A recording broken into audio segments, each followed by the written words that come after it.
Good morning, everybody, from a beautiful location, sunny Singapore. It is our immense honor and privilege to bring to you today the Shadowverse Open 2025 Grand Finals. I'm your host, Ignatius.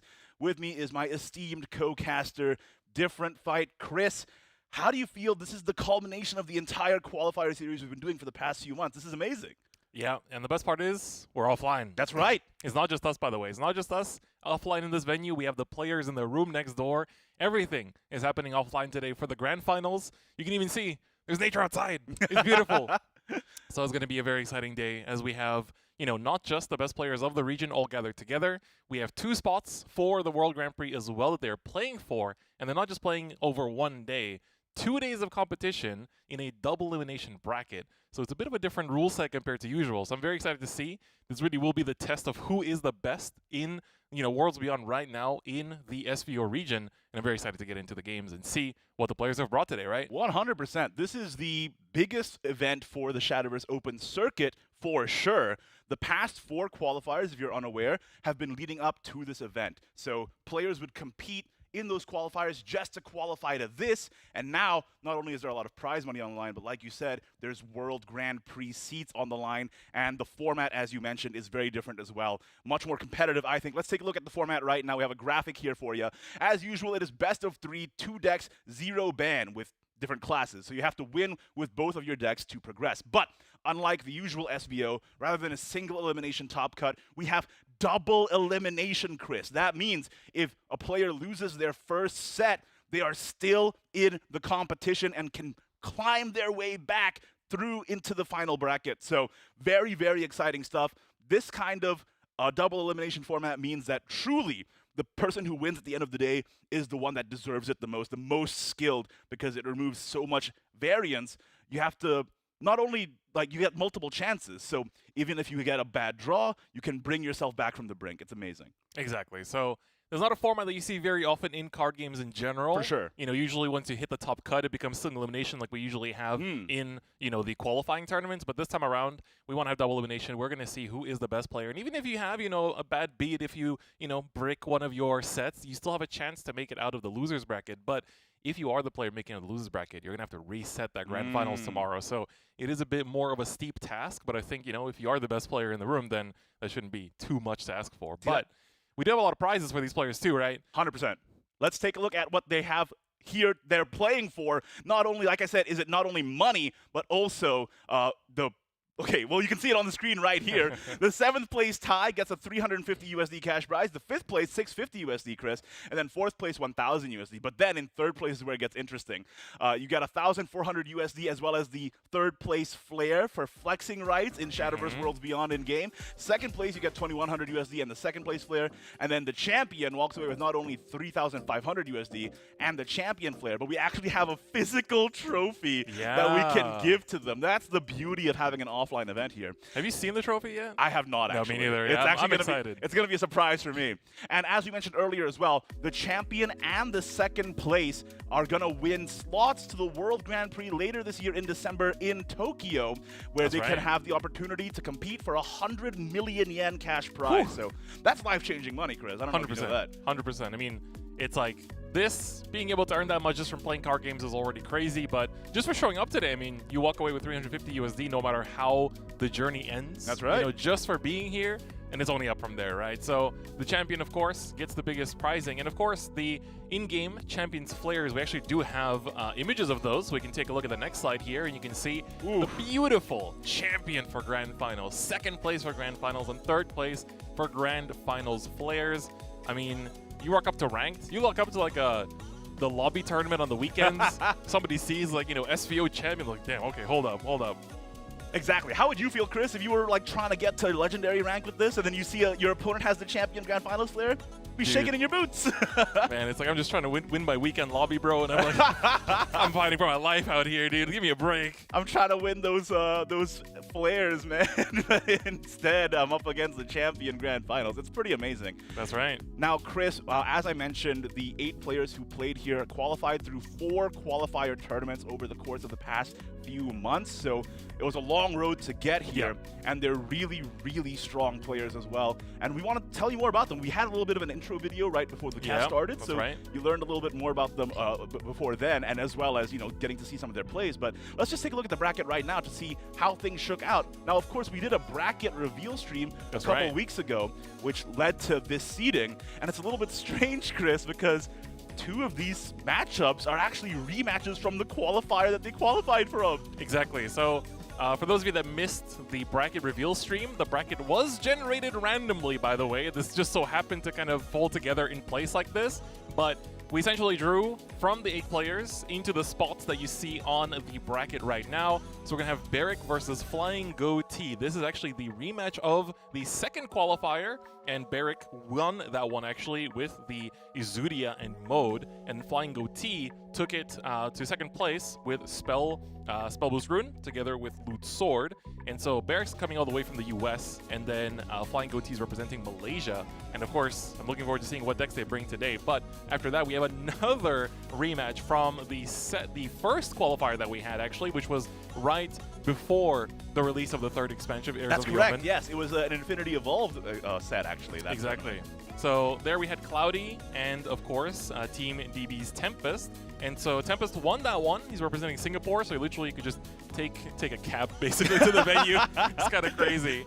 But Tempest qualified with mid-range sword and, with mid-range Abyss, as well as a Ramp Dragon. That was, of course, that was crazy. A lot of noise was made about that one, which was very exciting. And Cloudy went second with mid-range sword and aggro Abyss back then as well. You could actually, during the bracket draw stream, we had some interviews with the players as well, where you could actually hear about, you know, what kind of decks they like and, you know, what they're planning to do with the tournament run, or like if they win the tournament, what they're planning to do with the prizing. So if you missed that, maybe take a look at that before day 2 tomorrow, or, you know, in between breaks and whatnot, because you can get to learn a lot about the players, which I think is really, really nice. Yeah, I mean, part of that story is part of why this competition is so fun to watch. It's like you get a player to be invested in. And I'm actually really curious about Cloudy and Tempest in particular, because like you said, they qualified through a different set than the one we're currently in. So than everyone else here, right? Exactly. Like, what's their lineup strategy going to be? That's what I'm really curious about. Then on the bottom half of the bracket, this is actually not a rematch this time. It's going to be Artify versus EMT Psy. And those 2 players are obviously, they played really well. And even though, honestly, Chris, most of these players are new to Worlds Beyond, or new to Shadowverse in general, with Worlds Beyond, which is kind of insane to see. And then finally, we have Yen and Alejandro. And you mentioned earlier that Tempest is from Singapore, but we have like a really great lineup of different countries that these players are from. Yeah, so Cloudy's from Malaysia. I think I didn't mention that. Then Artify is from Thailand, actually.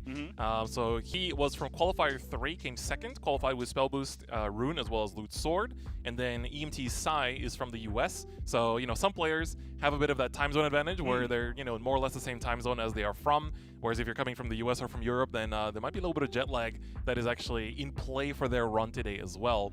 But Psy qualified in the 4th qualifier. He won that one. So that's going to be 2 different qualifier players actually facing off here as well.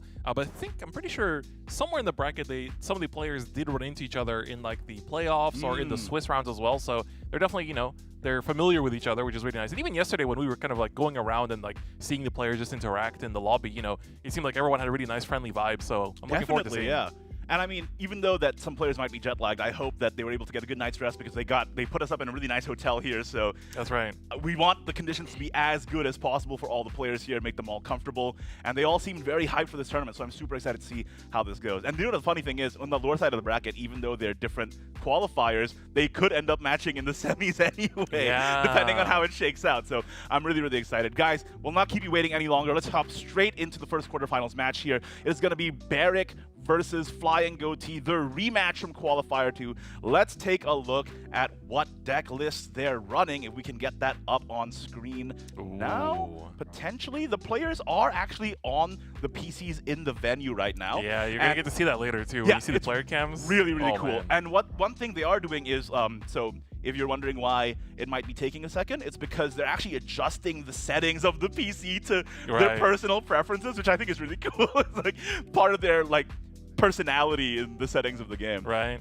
We also took amazing photos of all the players here later at the lobby. Aura farming, I bro. know, Look at right? that. Yeah, Damn, look all at- right. And very surprisingly, Barrick is bringing Izudia Forestcraft back, the same deck he qualified with. Ooh, speaking of Aura, baby. Come I on, know, let's right? go. So let me just describe it real quick if you're unaware and you're just watching competitor Shadowverse for the first time. Izudia Forestcraft is a control list where you're trying to OTK or one-turn kill your opponent using Izudia and the spell that he generates. That spell deals 20 damage if you have an Izudia on the board, but it's really expensive, and Izudia is also really expensive, but every turn the spell gets cheaper. So you're trying to stall out towards a turn where you're able to play the spell and the follower at the same time for a one-turn kill. Meanwhile, on the other side, Chris, Puppet Portalcraft, talk about it, it recently got buffed, didn't it? Yeah, that's right, Igni. So Puppet did get quite a few buffs. So if you've been playing Worlds Beyond since it came out, you should be familiar with the deck for the most part. It generates puppets, which are token followers that usually have rush, either as 1/1s or 3/3s, either 0 cost or 1 cost.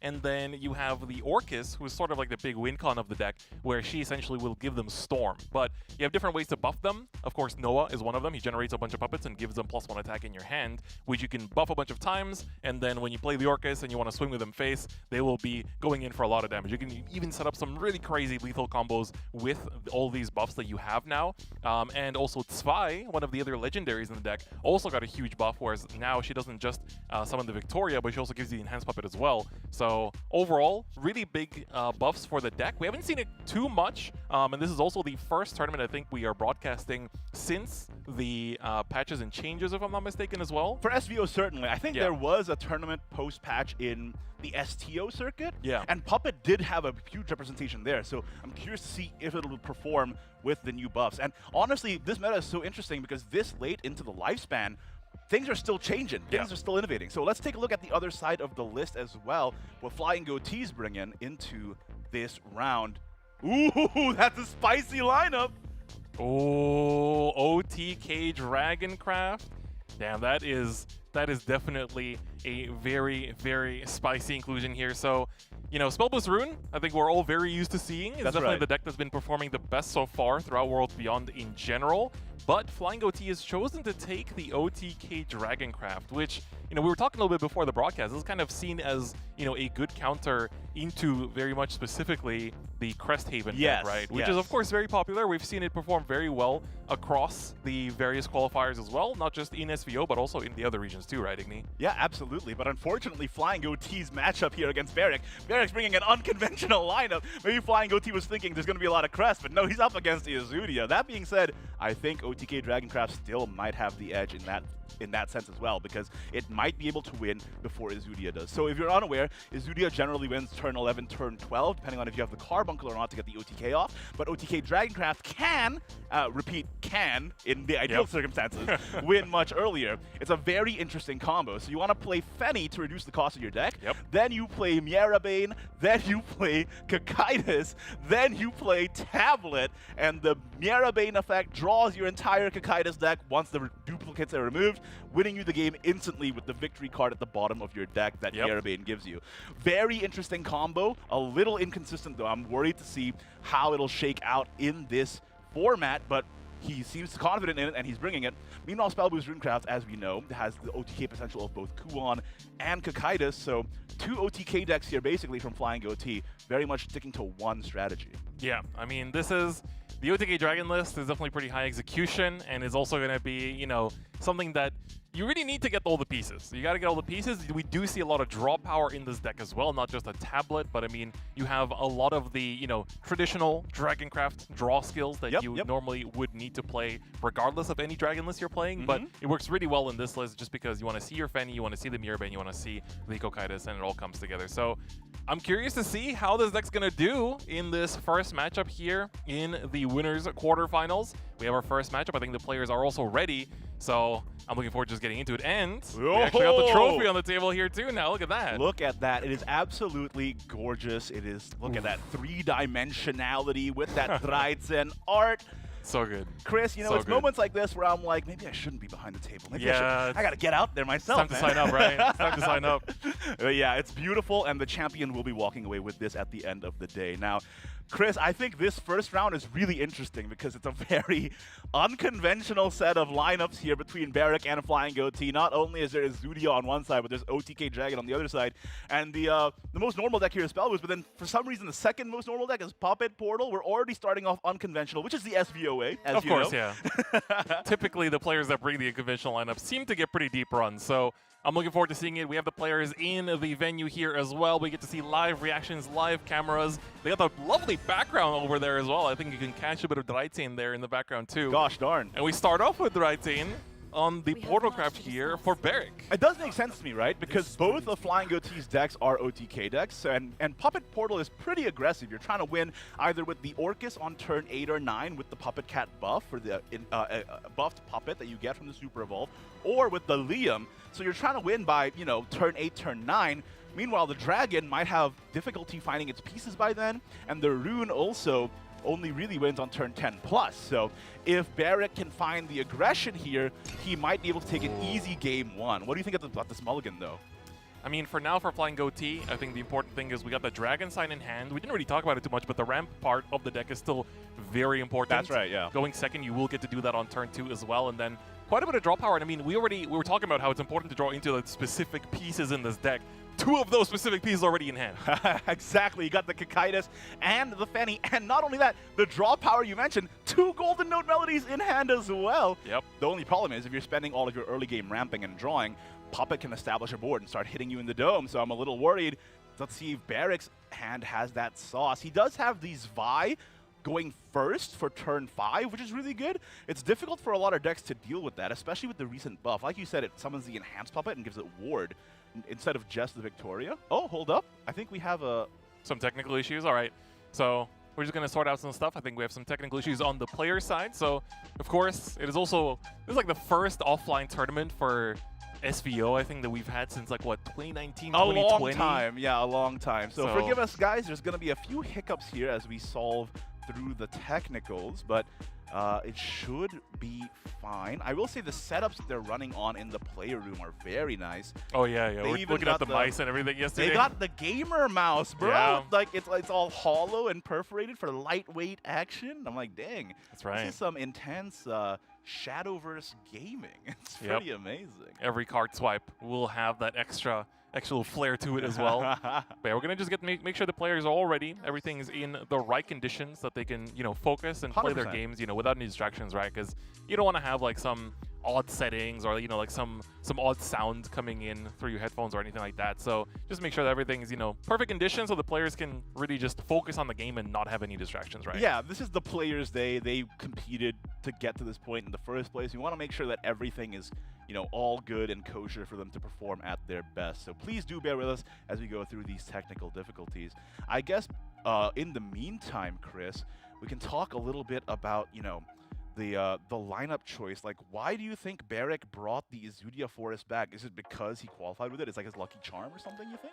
Yeah, I feel like, you know, when you have that deck that you kind of like almost have, you know, part of your identity associated with, yeah, it is very tempting to just continue playing it, right? It's like when people associate you with a certain deck, no matter what card game it is, or a certain character in like a different kind of game as well, you do sort of develop a little bit of an affinity for it. And so choosing to, you know, use the same deck, try to prove yourself with it as well, especially if the meta's like shifted a little bit, because you have to keep in mind that the qualifier that Barrack and Flying Goatee made it from was the one that was like the next weekend of the release of Heirs of the Omen. Yeah. So that was a very fresh meta. It was still people trying out different things, testing the waters, right, and seeing what works and what doesn't. And, you know, it's been a couple months, right? We already have the next expansion literally next Wednesday, right? And at the very end of the Heirs of the Omen expansion, choosing to still run it back with Izudia, I think, will be the test to see if it does actually stand not just at the beginning of a fresh meta, but also in a developed end of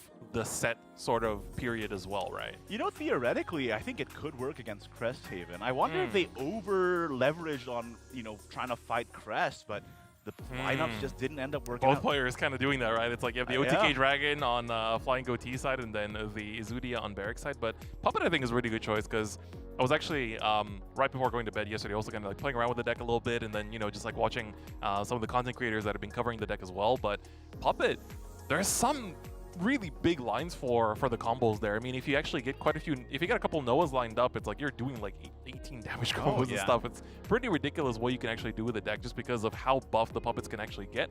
And the new cards, it's like the fact that the Zwei gives you so much value now, it feels like, I almost want to say that's what the card should have been to begin with. But now it just feels like it's so hard to answer sometimes if you don't have the tools for it, right? It's actually quite difficult to clear. I find that when my favorite deck this expansion is mid-range Abyss, and if I don't have that Aragavi for that Spy, I lose on the spot. Like, it's pretty difficult. Either that, like Gilnilys, I guess, kind of takes care of it. It's like, do you really want to be using Gilnilys there? Kind of, right? But if you think about it, if the Enhanced lives at 1 health and the Victoria lives at 1, Gilnilys can take out both with the Evolve, but and then still trade somewhere, I guess. No, but the Zwei would be at 5 health, and the Gilnilys is only at 4 attacks. Sometimes you can't even make it, so it's pretty scary stuff. All things considered, But honestly, it's really interesting, right? Because the meta of Heirs of the Omen has changed so much, not only because of the balance patch, but also as pro players kept playing in competitive environments. Shoutouts to Rage over on the Japan side. The meta there was very different. Like, we saw a huge resurgence of Roach back in the meta game. Oh, yeah. And then the player that ended up winning, Junan, won with Wardhaven Craft of all things. So, like, even to this point, the meta keeps evolving. So part of what I'm really interested in is what are the adjustments the players today have made, and what are the meta reads that they have made in order to give them the best advantage for today, right? Yeah. So, yeah, very exciting. And 100%. As you know, like, during deck reg, they don't know what each other are bringing, but now it's open list. Now they can look at each other's decks like, what is happening? Hold up. Who let him cook? Exactly. No, so. I'm excited. I think we know the lineups. We're not going to spoil them for you guys because you get to see them throughout the broadcast today. We will be featuring all the players. For those curious how far we're going today, so because it is over 2 days, today we're going to be going throughout the 4 winners quarterfinals. And then after that, we're going to do the 2 winners semifinals as well.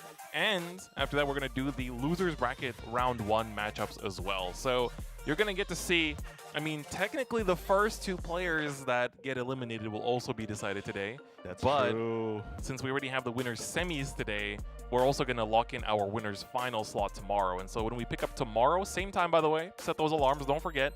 Tomorrow, we're going to pick up from losers round 2, then the winners finals, the losers semis into the losers finals, and then the grand finals as well. So it's going to be very exciting. It's quite rare to do a double elimination bracket for card games, so I'm very excited. It's something that's a little bit novel. It's been years, I think, since the last double elimination Shadowverse event that I've done. So it's really, really exciting to see. I mean, like, the amount of stories that can be told, the comeback stories as well. The early days of SVO were built on comeback kings who went like 0-2 in the first round and then came back at the last minute to clutch. So if we get a story like that today, that would be one for the ages. So. 100%. All right. 100%. So we're still getting the players set up. For those of you just tuning in, we are at the very beginning of the tournament, still winners quarterfinals 1. Between, of course, there's going to be Barrick and Flying Goatee, and there's going to be an exciting one once we get into the game. So just sorting things out and making sure everything is smooth, but overall, man, I'm just excited. This is actually, I only started casting Shadowverse in 2021. I want to say it was like just after we got into the pandemic, and I was over in the West region back when. So it was like before Euro into the West, and then now it's actually my first time in offline. So speaking of offline, though, it seems our players are online, so it's time to get into that game and take a look. Fire pack! He's done it again, boys. He's done it again. All right, same decks, no changes. We're getting into it. Getting in for the rerun right away. Let's take a look at now what their mulligans are going to be. It looks like we got all the technical difficulties sorted out. Interesting. Barrick chooses to mulligan the Mirabane, but that is a consideration. That is a secondary mode of the deck that you can go into, where instead of trying to aggress, if you're going up against a deck that can out-heal you, you can instead go into the Mirabane game plan in order to win through the deck out.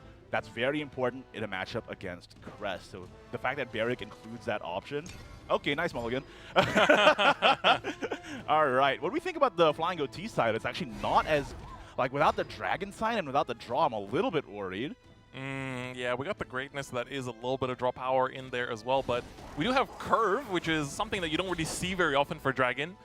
So able to trade. Will picks up the Orcus here as well, so of course, Puppet's biggest win con if you're not going into the Mirabane mode is, of course, Orcus into Orcus, basically. You want to get your buffs in, and then also another big thing for Barrick is, because Barrick is going first, that Indomitable Fighter is going to be huge.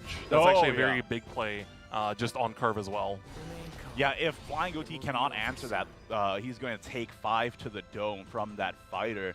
You might think it's a pretty innocuous card, just a card that is stats on board, but sometimes that's enough. 5-5 is over the curve. Exactly. So going to be able to play that off. Grimnir comes down for Flying Goatee, get the crest effect up as well.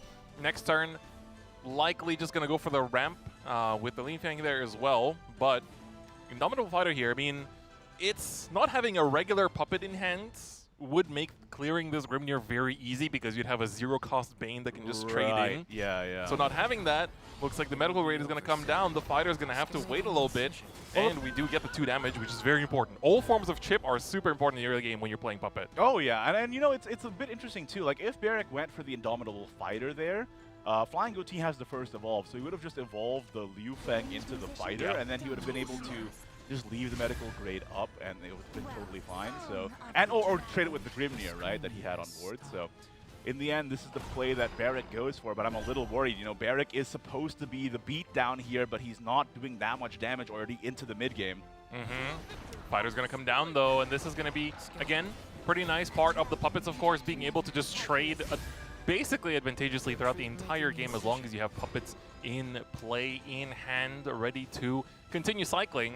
Flying Goatee, on the other hand, now at 14 defense, but we have a bit of healing in this hand. We are approaching Overflow in just 1 turn as well. That being said, optimally, in this next turn, you already want to be seeing your Fenny in order to start, of course, you know, having everything in your deck and making sure that the win con actually is approaching. Here, second Grimnir is not really what we want, and this Gilnelis would help to trade into one thing and heal up a bunch, but I'm afraid in that case, that fighter is going to stay very healthy at 5-5. Yeah, that is a bit of an issue. And if we're just doing this into extra play point Gilnelis in order to clear, that's tough as well. Yeah, you can see the Flying Goatee is not exactly the happiest about it, but the Gilnelis has to come down. This is also going to be a whole 4 restored to the leader, which is important. Or is he just going to take out the fighter? Oh, interesting. Okay. Got you. Yeah. I was wondering, because if he took out the fighter with that evolve effect, he would have been able to trade into the medical grade with 5 and leave the body up, forcing the puppet to trade into it, but I guess this works fine as well. The only problem is Miera Bane comes down, and is Barrack gonna go into that mode? I don't think so. No. With an Odin and 2 Orcuses in hand? No way. Yeah. You have the most aggressive lineup possible in this hand right now. The double Orcus basically seals the deal. You don't have any forms of buffing, so you're basically just playing original set puppets right now, but featuring Odin. But it's going to get the work done, and I think the Odin especially. Don't forget, by the way, those of you watching, you can get a very beautiful alternate art for Odin right now if you log into the game. So that's right. If you haven't logged in recently, it's definitely the time to do that, because there's some really awesome freebies in the game right now. I would say they're amazing freebies. Amazing freebies. Claps in chat. Give it up. We got the tablet in Flying Goatee's hand, but again, no Fenny is a little disconcerting, no Kakaitis, and no Mierabane. The pieces are not in hand. Meanwhile, Barrack kind of has the entire world as his oyster, going to go in for the Odin, and evolving, going super aggressive, dealing 9 damage to the dome this turn. Is there any way Flying Goatee can withstand an Orcus next turn? This is looking tough, Igni. I mean, what you really wanted last turn in hand was that Ferocious Flame. Being able to get that extra damage onto the board, take out the Mierbane would have been it. But unfortunately, here it's like, oh, you're going to pay 3 play points just to heal a couple and not really do too much else outside of some draw power. This is not where you want to be facing off against Puppet when you know that next turn they're on 8 play points. If they have the Orcus, it's curtains. If they don't, then you got to pray they don't have a second Odin. That is the problem with bringing a lineup that's both OTK decks. Like, if you match up against a player that's playing both aggressive decks, then you're kind of at their mercy. They set the tempo, right? There is the Fenny, but is it? I think it might be too little too late. Yes. The problem is that the Grimnir crest effect doesn't give you enough board clear either. So it's like you healed up, but the issue is that you're 1 play point off from being able to use the Divine Thunder, and essentially here, just like put down the Grimnir and pray they don't have removal, but we know that there is removal in this hand. And I mean, it's Puppets, right? That's literally what they're most known for. It is going to be the Orcus That card is absolutely bonkers, and that puppet's going to go ahead and clear that Grimnir, no problem. Super Evolve the Orcus Newfound Heart for the 2 enhanced puppets with Storm. That is a whopping 8 damage out of 1 card alone, and that is, like I said, curtains for Flying Goatee on that first match of the set. Yep, so a bit of a rough one. I think the opening hand was also, it was good curve, but it's not exactly what you want to be seeing too much. I think being able to sustain a little bit, especially in these kind of aggressive matchups is very important. And it does feel like it is just a bit of a bad matchup as well. So I'm curious to see how Flying Goatee is going to run it back. I think without the Galmu spell as well, Flying Goatee just did not have the efficient removal he needed. Like, he was able to draw, he was able to ramp, he was even able to heal. Yeah. But, healing doesn't matter if your opponent can just swing face again the next turn, right? So, and now we're going into this matchup. It's going to be the run back with the OTK Dragon into Izudia Forest. I believe Flying Goatee should have the advantage here if he can get the draws right.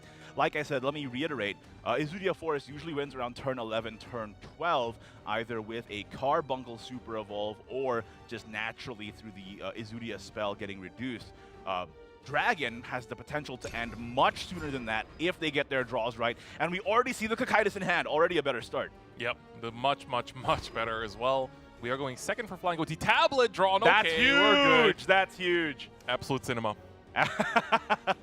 And, Barrick's hand is not looking very good right now, We have the an early draw with Garden's Allure and the Hamlet, but we don't see the controlling tools that you really need. I mean, I guess against Dragon, you don't need the board clear right now, but, like, without the ability to draw through your deck and find the Izudia on time, like, there are games where the Izudia is, like, at the bottom of the deck, and that's really, really tough. So, I don't know, I guess with the Garden's Lure, do you just spend it now? The problem with doing the Garden's Lure now is that sometimes you get into a situation where you're overdrawing, and if you mill that Izudia, and the Garden's Lure is, like, necessary to fuse your hand for hand size management. Yep. It's, like, the only way to do it as well. Yeah. So, I don't know. I mean, I think if you're desperate for parts, there is a world where you do just go for it. And oh, it looks like we are a little bit. Oh, without the fuse is interesting. Yeah, like, right. keeping the Deepwood Fairy Beast and the Aaron is so interesting in this matchup because Dragon is an OTK deck, so is the heal doesn't really matter. That's what I was going to say. It's a little bit strange because, I mean, the whole win con for this OTK Dragon list is draw your entire deck. The whole win con is the the winner's card that basically says that once you've drawn the last card of your deck, you win the game automatically. So no form of healing, even if you're at 100 defense, is not going to save you from that. So exactly. I do think it's an interesting choice, but we'll see. Maybe, Barrick is playing into the ideas, okay, well, if you don't draw it, if you don't see your Mirrorbane, then I got to just, win through conventional means, and that just means sustaining, healing, and being able to make sure that I can last until the Izudia comes down, right? He does end up sacking one of the Fairy Beasts with Hamlet, and I think that's fair because he did see the Izudia off of the Allure. Now, the only thing he's missing, really, is my favorite phrase, the connective tissue to lead into the Izudia on turn 8, but also the Carbuncle to be able to do the OTK early. So if you're not aware, viewers at home, Carbuncle, when super evolved, it costs 2, but it recovers 3 play points. So technically, if you have the Izudia and the Carbuncle, you can actually OTK 1 turn earlier than you otherwise would be able to, which is, 1 turn sometimes, especially in the later turns of Shadowverse, that's a lot of actions that a player can take. So 1 turn can mean the difference between a win and a loss. Yeah, but now we've got not just one tablet, there's a second tablet in this hand. And the Fenny, and the ramp for the Evolve turn. The only thing missing now is, as we in the community like to call him, Jerry, otherwise known as Mirrorbane himself. That's right. Is he going to come out soon? That's the question. There's still 1 draw available from that tablet. I mean, the deck size is only 13 right now, so you're going to find your pieces very quickly as well. Worst, chooses not to go into it. Interesting. What is the rationale there? Is it because he wants to keep the deck, like he doesn't want to have a clogged hand. He wants to play Fenny first and then draw into the discounted pieces instead. I'm assuming that is the case, right? So let's just see. All right, the Golden Node, that's going to give you some draw power. We're 1 turn away from being able to play the Fenny here. Okay, we are going to cash in the tablet. Now with 9 cards in hand at the limit. At this point, I mean, you're just missing the Mirrorbane. That's right, and I think, very likely, Flying Goatee just lands the Fenny next turn with the extra play point, and then starts digging as fast as possible for the Mirrorbane. And the other pieces of the combo are already in hand. The only shame, Chris, is that the Kakaitis... Ooh, was that intentional? That I don't think was intentional. No. With that tablet play, now if he plays Kakaitis, he would not be able to get to reduce the deck down in size. Oh no. Yeah, that is, I mean, that's also tournament nerves, right? Sometimes you get these, I mean, you can see Flying Goaties going through it. It's Yeah. like Well, I want to emphasize, please be kind in the chat, because for a lot of these players, this is their first real experience competing in Shadowverse. They are new to the game with Shadowverse Worlds Beyond. They were not here for Classics. So. Even playing offline in general is an entirely new idea for, you know, not just playing offline for Shadowverse, but playing offline tournaments, period, right? And you know, I think it's that human error and that human, you know, style of play is what makes it so interesting, right? That is a factor in competitive that, you know, is part of why the stories are, you can get invested in it. We do see the Miera Bane, but is it too little too late? And I was also going to say earlier, the Kakaitis in hand means that he couldn't reduce the cost with Fenny as well. So that might also be a factor that ends up losing him the it's going to take an extra turn here. So next turn we have to play the Miera Bane in order to get the setup in general. It's going to just take an extra turn, basically. The OTK is still possible, but it's going to take a little bit here. Meanwhile, Barrick is able to get the Azudia down on curve, and very importantly, he has the Congregant in hand. That Congregant of Unkilling makes an entire board of rush wards that Flying Goatee has to cut through, and that kind of puts you into a pincer formation. If you don't clear the board, you die to straight damage. But if you do spend your entire turn clearing the board, well, Azudia just bought a turn for their OTK. That's why that card is so powerful in this list. All right, digging through the deck. Ooh, this is still good pickups here. So the Dragonic Strike is going to put the Miera Bane to 0 here. It's still playable this turn as well. You have the removal. Everything is looking pretty good right now. This gives you the trade. So now basically you've lined up the combo for next turn, where now you have a 0-cost Miera Bane and the 10-cost Kakaitis. But the tablet is no longer a factor. That's a little bit scary. That's right. And if you spend your whole turn Miera Baning and Kakaitising, like I said, that's a whole board of guys that you have to contend with. Yeah, even at 20 defense, that's not the easiest one to deal with. A tough ask. I mean, look at the amount of attack on board, Chris. I don't know if, you know, my math is not that good, but I think that is 20, and the evolves are still in play. We can push it to 23 if we want to. So that's going to be a tall ask for Flying Goatee. And the thing is that you are forced to evolve the Miera Bane as well. The one good thing is the extra play point is there. So that means the Miera Bane token you can actually use to destroy one of them as well, right? True. That gives you exactly 11 play points to work with. But the only problem is that going into next turn, Barrick, we know, has the Guild Release in hand. So that's at least an additional 3 from the super, 5 from the spell, 2 from the buff. So even if you clear 2 bodies, I don't know if it's going to be enough. Ooh, okay, the defensive evolution here as well, just to line up the stats a little bit. Divine Thunder is a pickup, but I think this is looking to be the turn to go potentially for Flying Goatee. Let's take a look. Does he even have the luxury to do so, though? Like, you just have to clear, because if you don't, you just die. That's the problem. Like, this is how you play against these combo decks. You make it so that they can't pull off their combo. You put them in the most uncomfortable position possible. Yeah, I do think that that is exactly what Flying Goatee is going through right now as well. Let's take a look. I think, I mean, you have the combo lined up, but then it just depends on what.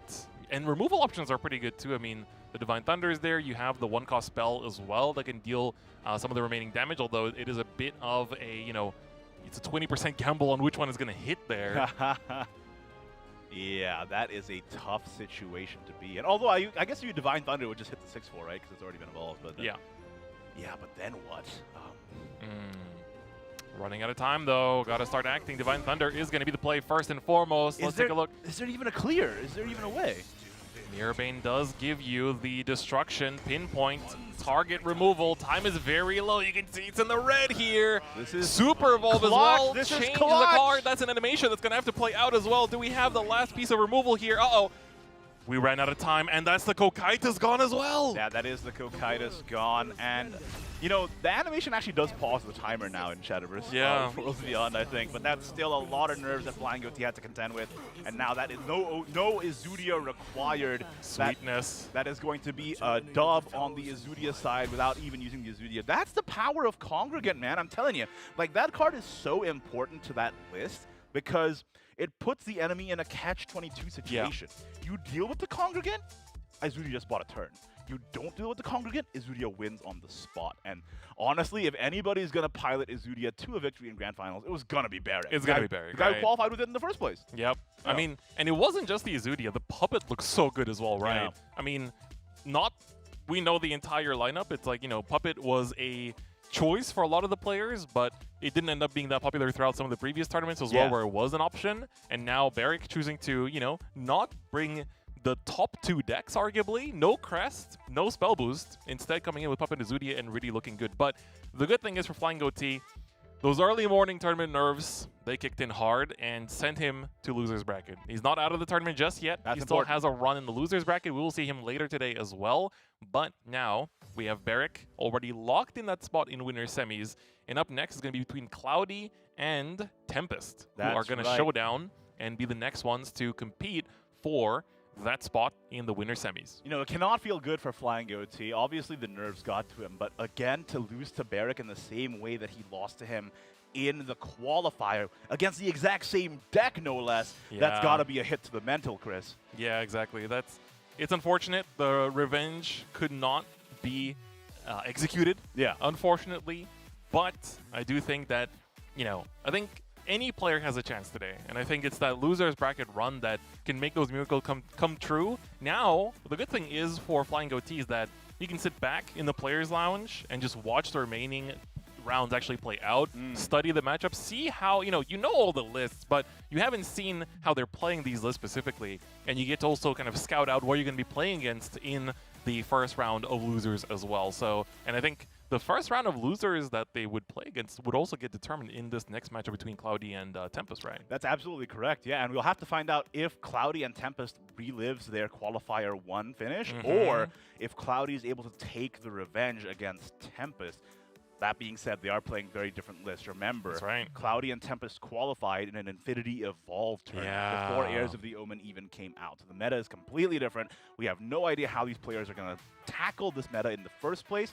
It's going to be a very exciting match to watch. Now remember, guys, we are here in sunny Singapore, the first offline SVO in a while, I would say. That's for sure. So the players literally physically have to walk from the lounge to the game room. So give us a moment as that goes underway.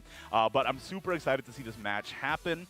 And like you said, for Flying Goatee, taking the time to, not only study the list, but really set himself up mentally to tackle the rest of the day. Exactly. It's a lot of pressure to be the first game of a very important tournament. So I'm really rooting for him to be able to collect himself and figure out how to tackle this in a way that he can do it without the pressure. Exactly. That's a big part.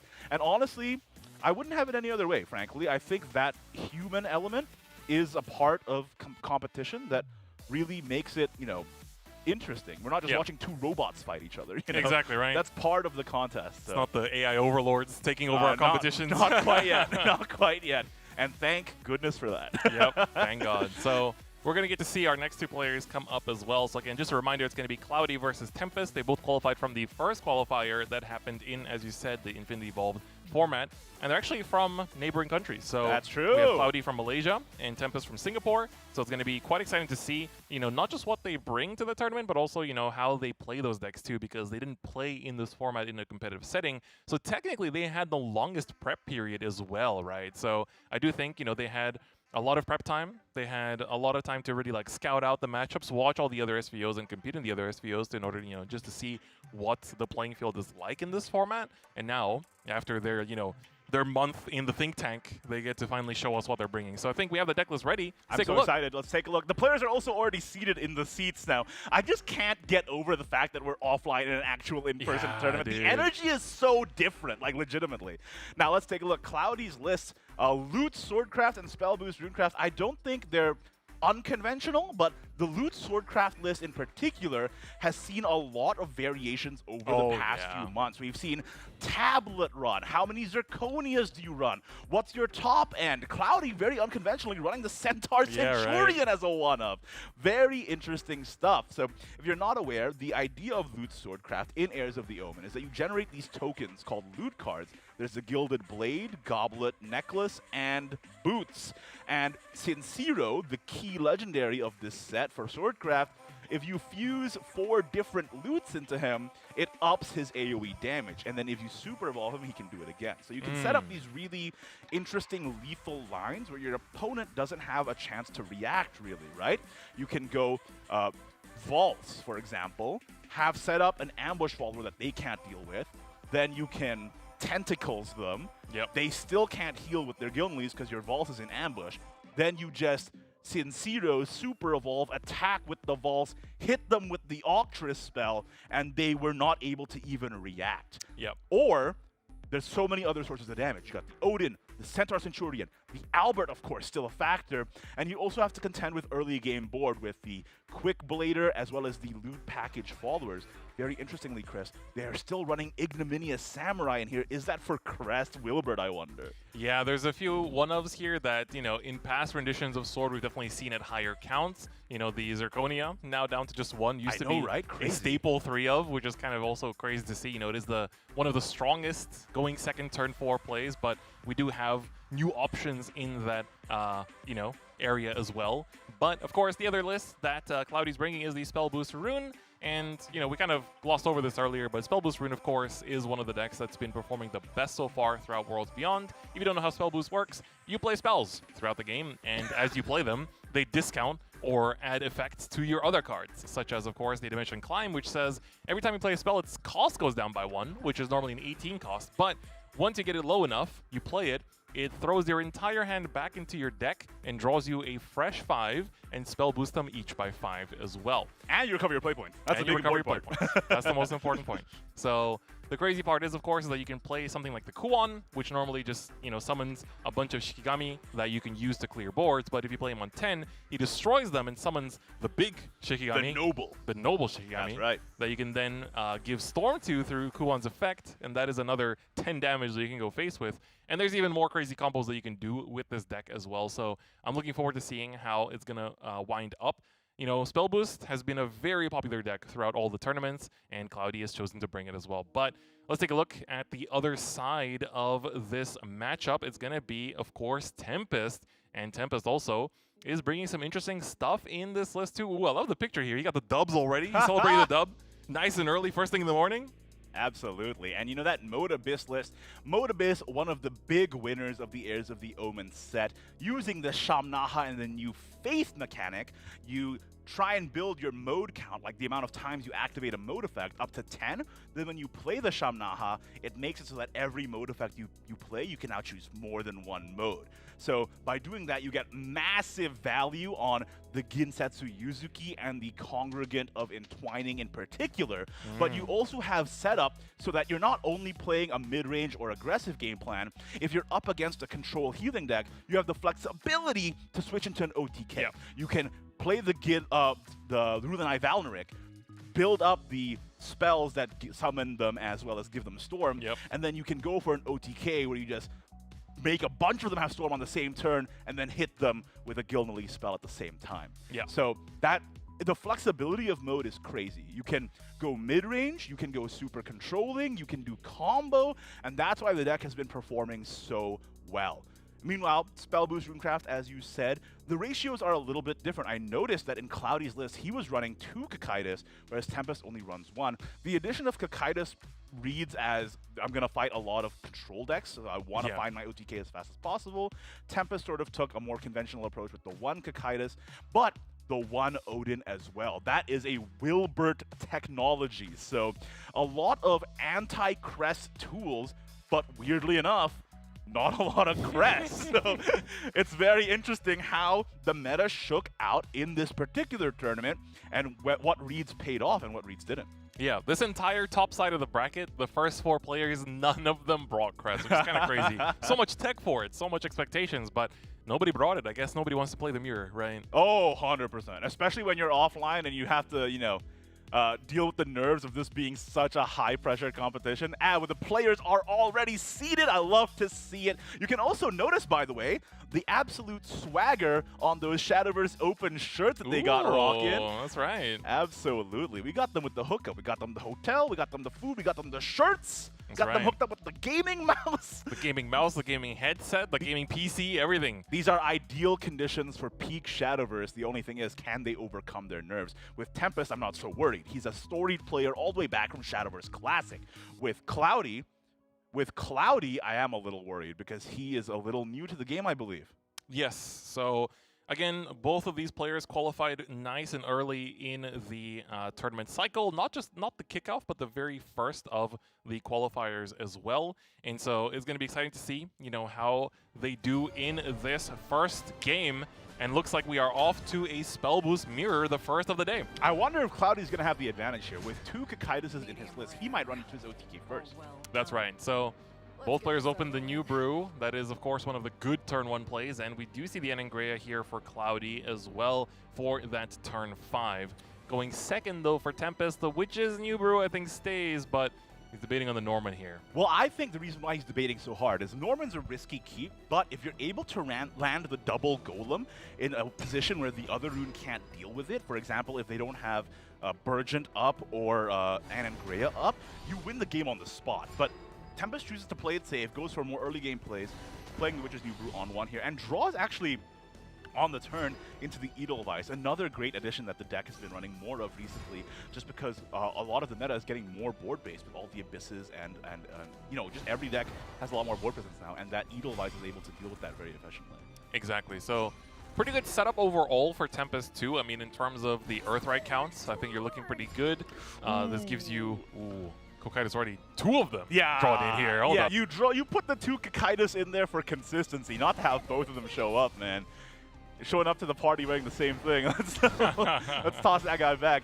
And also, very unfortunately for Cloudy, no Dimension Climb in hand as well, so he can't leverage the Anangrea in hand for those great boosts unless he draws into it this turn. Let's take a look. Ooh, it's all brewskis. Fingers crossed. Witch's new brew is going to continue drawing cards. Apprentice Astrologer is going to put back that Kokaidas. We don't need that. Get back in there, brother. Give me the climb, give me the climb. He's not bad. Another try. Oh, hey, there just we go. on time for the turn 5 Anangrea to boost it by a massive 3 spell boosts in 1 card. What a pull. That is huge. Very big turn here for Cloudy. Now we're in a very even playing field, as Tempest can also use the extra play point here in order to get the Burgent down if necessary. Could also just do the Edelweiss and then keep the extra play point for the Norman next turn as well, which of course gets you not just, one of the strongest selection of modes, I think, in the game right now. 100%. Right? You either draw cards, you set up a very annoying board with barriers, or you get to heal a whole bunch. Yeah, and in this case, I think with this hand, the amount of draw power in it and the other cards that are available, setting up that Norman for barriers might be the move, especially knowing, like, we have perfect knowledge that Cloudy doesn't have the Burgent, but instead he does go for the Burgent right away. And honestly, I understand this, because you want to be boosting you have a climb in hand, and actually, you didn't mention this, 2 demonic calls. So boosting is actually really, really important here. Once you see the actual spell boost happen, it's like, oh wait, there's 2 climbs in there. Hold up. So that's a really big combo. That is one of the ways to make your 1 turns be virtually unbearable, but it also gives you the option to trade boards very easily as well. Anangrea going to come down, and that also, evolving the Burgent does mean that they lose the summoning, and because of that, they also get to, force the board to be just the Anangrea, and this way, it's a bit easier to answer this board as well. I mean, Edelweiss takes care of most of your issues here as well, and then next turn, you're lining up into a very nice Norman turn as well, right? Yeah, that is one of the angles. My only issue here is that with the Edelweiss play, you want to boost with the audience, you're just going to have to full trade everything, I think. Yeah, that is one of the potential issues here. I think it's not the worst. The only issue is that then you're basically passing on a fresh board, and that gives Cloudy just free reign over what they want to do next That's turn, the right? problem. If Tempest full trades here, and we know this, Cloudy doesn't have Norman, but if he did, that would be a disaster for Tempest next turn. True. That is 100% true, but I do think at the end of the day, even if you were to leave Onion Patch on the board, it's something that most players will just kind of ignore sometimes if it's not necessary to take out, or otherwise just kind of, you know, give up on it. But And he did draw the Norman on 6. So I think Tempest's move to leave the Edelweiss up was actually really important. Now he's not a sitting duck into a Norman board. He has a body that can help trade. Yep. That was Very big. That was big. The Gildan is also annoying because you can't ignore it. If you ignore it, it just becomes unmanageable. Exactly. Right. So. And even if you don't evolve it, the 0 cost can still ping off a barrier, and that's actually a lot of value. Yes. I'm sorry, the 0 attack, I mean. But yeah, the fact that Cloudy did end up drawing the Norman into turn 6 there, Tempest's play was super heads up. You can see the composure of somebody who, you know, has competed so often in Shadowverse. He's making the right reads, and he is not being affected by the pressure, at least not as much as somebody who's new to the game would be. Exactly. That might be a huge advantage. Are we looking smart here? Or are we trying to Norman? I think Norman is likely going to be still the play. I mean, you get to... The only annoying thing is that your barrier, like, the Gilnelys makes it very annoying to set up the barriers here. But Norman comes down. And the thing is, like, when you evolve the Norman, you have to make a decision on trading with the Edelweiss or the Gilnelys. None of them are very attractive options. So. Yeah. And oh, goodness gracious, Chris. He just drew a Story Blast with 1 Onion. That's exactly enough to take out that Norman. Yep, 100%. The only thing, it's like the only thing you'd like to see in this situation is essentially just the Sage Light Teachings, just because that would give you also a AoE clear for everything. So you could just like ping off both of the barriers with what you have on board, Sage Light, clear the board, and then you can, you know, use your extra play point to Norman essentially. Sorry, then you wouldn't have enough play points, but you know, it's still, I guess maybe just setting up the Norman after board clear doesn't sound the worst. I was going to say he still has extra play point, right? So he could Stormy Blast the Norman here, and then extra play point into his own Norman. There's only a 3/3 left on board, and he would have two barriers on his side, and we know that Cloudy doesn't have Burgeon effect up, so it would actually be more inconvenient for him to clear as well. Yeah.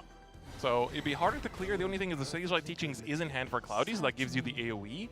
But I do think extra play point Norman here is looking to be pretty good. That's looking very good. And you know, if Tempest supers, that's not going to get cleared by Sage Light. Oh, very heads up play here.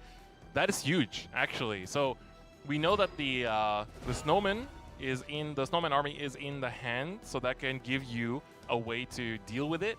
So this way you basically, I guess this Burgeon is also very timely actually now that you look at it. Yeah, Cloudy has been kind of drawing very well. The only problem, Chris, is that with only 2 supers left, you know, Runecraft is quite dependent on their supers to deal damage if they're not going for the Kakaida's game plan. That being said, with Kakaida's in hand, I think Cloudy's feeling pretty okay to spend the super, but it's getting a little tough, right? Because then you have to choose, like, suddenly you have to choose between spending your super on Gilnelys and Kuon, and being put into that Sophie's choice where both would be ideal to have over the course of the game can be a little tough.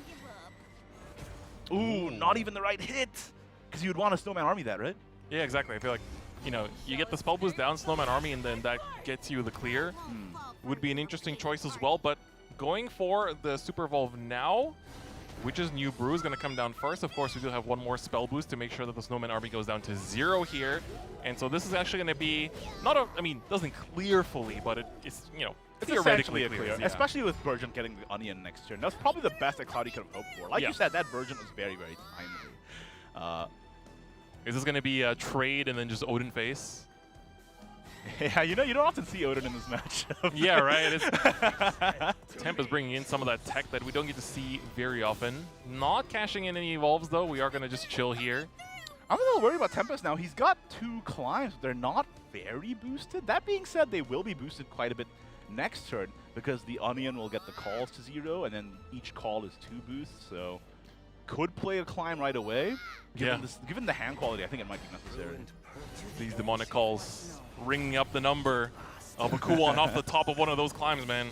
Yeah, that would be ideal. Speaking of Kuon, Cloudy sinks one right now, but I do not think he's going to spend the No, this is going to be just, I mean, this is the optimal board where you can just put it down, let it rest and chill, and then even if they have the Burgeant Crest effect, I mean, what are they doing within that situation, right? So it is a little bit awkward. The 4-5 body makes it somewhat harder to clear, but the Demonic Call will actually charge the homework time so much that will actually transform as well. Into looking smart, yeah, that's probably the case. And, you know, you can use that to draw into something else. And as you mentioned, like you said, with Cloudy just landing the coup on that turn, I sometimes like to think about Shadowverse as just a series of questions you're asking each other. And the question is, can you deal with this every single time? Yeah. And when you can present that question without spending your resources, whether that be card advantage or evolve points, then you're usually in the lead. And that's how you can evaluate your game state. And that's one big thing of Shadowverse as well, where knowledge of the game and knowledge of the card pool, knowledge of the meta is very much rewarded in that sense, because you know, like for example, if you're playing against Cresthaven and you set up a board of 3 guys before their turn 4 going second, it's like, well, I know you want a Marwyn, right? You want a Marwyn, right? Only one target, you're going to get swing with one thing. So being able to punish certain matches is really big, and when you're playing the mirror match, I mean, because you draw so many cards in the spell boost, it can be a little bit hard to predict what your opponent's next move is, but you generally speaking know what the optimal you want to play in each turn, and you play with that prediction in mind. And Anangrea pickup there was pretty huge. I want to say that was like kind of an insane gamble. He played the homework time as homework time, not as looking smart, leaving him with exactly 5 play points, and he ended up getting the Anangrea that boosted not only his calls further, but also both climbs in hand. That might have been the best pickup Tempest could have hoped for at that situation. I think that might have been the, if I'm not mistaken, the only Anangrea we've seen so far from Tempest side, because it was a turn 5 Burgeon, right? Or turn 4 Burgeon, technically. Yes, yes, yes. And now going into turn 9 for Cloudy, he's got the pieces for a Ruler of Cocytus climb on turn 10. The only question is, how do we get there? Healing up is a very important part of that equation. I think he wants to save the super for a potential Astaroth lethal if it comes down to it. Yep. But, so if you guys didn't know, the Cocytus replaces your deck with something called a Cocytus deck or an Apocalypse deck, and one of the cards in it is called Astaroth's Reckoning, and it turns your opponent's max defense to 1. So when you do that, you end up being able to super evolve your follower to deal 1 to the opponent, and they just like lose on the spot. So. Ooh, okay. So choosing not to use the calls here to trade. I was thinking that we would see, you know, basically just like a call into a Ruler of Cocytus there, but instead, I guess, in a sense, this way, by keeping this hand and just going, I mean, next turn, you only get 1 spell boost from the Crest effect, but you can use one of your calls that gets your Dimension Climb to 0. And then the good thing is that with the climb, you're throwing the Kuon back. So that adds the, you're throwing a Kuon and the 0 cost Demonic Call, so that technically adds the number of hits in the deck, even with the Cocytus deck, a little bit more as well. So I think you don't want to spend both calls, though, just to increase the chances of you drawing Silent Rider or something. Right? Yeah. And remember, Cloudy only has 1 boosted climb, too, so he wouldn't be able to, like, Cocytus into another climb. Silent Rider into climb again. Like, so his options for OTK are relatively limited because he only has 1 climb boosted. So, really what he's hoping for is Astaroths here to end this game before it gets any more dire. Can it happen? This next turn is going to decide it. I think we're going to see Cloudy here just slam that first, the call, and then the Ruler of Cocytus. Here comes the first call. Here comes the second. Here comes the Ruler. All right, is it Astaroths? The big question. Dimension Climb. These 5 cards will determine the rest of this turn. No Astaroths, but it's not bad. It's not bad. You have a lot of damage in this hand. You do have good board clear, regardless of what comes down. And we know that Tempest's side of the climb is not going to be as crazy here. But the thing for Tempest is that because there's no healing in Cloudy's hand, the line to win the game is to just draw a Kuon from this climb. Yes. You draw Kuon, you're done.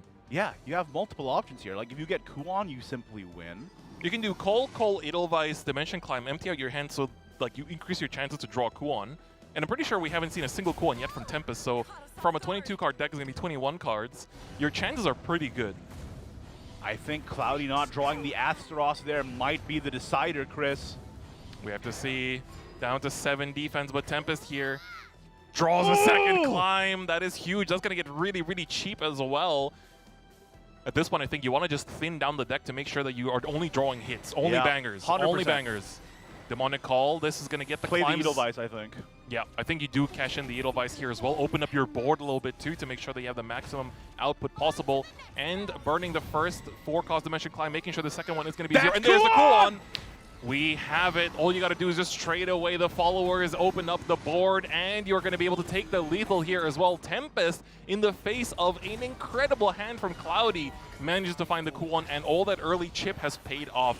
Leaving up that Anangrea earlier for the 6 damage that came in, basically won this game. Incredible lines from Tempest. Heads up play throughout the entire match. Leaving that Edelweiss up into a turn 6 potential Norman that Cloudy drew into. Insane lines. Tempest, he's seeing the source code, man. Yep. You ever seen that movie? He's locked in. He's on that train. He's on that train, dude. It's crazy. This is only the second set of the grand finals, and it's looking pretty crazy. So that was only the first game of this match between Cloudy and Tempest. So now Tempest has to win with the second deck, which is that Mode Abyss. And I saw on X earlier, he was talking about how he's been practicing Mode Abyss this whole time and wants to not disappoint with the deck. So this is going to be something to watch out for as Cloudy cues back the spell boost for second game. You know, the thing with Mode Abyss, Chris, is that it's got so much versatility and so many ways it can win the game, but the difficult part is choosing what resources to invest into what game plan at what stage of the game. That's a lot of decisions to make. On top of that, choosing what mode is the ideal mode for each turn. You can get decision fatigue pretty fast playing Mode Abyss, and I think that's why Tempest made a point to say that he was practicing it, because you need to know the lines by heart. Yes, and the thing is, because Mode Abyss plays the way it does, the space for techs isn't actually that high compared to some of the other Abyss lists, because you need to be playing your engine, you need to be playing all your modes in order to actually achieve the deck's game plan, right? Shamnaha's literally there just to enable the deck, and sometimes, you know, maybe in the mirror is still your opponent's Ginsetsu and whatnot. But otherwise, it's like we're seeing the Medusa, but that is very, very few spaces in the deck that actually gets to, you know, you get to spend on cards like that. You know what I'm shocked by, Chris, is that not only does he have one Medusa, but 2. An incredibly controlling version of the list that makes me think that Tempest is gearing up towards a more control/combo game plan rather than the mid-rangey style that I see so many on ladder to go for.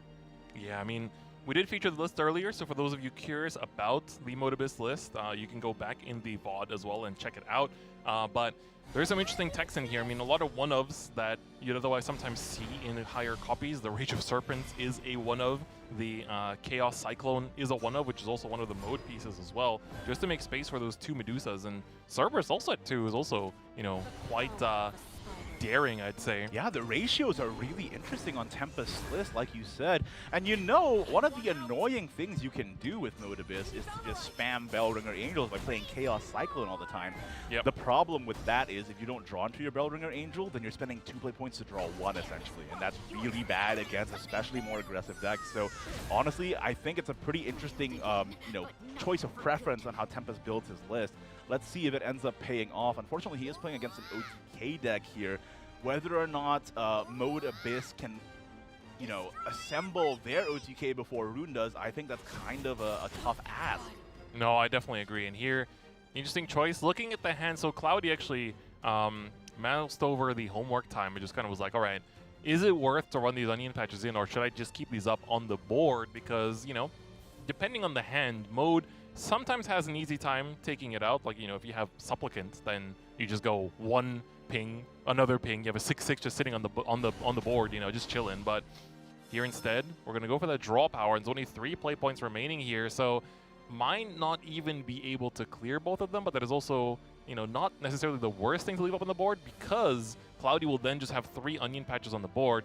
The only thing is that we know that. But even the Norman, if you have 3 onion patches, Norman's just kind of like, well, you're not setting up barriers, your hand is pretty full, so the draw's not really happening, your defense is full, so the heal doesn't really matter, so yeah, this might be a heads-up play coming in right here from Tempest again. The thing is that I feel like with Mode, you kind of have to play guys just to complete your faith, so maybe it doesn't matter, but honestly, I do run into the situation where if you are playing against Runecraft, you can sometimes hoist them by their own petard with their onions and just like leave the whole board up, and then Cloudy can't maybe do anything. Especially with Tempest's version of the deck, it's a lot more slow. So maybe he's just content to let it ride. Perhaps, yeah. So Virgins is going to come down again here and go like, all right, well, if you're board locking me, not a problem. I can at least put down good stats. And, you know, if these remain, they are going to be free spell boost. The only thing is that there's no Dimension Climb in this hand, so a little bit unfortunate. What did we burn there? He burned a Congregant, I believe. Ooh, that does hurt a little bit because we did go for the follower draw off of the Screaming and Loathing earlier, and that drew a Gilnelis, and I don't think that's what you wanted to see. I mean, especially if you have two, or another one in hand, I mean. But yeah. there is a way to take out this version while still board locking them. You just evolve your own Gilnelis and run it in. True. And that would annoy them. But, you know, annoying them is not really fulfilling your game plan either. So, yeah. like, how do you win if you're not at 10 Faith and if you don't have Shamnaha, right? You can leave the onions up all day, but if you don't have a way to win, then you're also just stalling the game. Let's take a look. Oh, are we doing it? Is this happening? Gilnelis coming in? I think he's waiting for his pieces to come in. Like, that's the thing. He's just going to let the onions ride until he finds Shamnaha and enough modes to... That makes sense. Oh, this also doesn't let you That's clear really as good. well. The onions can't clear, and this puts Tempest in the position of, well, you actually have to clear my Gilnelisas, because if you don't, I'm just going to swing face with them too. Exactly. Yeah. We do know there is good clear in this hand as well with that Sage Light, but I don't think you want to be using the Sage Light here either. Yeah, on 2-0 attacks, it feels Yeah. a little bad, right? But you might not have the choice. He's debating it. That does let you kind of open up your... I mean, you can't self-clear your Earth Rights in this way, but at least you do get the board clear, but looks like might be saving it and then use a Stormy Blast into the Looking Smart instead. Ooh, chose to hit the 0-3 there, so this gives you technically, you can just trade one of the Onion Patches, I guess. Wow, this is Not finding anything good, though. It's a little awkward, right? Like, honestly. The Spark of Knowledge coming in with more spell boosts, but unfortunately, all we got is a bunch of extra Earth Sigils, extra stacks. And dude, we are not drawing the mode cards here, man. Yeah, and you know, this is the time where, you know, you've made them suffer the wrath of their own onions far enough, and you just go in with the Cerberus to clear, just so that you have the ability to play your modes next turn. My only issue with Tempest's game plan, I mean, it was funny to let Rune ride with the onions for a while, but with no Shamnaha and the Faith not at 10, how do you connect this into a winning game plan? And only one Rulanai as well. All the non-mode cards in hand, like you said. Ooh, the Dimension Climb drawn after all the onions got taken out.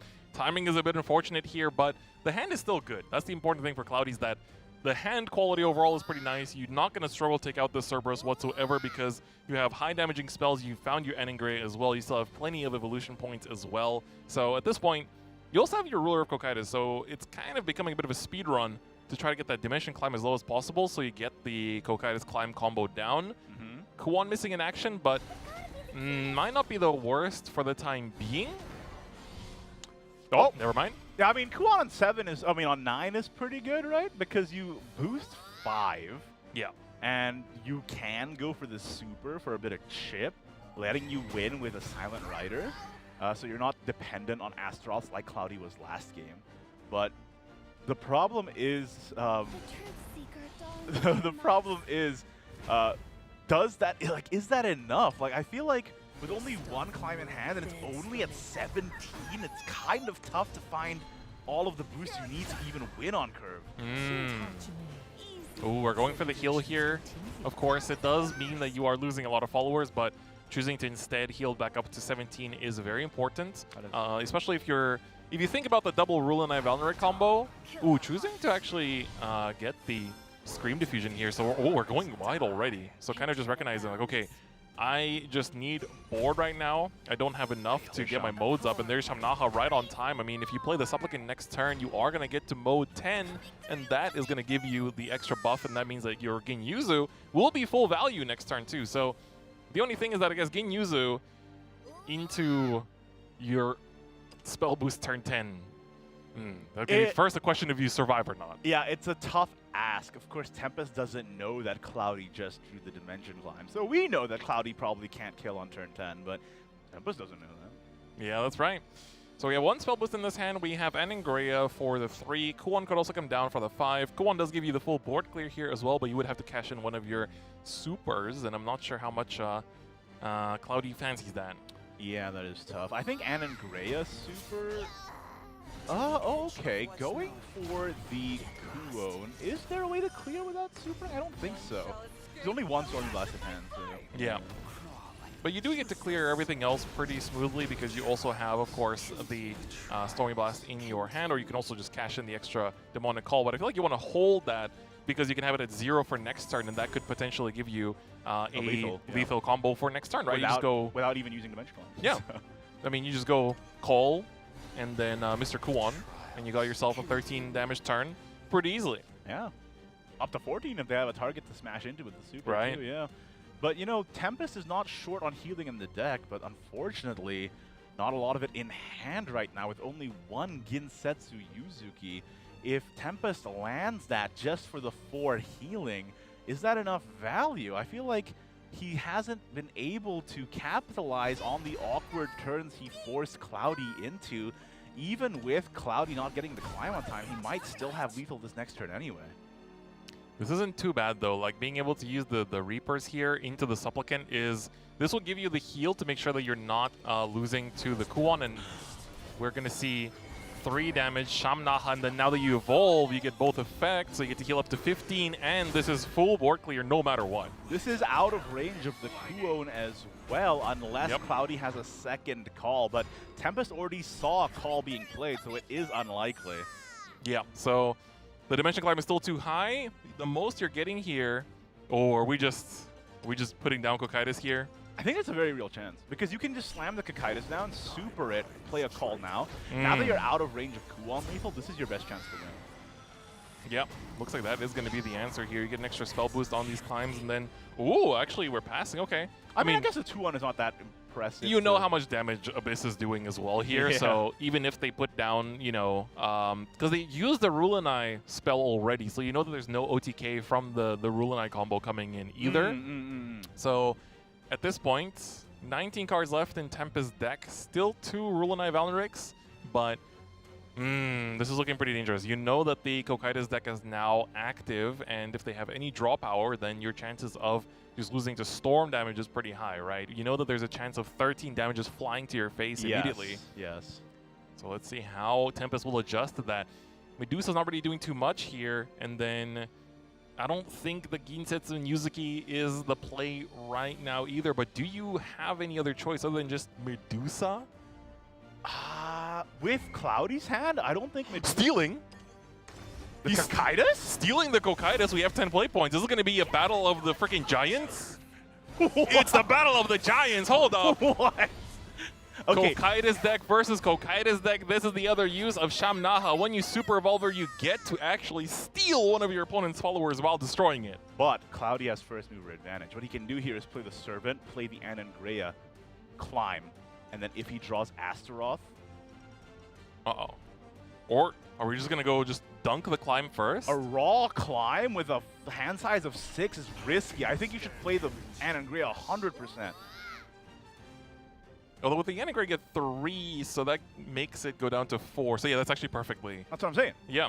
Oh, you still have the onion patch as well, right? Yeah, that does give you the option. That also, you know, gives you the highest chance of drawing into a hit. But the thing is, the only hit you have right now is still the Astaroth. The only way to win the game is the Astaroth, right? At this moment, yes. But you want to give yourself the best odds. Let's take a look. Come on, here we go.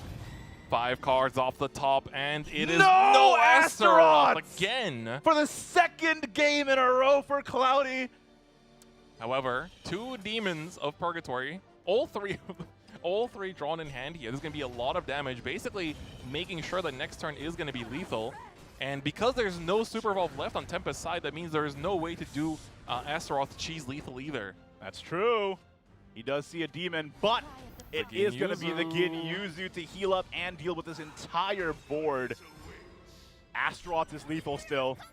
That's not Astaroth, but it is Climb. Uh-oh, we're just Super Evolving, climbing, and praying. Oh, wait, no, he has lethal with the Demon Force. Oh, you're so right. You're so right. I was so excited for the climb clutch. That's why Yeah, right. I tunnel visioned on that. But Cloudy's like, I'm not taking any more chances. All right, I did not draw Astaroth the past 2 times. I am not gambling on that. And honestly, fair enough. That means we're going to a game 3 in the second set. Very exciting. It's going to be that Mode Abyss versus, and first time seeing it here, Cloudy's Loot Sword. Let's see how Cloudy navigates. It's a very hard deck to pilot, honestly. Oh yeah. So especially with a lot of the techs in the list that Cloudy's bringing here as well, is going to be a very tight run here, I think, between these two decks, because both of them, I feel like, have similar times where they pop off with a lot of their damage bursts. For Mode, it does kind of depend on how you draw your pieces, but very much the same goes for Sword as well. But a very good opening hand here for Cloudy. Maybe not so much of the early game plays, but if you're going first, you can kind of be forgiven for that. The thing about Abyss versus Sword, though, and it's really tough for the Sword in this case, is that you kind of don't have a guarantee on setting up a Valse line, because Tempest's Mode Abyss does have random damage in the Supplicant, right?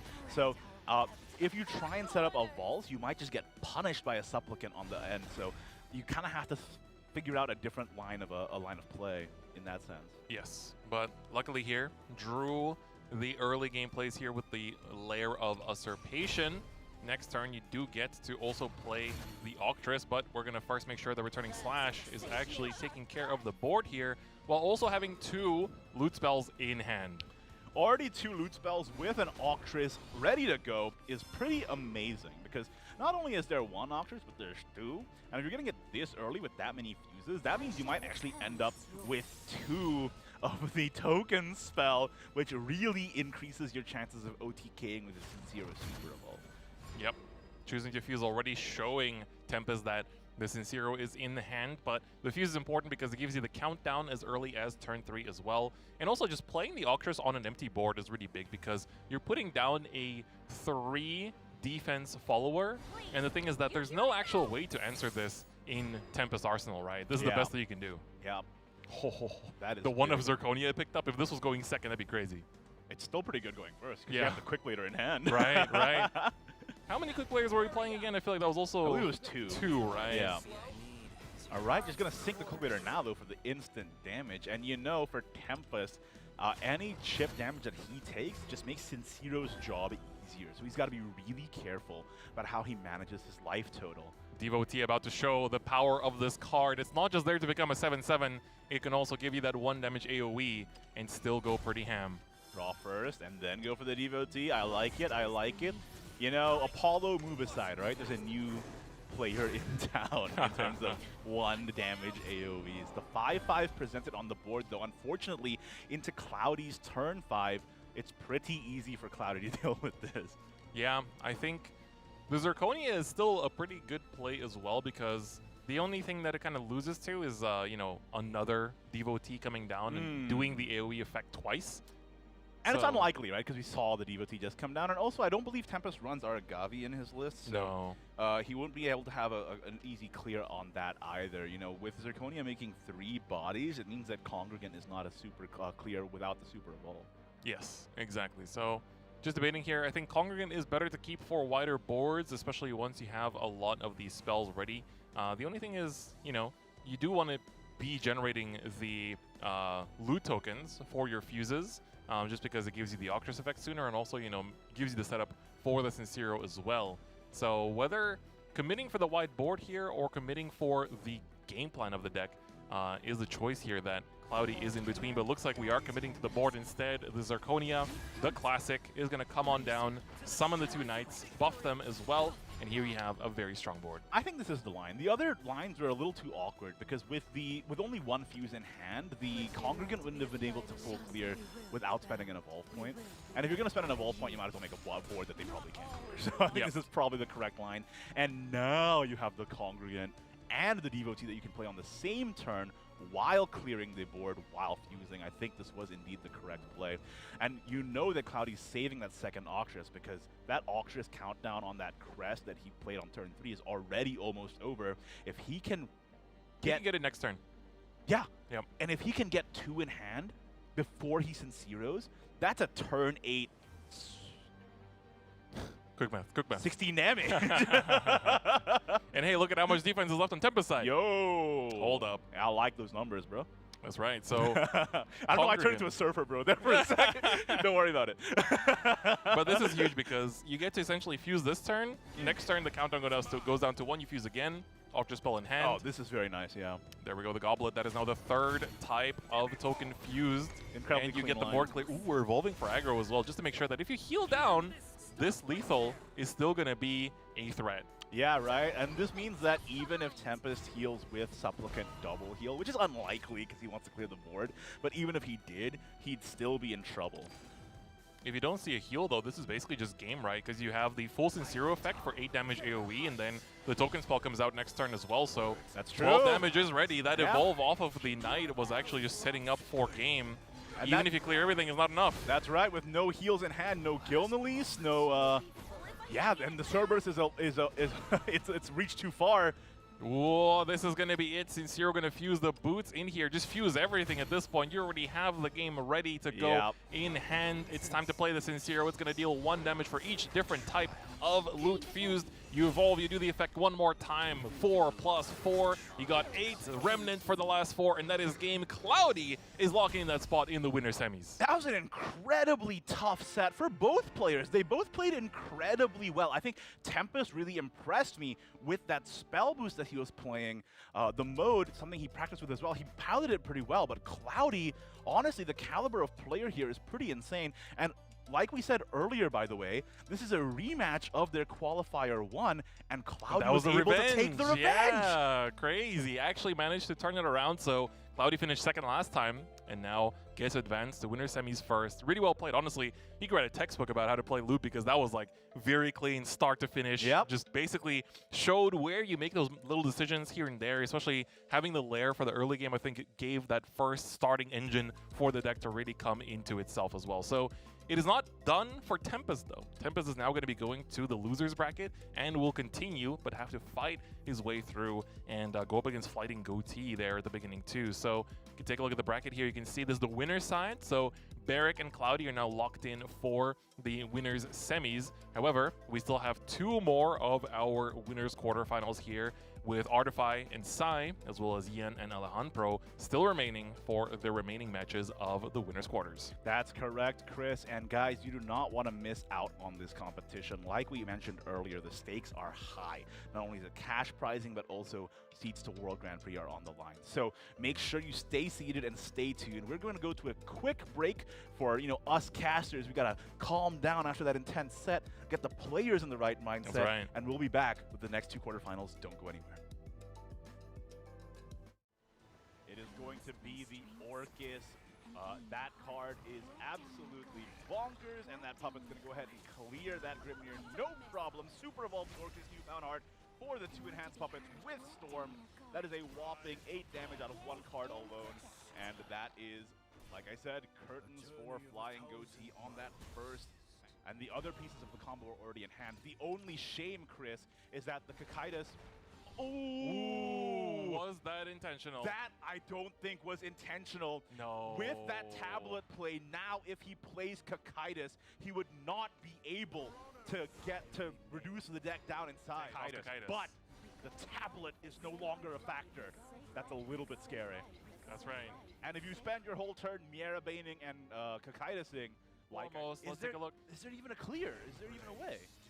Mirabane does give you the destruction, pinpoint, target removal. Time is very low. You can see it's in the red here. This is Super Evolve as well. This is Change the clutch. card. That's an animation that's going to have to play out as well. Do we have the last piece of removal here? Uh-oh.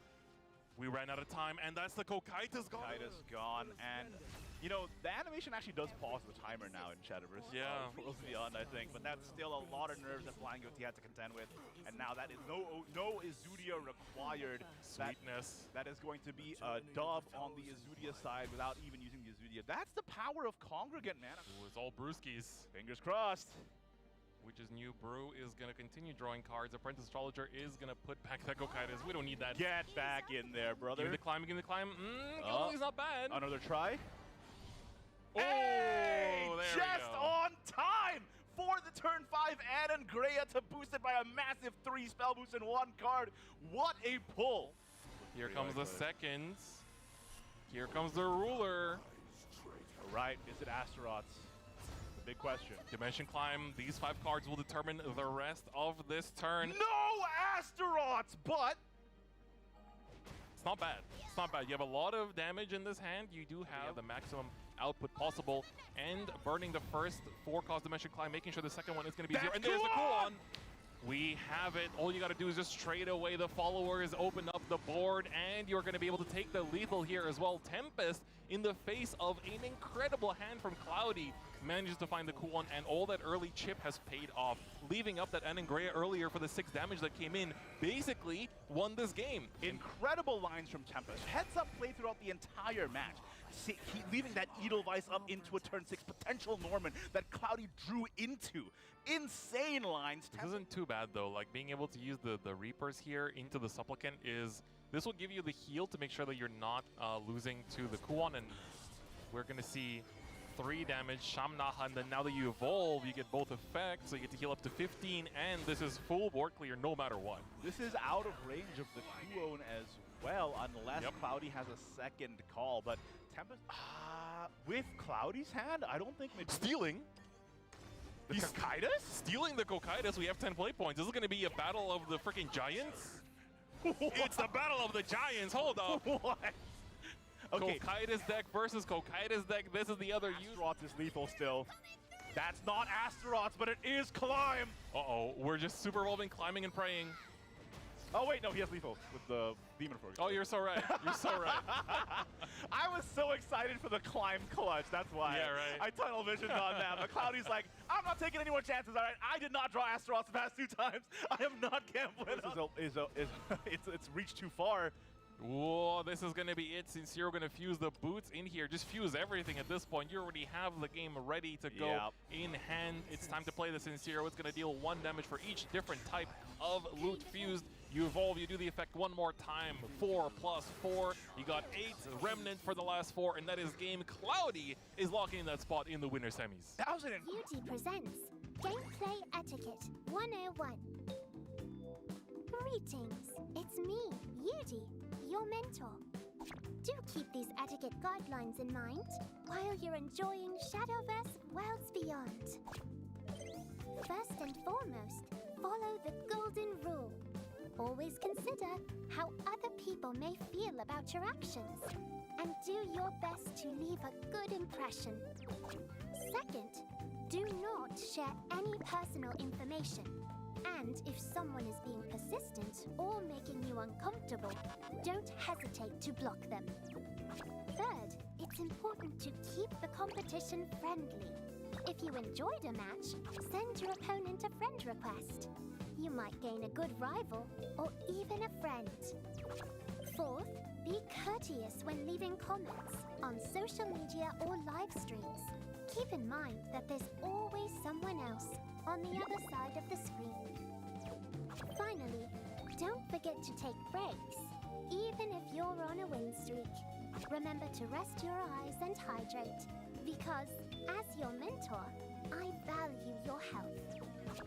Thank you for listening, and I hope you enjoy yourselves to the fullest.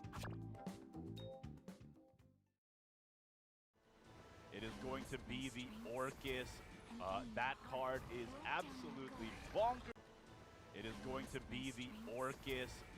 That card is absolutely bonkers, and that puppet's going to go ahead and clear that Grimnir, no problem. Super Evolved Orcus Newfound Heart for the 2 enhanced puppets with Storm. That is a whopping 8 damage out of 1 card alone, and that is, like I said, curtains for Flying Goatee on that first. And the other pieces of the combo are already in hand. The only shame, Chris, is that the Cocytus...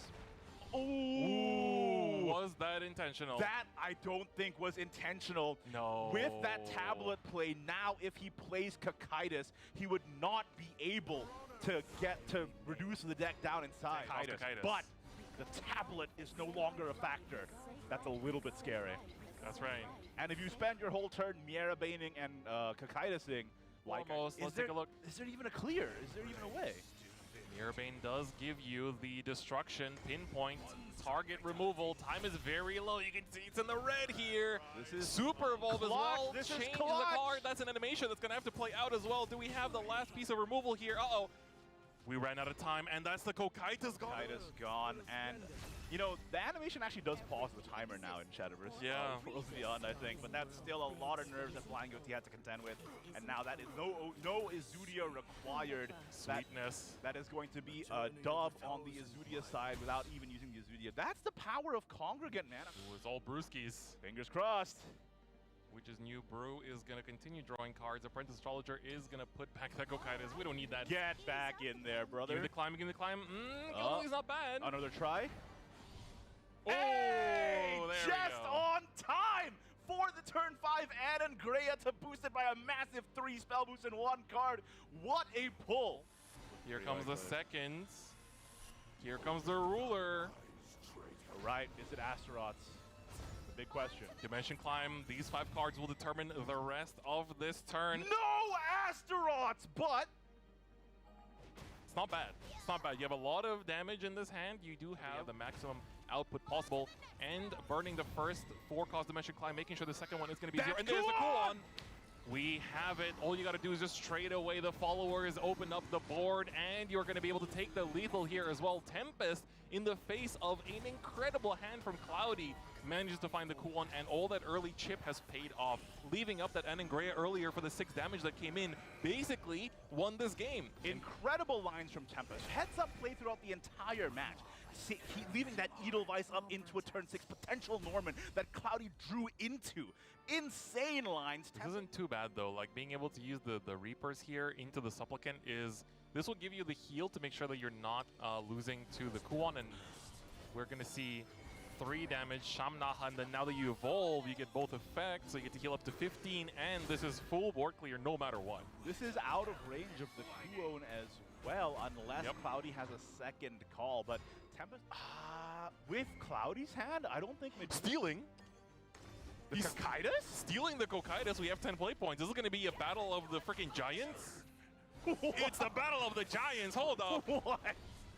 Okay, Kokaitis deck versus Kokaitis deck. This is the other use. Astaroth is lethal still.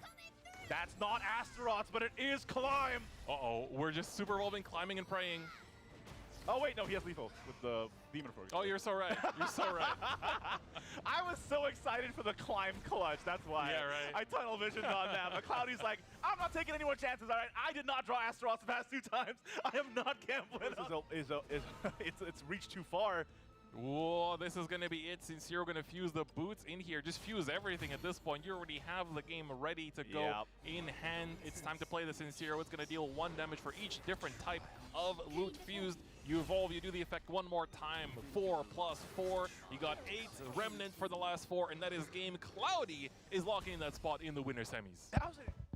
Hello, everybody, and welcome back to the Shadowverse Open 2025 Grand Finals. I am here, Ignidius, with my co-host Chris Different Fight. We just went through the first 2 winners' quarters, but Chris, we have 2 more winners' quarters to go to see who makes it to semis. Let's take a look at the bracket right now to see where we've been and where we're going, just in case you're just tuning in. There you go. So this is now, we just finished up the first 2 winners quarters. As you said, we had Barrick versus Flying Goatee and Cloudy versus Tempest. Both of these matchups were rematches of the qualifiers, both the second and the first, respectively. And we saw Barrick and Cloudy win their sets and go to the winners semis. But it is not over for Flying Goatee or Tempest, as they are now located in the losers bracket. But you can actually see here, there's the losers bracket and how it's going to take a look. So Flying Goatee and Tempest will play after this next set, and we get to see who gets to advance to the next round of losers and who unfortunately has to bow out of the tournament in day 1. But we do still have our 2 remaining winners quarterfinals matchups. This is going to be Artify versus Team EMT Psy up next, followed by Yan and Alahan Pro after that, to see who gets to join Barrick and Cloudy in the winners semifinals. And you know what's really interesting, Chris, is that these are not reruns from the qualifiers that they qualified into this tournament for.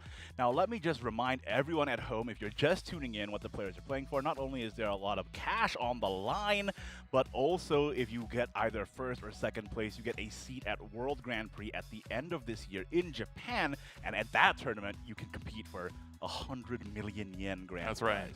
That's a lot of money, so there's a lot on the line for these players, not only honor and skill, but also the chance to compete on the world stage. Yeah, and I think a lot of the SVO players that we've sent throughout the years tend to get pretty deep runs in the World Grand Finals, for right? sure. We've had a lot of famous names, you know, that really kind of made themselves famous from the WGP, and I think this is the chance. We already have 2 slots confirmed, both from last year from original Shadowverse. We had 1 spot confirmed in WGP, and then of course we had the kickoff qualifier. And don't forget, for those of you watching, in case you haven't kept up to date, there is the last chance qualifier next month. We'll talk about that more later on the broadcast, but that is going to be your last chance to qualify, not for this because the SVO circuit is done, but directly to the World Grand Prix as well. So these players have to go through all the qualifiers, go down to Singapore, play it out just for 2 chances. You can actually potentially snag up that last chance qualifier from home, which is also very attractive. Yeah, but that's going to be a tough competition. Oh, yeah. 100%. 100%. Now, guys, as I said, we are moving into our next winner's quarters. It is going to be Artify versus Sai. I believe we do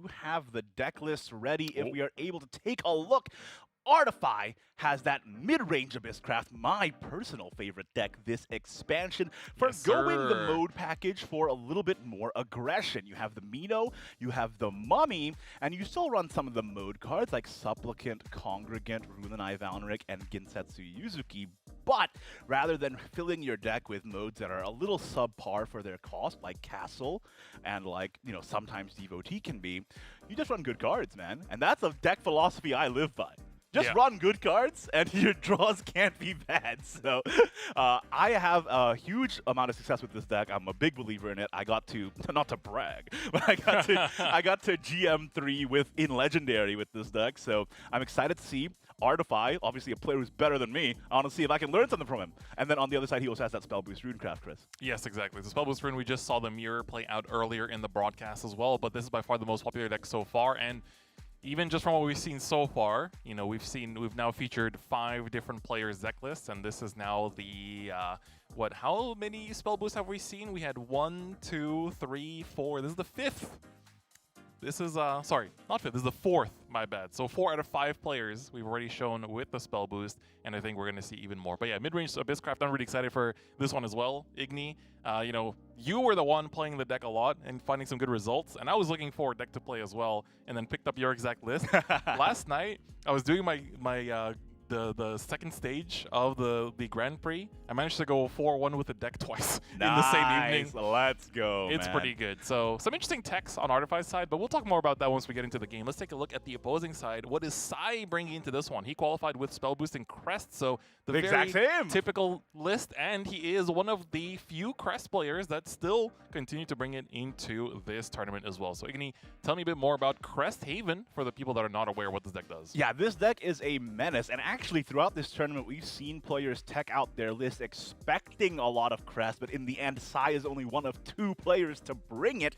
So the idea with Crest Haven, of course, as the name implies, you fill up your Crest zone with 5 Crests ideally, and then the Marwyn Crest in particular, if your followers haven't attacked, deals 5 damage split among enemies, and if their board is clear, that damage goes straight to the dome, baby. And so the strength of Crest Haven Craft is that you get to spend all your resources clearing their board, but still dealing damage essentially for free every turn.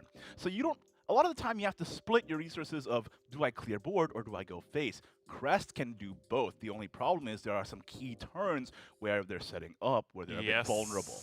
So if you can take advantage of those turns where they're vulnerable, you can catch them off guard. But unfortunately, if you let them set up, they have an immense amount of healing, because once their Crest zone hits 5 crests, they can play Maddening Benison without a downside. So that is very scary. And we see in Sai's list, it's very teched out with 2 Rodeos, 3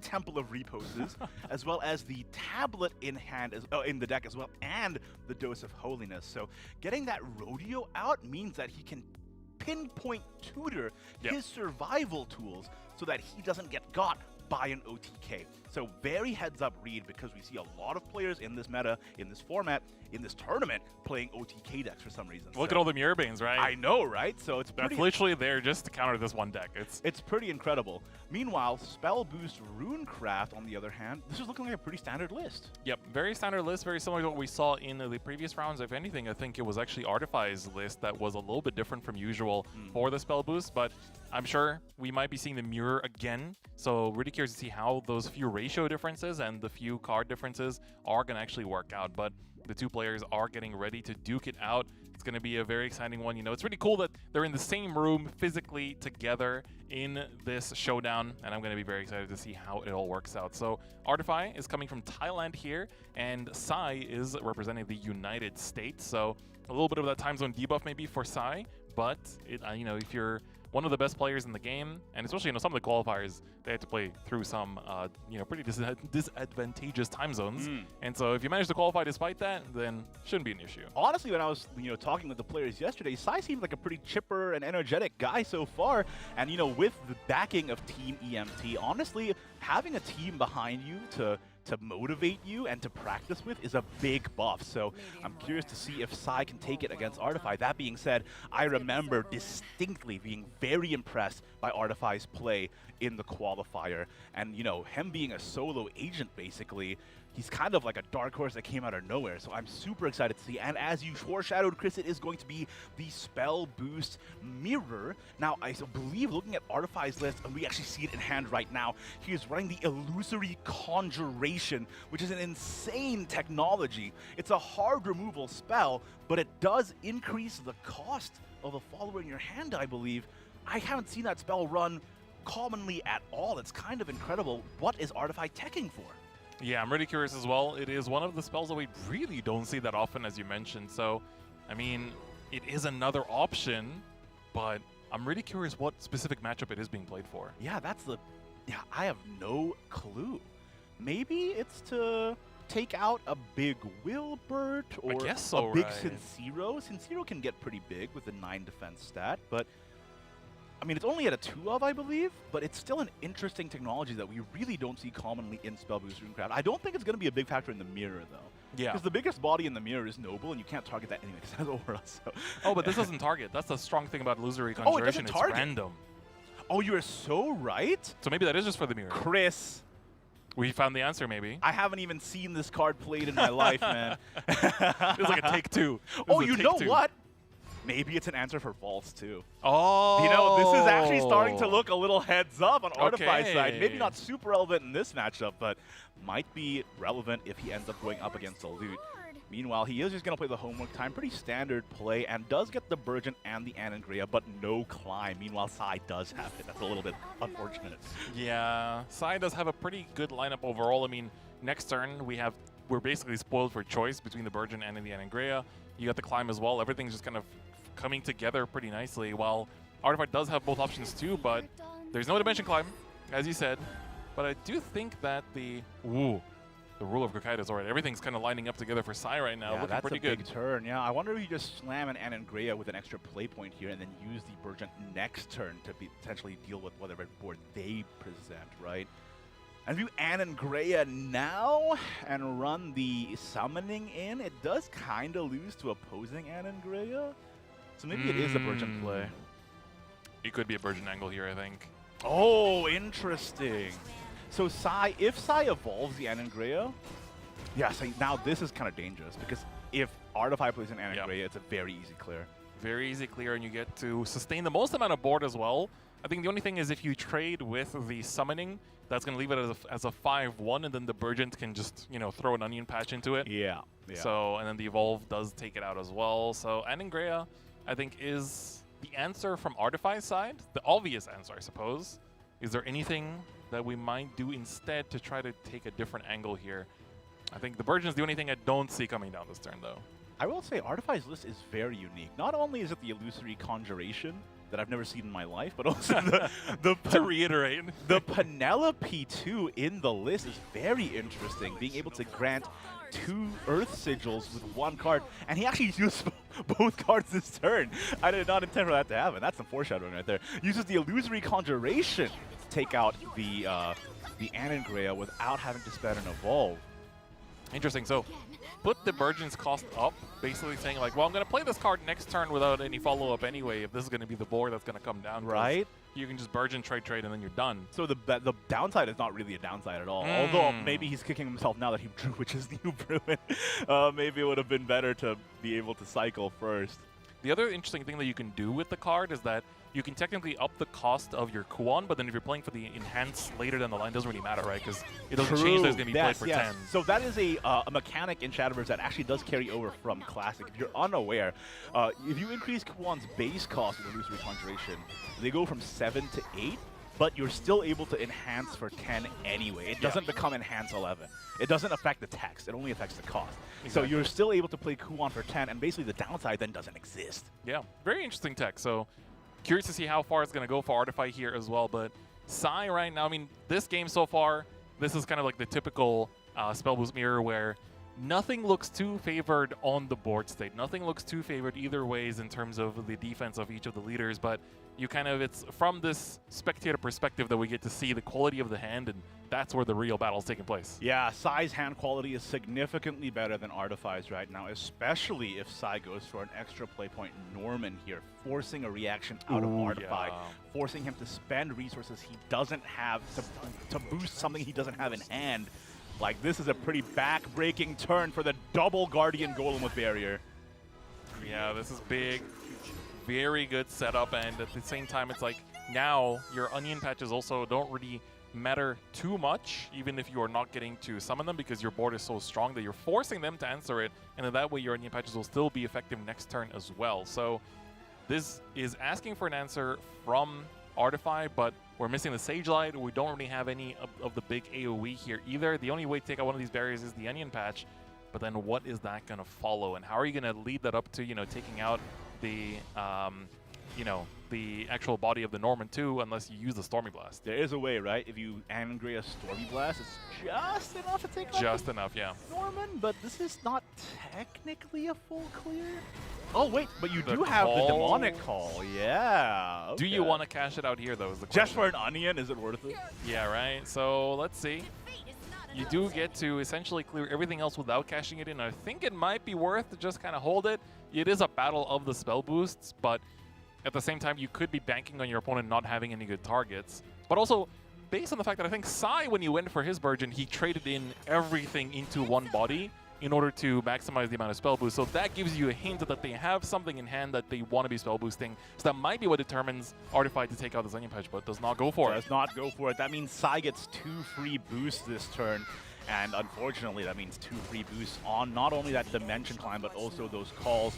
Kuon Yes, coming down, that's sir. another 5 potential boosts for that Dimension Climb in hand, meaning it is playable next turn. But obviously, what's even more important is that it's going to go down and cost enough to play alongside Kakaitis on turn 10. Exactly. It's going to be ready for the prime game plan of this deck.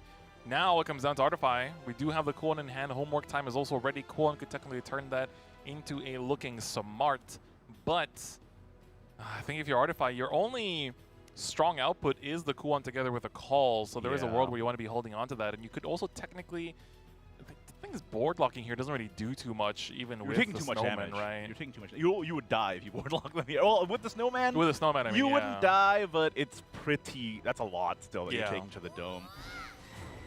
Okay, We're use using it just the to trade. take out. Fair enough. Is it going to be just the Kuon coming down here? I think it might be the move. Problem is that you're really banking on the draw from the looking smart now. So if you don't see anything good, and even if you see the Dimension Climb, it's pretty late, right? 'Cause Yeah, you've got way too 0 late. spell boost on it. Especially in the mirror? Yeah. So I'm afraid, Your Honor, you might be slightly cooked. You're still young at heart, Chris. My favorite part of any cast is, by the way, off stream when Chris just starts saying stuff. It's kind of amazing. And then I repeat it back to him, and he's like, "Did I say that?" And I'm like, "Yeah." You weren't even thinking actively about These it. subconscious mumblings. Yeah, but this is looking really good for Sai. And as you said, Artify having to respond to Sai's board, but not having the boost target means that all these boosts are going into nothing, man. Yeah, we're just making that demonic call go further down into 0, basically. Yeah, it's -5 right now. He actually did the math. I don't know about that. Hey, homework time's Check ready tapes. next turn. If we can get, like, what's crazy is that even if homework time top decks into the, not the call, the climb, It's that's too late. still, I mean, look at this hand, right? You have 3 from Anangrea, 2 from Demonic Call, 1 from the Stormy Blast. It's like you might get yourself a very late call down. at this point, you're wanting to like draw into multiples just to be able to have something good to throw back once you do get that first call ready. But otherwise, Sai is just, you know, Just really good for Sai. he's basically being served the game on a platter right now. Yeah, I mean, as long as he lives turn 9, he'll have that game. Potentially, especially with Artify not having a counterplay. One of the big things you could do here is that if you are expecting, because you see how low the hand is, which normally you can assume either they're running out of gas and they're going to lose, or they are just holding on to the big turn 10 play and going to bank on that. Ooh, you see your Kokaitis, so you technically do have a world where Artify just has to play the Kokaitis on turn 10, with the only follow-up being basically the call, and then pray. For Astaroths and then Super Evolve your Onion. Yes. That's the only way out, I think. That might be the only way out. And the only other, the angle for this turn, I think, is to try to go as wide and tall as possible, because Sai cannot afford to evolve this Kuon this turn. So that would essentially mean that Well, he can afford to, but it's not optimal. It's not optimal, right? Because if you evolve the Kuon, you don't have an evolve for the Kakaitis turn, meaning, you know, output damage from Silent Rider is cut, as well as the Astaroth's potential is cut as well. So it's not something you want to be doing for sure. Yeah. So I think going relatively wide here is good. This is still, I mean, you pop the barrier with the Onion Patch, and then that means that you can Kuon and then see. You don't get the homework time to get discounted this turn, and you don't get to play it together with the Kuon either in that sense, because you're only getting to potentially spell boost 3.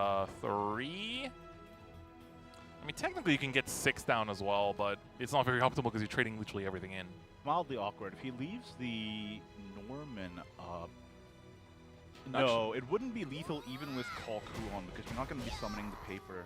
Yeah. So it wouldn't be lethal either way. I think you can just land the Kuon and ignore the Norman. Looks like that's going to be the case. You do get your spell boost down here. So that does mean that, I mean, at this point, you have lethal lined up, potential lethal lined up in hand. It's pretty likely, with only 3 other cards other than your Climb. No, 2 only, because you're playing the Kakaitis, so. Ooh, hold up. That is bold. Ooh, super evolving. Okay, this means that you win directly with Rider if they don't have a ward, but... Okay, we're just trying to reduce the chances of, like, you know, having to bank on the Astaroth here. Well, now you have all the outs. If you get double Demon, you win. If you get Rider, you win. If you get Astaroths, you probably win, unless they full clear. But it's pretty likely you win now. The only problem is Rune has a lot of healing.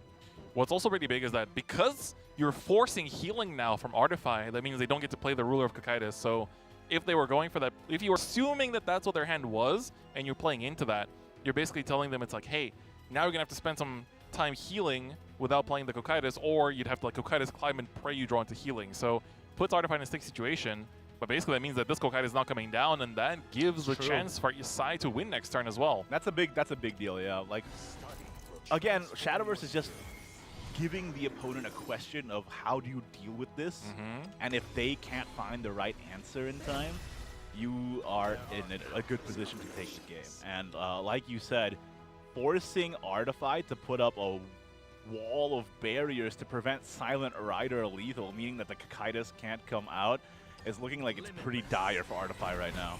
But that's also a very good answer into predicting specifically that, right? Because they, you know, they used their last Super Evolve point, so you know that the Astaroth is no longer the win condition. So this play is made possible by the fact that you know that the barrier matters now, right? The only out now is Double Demon for guaranteed win. Well, let's see. Edelweiss comes down. You do not have the play points to play that out, though. It has to be the Kokaitis climb if you want to go for it this turn. And I'm afraid that Edelweiss plus looking smart is not going to be enough when you don't have any evolve points to potentially, like, even if you draw into Nangrea, it's not going to be good enough either, I think. I think it has to be Kakaitis now. If you don't, you run the risk of just getting run over by Norman with no climb required.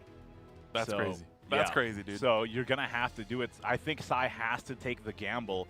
It's a pretty tough risk. Artify putting the barriers up was the most heads-up play he could have done there. Yes. Now the only issue is, will it pay off, or is Sai going to get that Double Demon?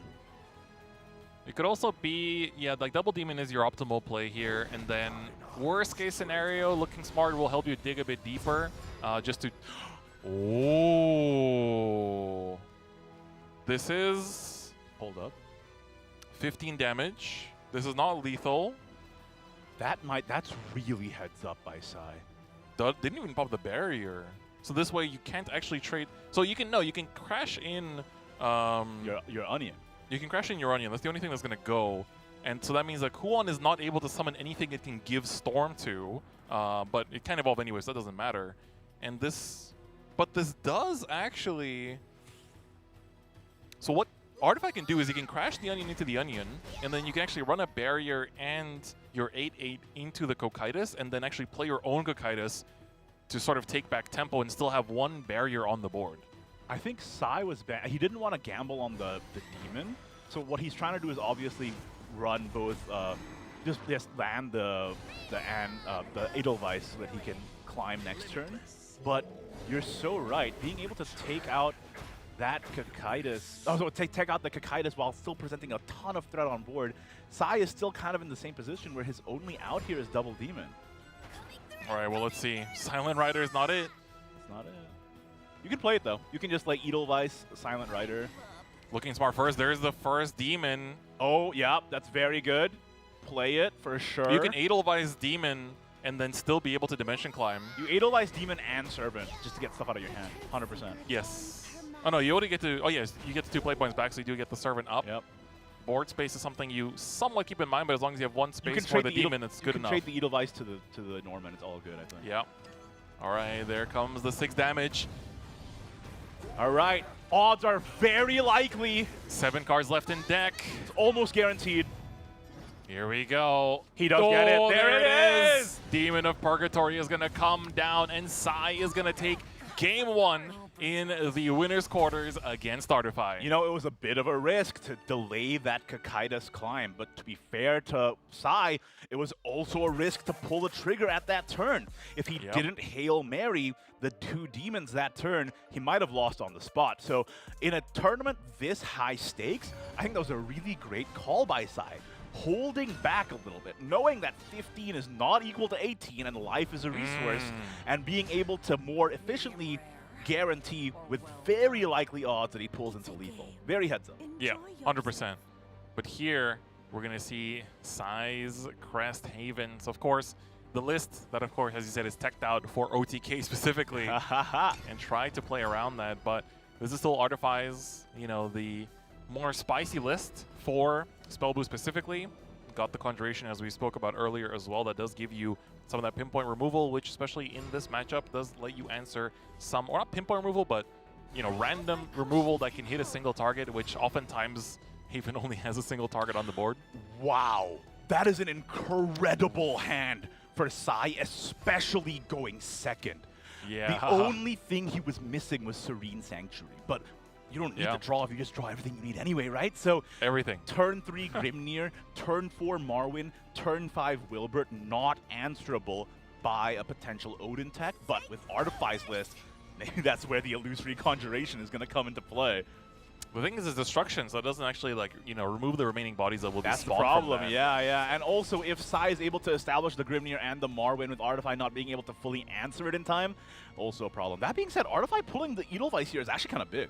Ooh, that gives you some more chip. And, of course, one of the big things in playing this matchup specifically, and why I think, and I'm sure you'd agree, Midrange Abyss actually has a fair big chance into 100%. this deck as well, is that they only really get to take out one target at a time once they have to start playing down, their Wilberts, their Marwyns and whatnot. So, and if you can pressure them with multiple targets on the board, that is chip damage is going to add up, right? Again, look at that. Another follower remained. Well, let me just slam that evolve button real quick and just push in some more damage to the face while being able to still take out other targets. But even Burgent run the 2 onions in and evolve the Penelope. Penelope's going to go face, but actually going to go for the boost? I don't know if that's a right play with no climb in hand. Yeah, right. I think going the aggressive route might be right. Or just saving the evolve in general, it seems like. Interesting. Okay, I can... Or not. Hold up.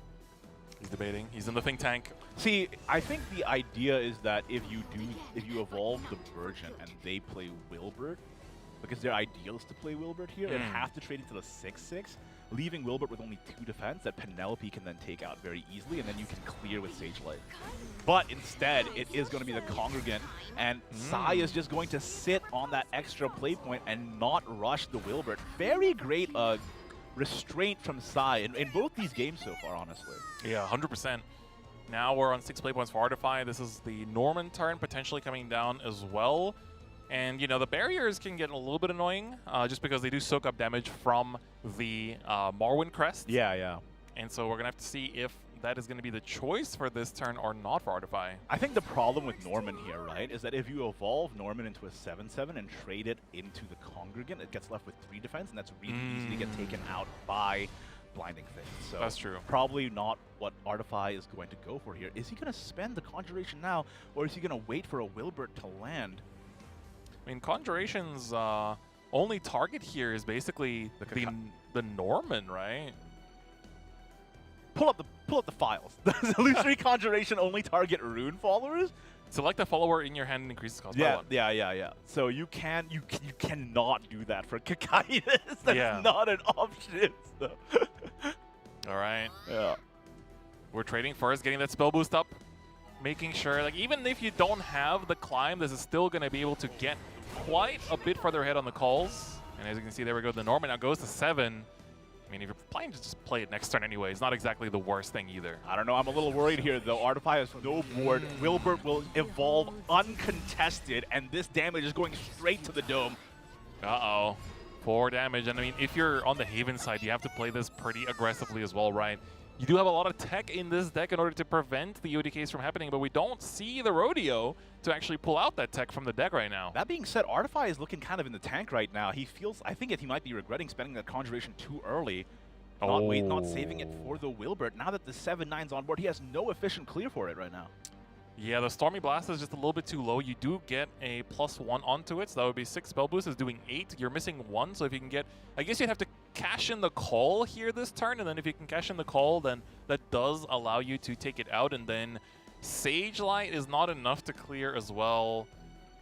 It's just a little bit awkward, isn't it? Yeah, and like the other option of like playing Norman, running the Onion, and super evolving it, it still leaves them with 2 2/4s, and they can, in this situation, it's quite dangerous. Like if Sai is playing Jean, I'm not actually sure. I have to look back at the list, but yeah, it's a dangerous situation to be in. Ooh, evolving the Enengare here just to get the 3 damage in. Is that going to be the play, or are we going to use the call here? You have 2 calls, and one of them is at 0, one of them is at 1. Looks like we might be calling, or we might just be passing. Which one is it? It's the pass. Passing on the 2/3. The Rodeo gets burned, which is a huge downside for Sai. You can see that he did not like seeing that on the camera. This is what I love about the player cams, by the way. Yeah, man. And, you get to see the emotions on the players' faces. That Rodeo is actually a huge factor of Sai being able to, like you said earlier, prevent OTK from Astaroth. So without that Rodeo being able to pinpoint pull the Temple of Repose from the deck, suddenly his chances of preventing an OTK get a lot harder. That being said, the damage is now 5 from the crest every turn, and it's pretty easy to reset as well. So for the time being, looking pretty good. We have 3 of the permanent crests in there as well, so resetting that 5 count is pretty easy. That also means that the Benizen is now being able to play itself for no demerit. You do get the 10 heal without having to actually acquire the crest that, halves your life at the end. And very importantly, I think you mentioned this on a previous cast, Chris, but the order of the crest is really important. So being able to get Grimnir up before Marwyn is super important in the Super Evolved trade games, because it does activate in order of activation. Exactly. So here comes Mr. Norman. We do have the heals here as well coming through and making sure that we're trying to get away from all of that damage ping that is being put out from the Haven side, but another pickup of the Congregant. Yeah, but is it relevant? I think if you Congregant and Torrent, it's not the worst play here, because you take out the Norman for sure, and you either banish the 3/3 or the Onion, either of which would prevent a boost. So honestly, not bad. And that's like very minimal investment to also up your crest counters, so your Congregant activates another turn. Yeah, I think that might be the play. Yeah, you just want to make sure that the board's empty so that your Shining Disenchantment can go face. So I think it is Congregant Torrent here. Yeah, that's likely going to be the case. Oh, Grim interesting. here instead. Okay, that does get the ward buff, and you do get full board clear. Supplicant very importantly picked up there because this means that you get to reset the 5 count with a new crest that also heals. This heal is going to be important because right now we know there's a Cocytus in hand, but there's no Dimension Climb, so the sort of win condition that Artify is trying to aim for is likely just the call Kuon, go for a big storm damage combo. But right now, if you manage to get that heal and the heal keeps chipping and you also, use a Benizon on top of that, you should be safe from the OTK combo as well because 20 is pretty hard to reach. Yeah.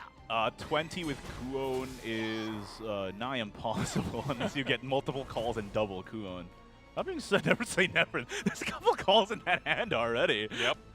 That is 2, so I think the heal is going to be very, very important coming through here. Ooh, the 4 does hit. Maybe not the best target. You do lose out 1 more defense here instead, but you get the full board clear. Your second demonic call is still at 7, unfortunately, but that won't be a problem as you still have...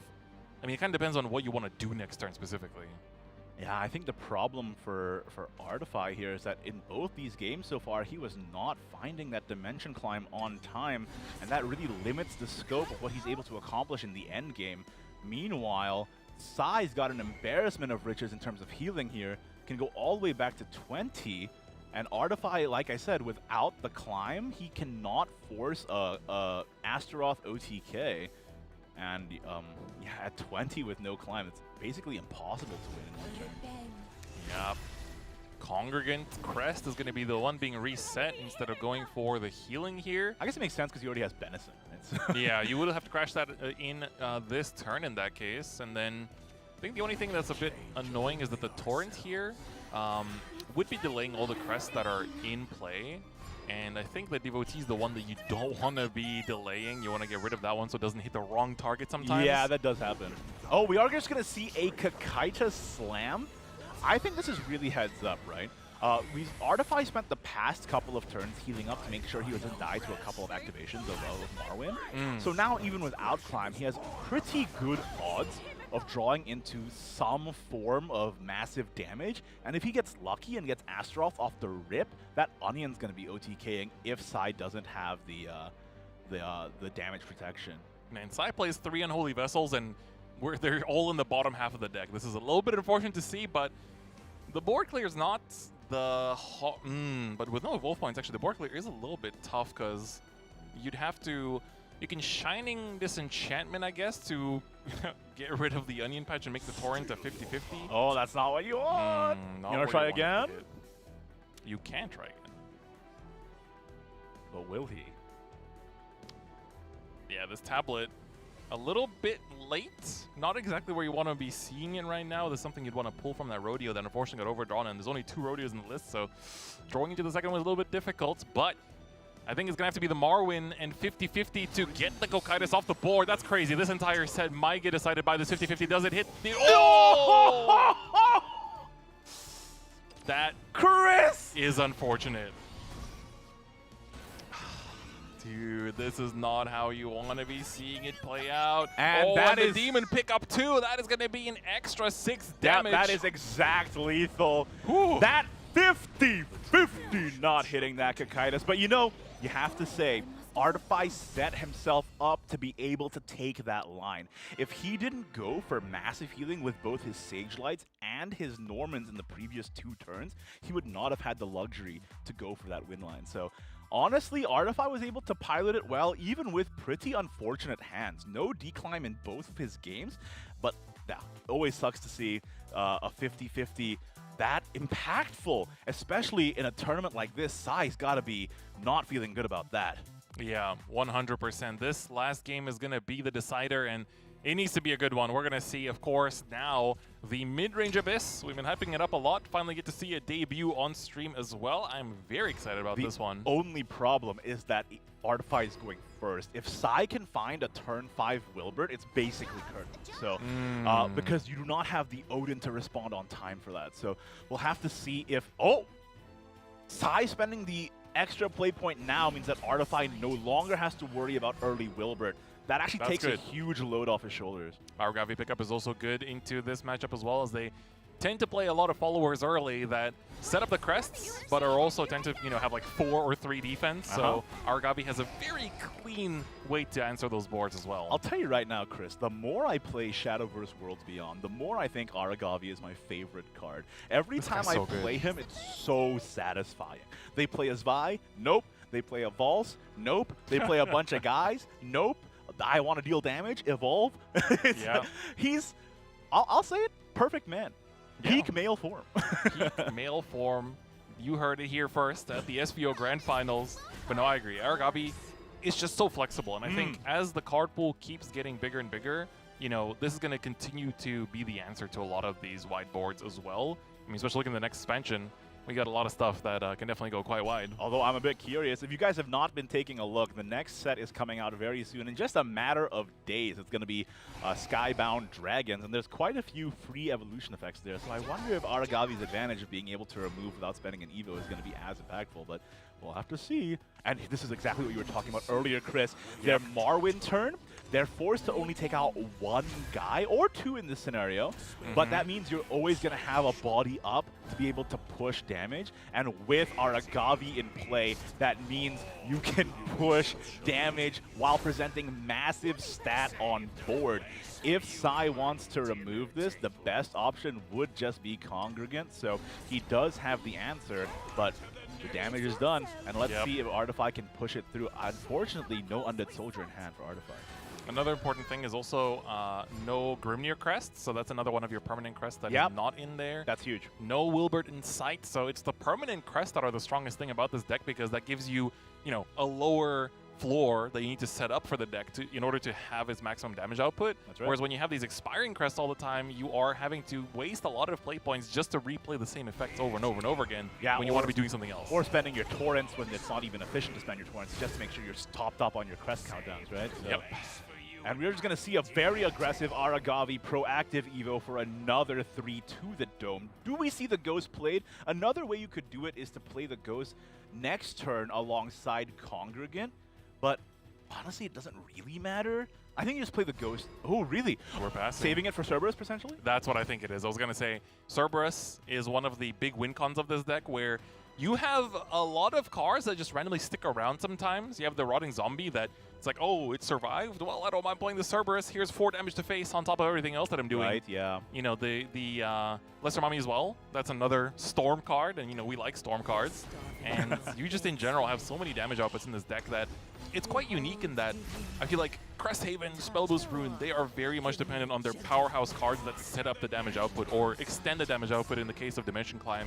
Whereas Midrange Abyss has this much more sort of flexible game plan, right? Where it's like you have the Rule and Eye combo sometimes that wins you the game, sometimes it's Cerberus that wins you the game, sometimes it's Gilneas that wins you the game, or sometimes just board presence and early game aggro that can win you the game in matchups like Haven. A lot of times it's Rage of Serpents that wins you the game.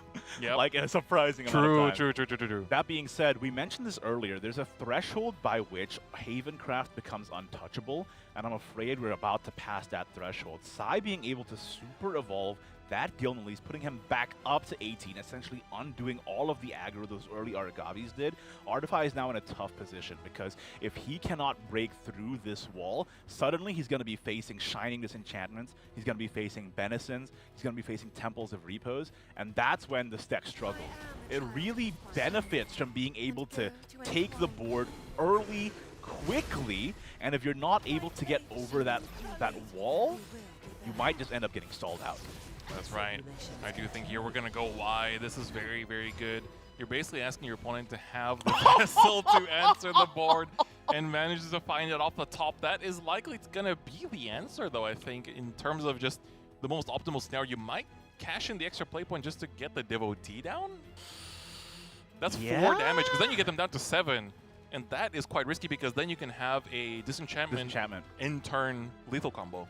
Yeah, I think that is the line. That Unholy Vessel pickup from Sai came at the exact right time. Yeah. So the problem with like the reason why Congregant is such a good card and why Midrange Abyss has chances against this deck in particular in the first place is because you build so many boards, they can't have infinite vessels. But Artify did not get the Undead Soldier and did not get the ability to build boards that he needed, and the one board he was able to build does get just instantly answered. That is incredibly unfortunate. Here comes the Rule of 9 Valneric. We're going to go wide to make sure there's a bunch of sponges to soak up this damage from this potential lethal combo, right? That's exactly what I was talking about. Like, you got to make boards every single time, and that's why you have the chances. But Sai has a lot of hard removal in hand right now. That is right. And, you know, if you can remove this board and just do end of turn 4 damage twice, that is going to also give you the win. And especially because Artify only has one evolve point remaining, you can't just like cash that into the Supplicant. You might have to use that on the Gilneys, which means then you don't have it for the Cerberus. Yeah, that is an issue. The super allocation in the end game for mid-range Abyss is quite tight because you have to make a decision, like you said. It's the Cerberus, it's the Gilneys, or very importantly, it could be a Vuela into storm damage out as well. And being able to evaluate what you need to win the game at any given time is a skill in this deck, but unfortunately for Artify, he doesn't even seem to have that luxury. His hand is looking pretty strapped for value, unfortunately. Gonna do double Torrent here. Most likely, but that leaves one Rubenai Valneric up. Is that enough to take advantage of? I don't think so. Not quite. Rage of Serpents picked up for any of those potential ways to just finish up the game once the defense is low enough, but Sai has been healing and healing and healing, and unfortunately is getting further out of range of the lethal combo. So is this a Gilneys Super Evolve just to sustain? It might have to be, because otherwise you're really at risk of clear into Disenchantment and into a kill. Or do you Rule and I just go wide again? You really run the risk. You only see one vessel. That's the scary part. True. But thing is, if they cash in the vessel, they don't have the extra play point anymore, so that will not get them the shiny disenchantment on the that same turn. Yeah. I see your line there. It is going to indeed be the Scream Diffusion just to make another board and try to get some damage in. Do not play that Rage of Serpent. No. That is way too dangerous. Well, Grimnir a little bit late, and is also going to be out of sequence as well, which is not what you want to see. Yeah, that is unfortunate. This is exactly what we were talking about earlier. The sequencing of the crest really matters. So if you're in the audience, you're not aware of the interaction.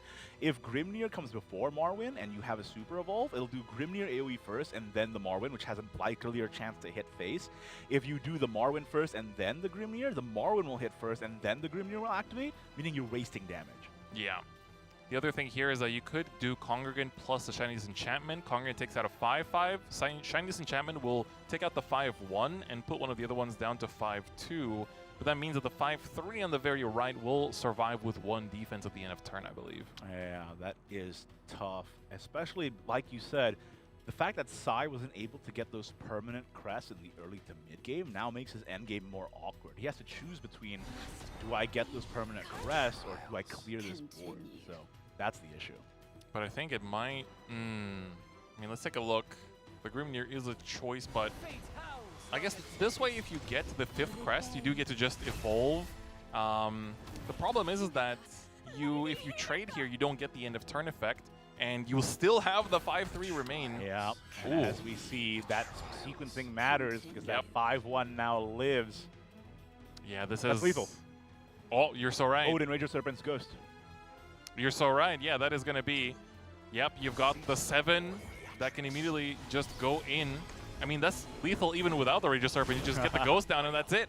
Looks like Artify manages to find the lethal play. The Ghost that was held onto this entire time is what takes the game and takes Artify to the winner semifinals. I am so proud.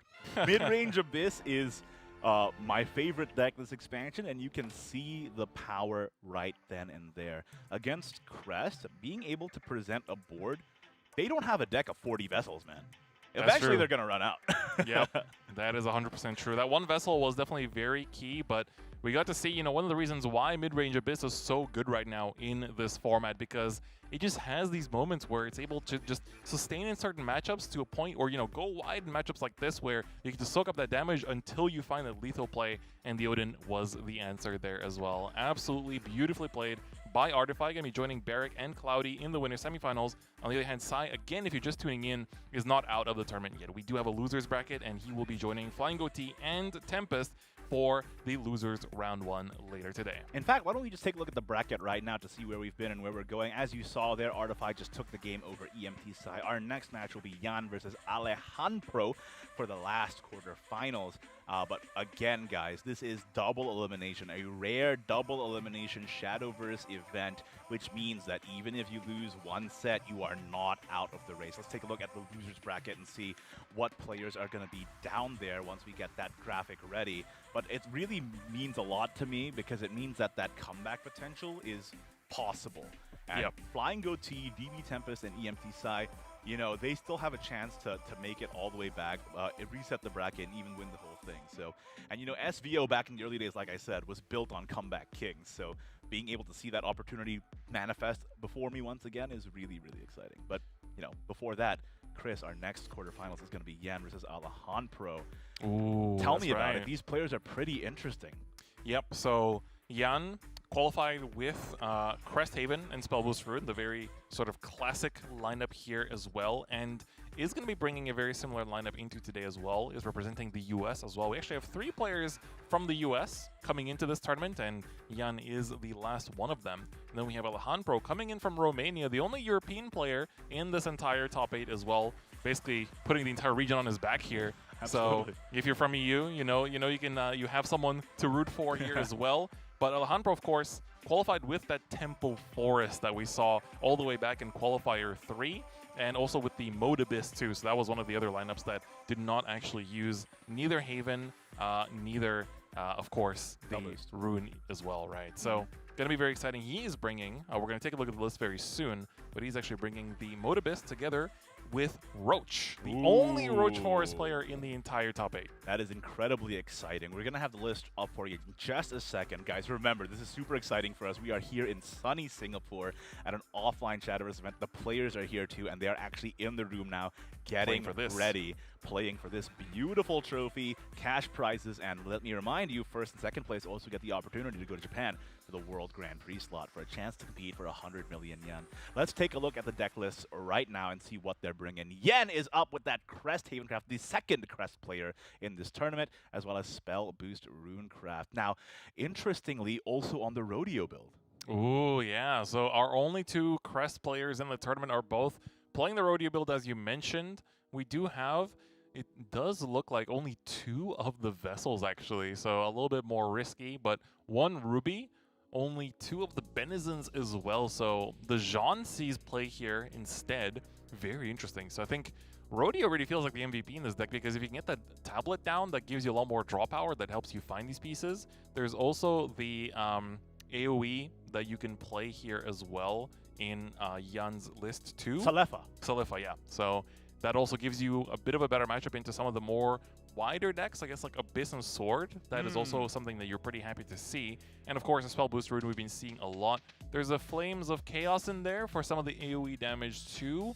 But I think outside of the regular stuff that we've seen from the list so far, that is about the only thing that I think stands out here compared to everything else we've seen. Yeah, I think the Flames of Chaos and only 1 Edelweiss, having 2 different options to potentially deal with an ambush false is pretty important.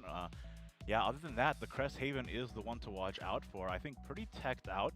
And to add to your point, telling the viewers at home a little bit of Shadowverse mechanics here, if you pull the tablet out with Rodeo, the fanfare does not activate, so you do not get the potential drawback of reducing your deck and removing the duplicate. So you'd still be able to draw into multiple Wilberts or multiple Marwins, for example. So it's a pretty big deal. So hopefully we actually get to see the Rodeo played this time. I'm really excited to see if that tech works out. Yep. Meanwhile, let's take a look at the other side.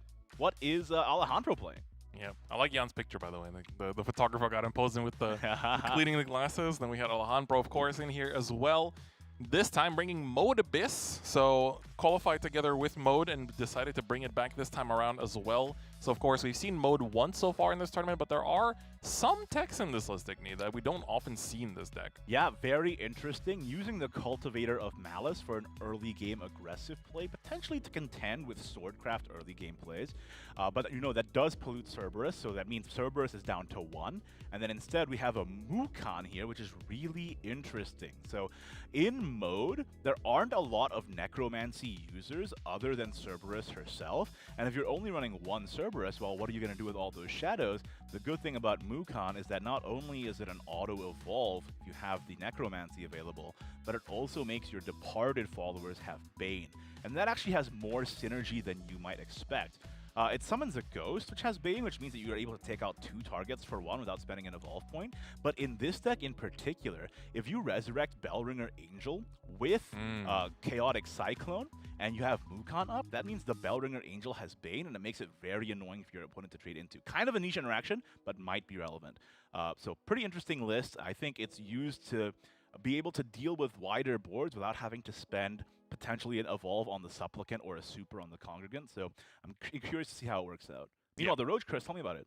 Yeah, so Roach, of course, the cheapest deck to build, but arguably the hardest to play. So we've seen it time and time again. It is a deck that is entirely built around the Rhinoceroach, which of course gets stronger the more cards you play in a turn, and then you use some of the various ways to bounce it back into your hand in order to play it multiple times and get a crazy, potential 20 damage combo turn down as well. You have lots of removal options, that we've seen throughout this deck's sort of various iterations. You've got Draw Power together with the Godwood Staff, and the legendary of choice, I guess, in this list seems to be just the Gilnelys, just to give you some of that sustain, and also, potentially give you some early, some of the early stuff sticks and you get to, land and evolve somewhere to push some phase damage. You can actually push that extra together with the Gilnelys effect as well, or just use it to sustain yourself and survive to make sure that you reach your combo turn for the win con. In terms of big changes to this list, Igni, I don't really think there's been anything too crazy, though. I mean, we've seen the Eradicating Arrow quite a bit throughout various past iterations, too. Ambush from Above was really popular earlier, I feel like, and now is seeing a bit of a comeback, too, Ryan. Yeah, it kind of got outperformed by the Eradicating Arrow, but, having 4/1 costs that can deal with enemy boards is especially a big boon for Roach, because you're able to potentially take out wards, and very importantly, Eradicating Arrow gives stat debuff, not damage, meaning it can take out wards that have barrier, including Norman's Golems, if you're lucky to have those hits land. So that's actually a pretty big interaction. One other pretty interesting inclusion with the Roach Forestcraft here is the Hamlet of Unkilling. It is a draw engine and potential stat debuff as well that you can combo with the arrow, the Eradicating Arrow, to again get around pesky barriers that might be relevant. That being said, I think Roach Forestcraft really at near the end of this set has seen a huge uptick, especially shoutouts to the Japanese side in Rage.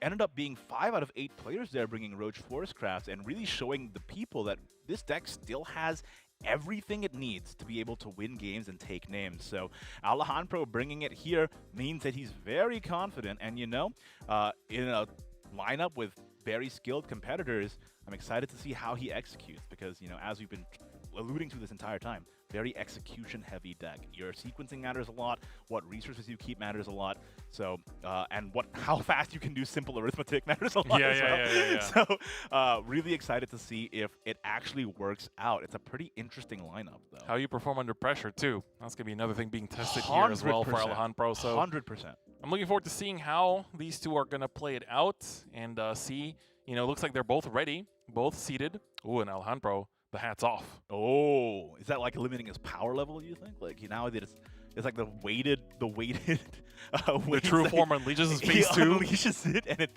causes a crash on the ground because it was so heavy. No, I think it's just because he needs to wear the headphones. It'd be kind of funny if you wore it over the headphones. Yeah, but I'm really excited to see these two players, one from the States, one from Europe, a battle of regions here. Let's get straight into it. Yen queuing with the crest right away against Roach Forest here. Okay, so Roach, the question is going to be, can you pierce all of these wards that are going to come down from the Wilbert? And if you see Wilbert in opening hand, I think that is an automatic keep in this matchup. In this matchup, yeah. Because that gives you the biggest edge possible. Yeah, the only issue with all your wards is that it does get taken out by a zero-cost Bale, but the thing about Wilbert is that when he dies, he makes 2 more guys. So that is like the best way to be able to prevent Roach from hitting your face. Yeah, it's an auto keep for sure. And there you go. There's the Bale in the hand as well. Manages to pick it up as well. Has the Lambent, has the Fairy Fencer. There is a bit of early game in this hand. We do need the draw power from the Godwood Staff, but I'm sure we can find that over the course of the game. On the other hand, Jan going first, which means that we're going to see a turn 3 Grimnir. Blinding Faith can be good to answer any early Fairy boards that stick around, because the early chip can be very, very important in this matchup. And the Congregant, of course, will help us find, you know, the namesake of the deck, the crest that enables the damage, which is, of course, the Marwyn.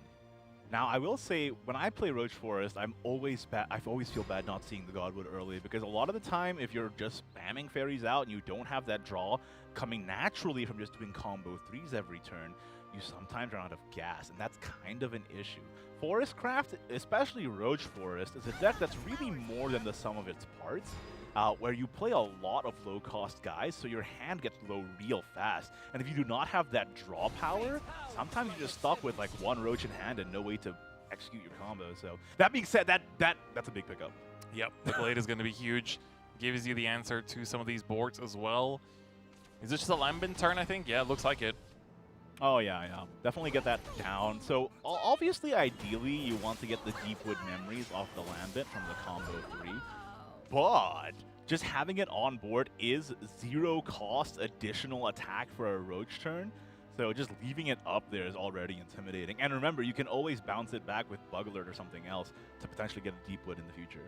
That's right. So far looking pretty good here for Alejandro in terms of hand quality. And then it all comes down to, you know, how it lasts throughout the next few turns. Ooh, and not really doing too much here on Jan's side, just setting up there's like not even, you know, don't have to play the Blinding Faith, so might as well just put down the Amulet and pass on it. Ooh, and the Rodeo picked up too.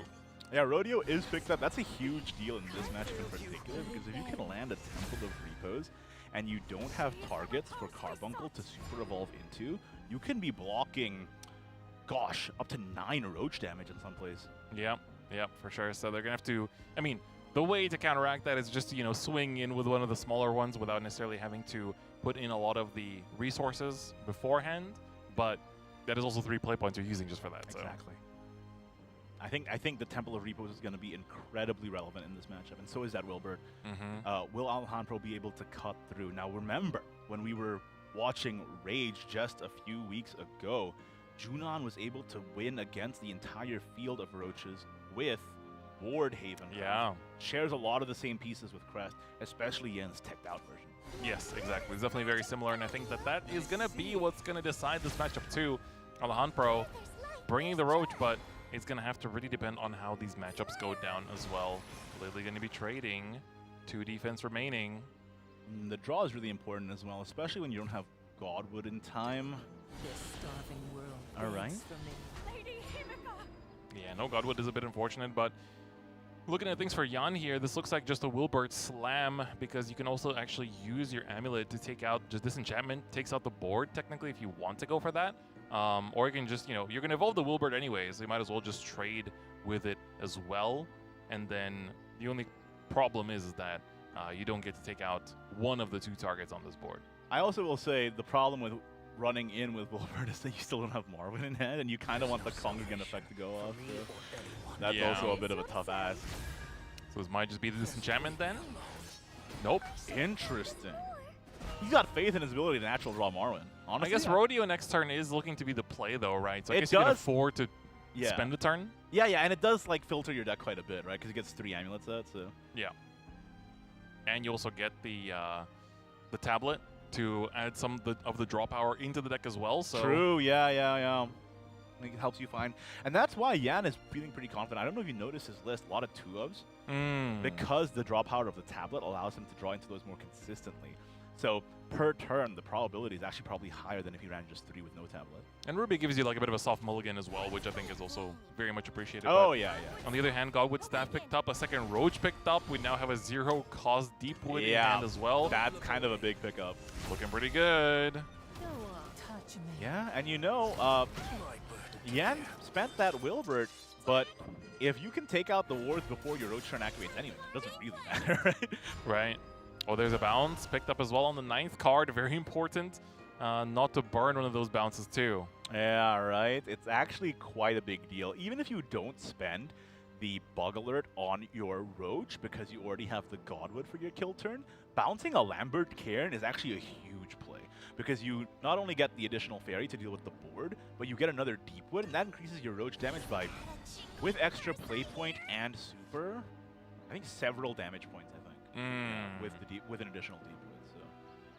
So it looks like we're not going for the rodeo yet this turn, so if that wasn't the rodeo turn, it would have been nice to have a Marwyn instead. The other thing is that if you do commit to the rodeo, you're going to be left with one evolution point, and that has to go to the Marwyn, or you're never getting that crest for the rest of the game. well, the rodeo super evolve is only to do the divine destruction, thunder effect. yeah. You could not spend it, but then you're leaving a guild lease up, and that feels bad. So. Yeah, right. But Maybe he wants to keep it for some other bigger targets down the line here.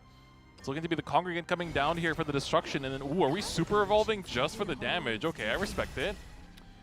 the damage and the stats, I guess. This means that it doesn't get single eliminated by a Bale off rip.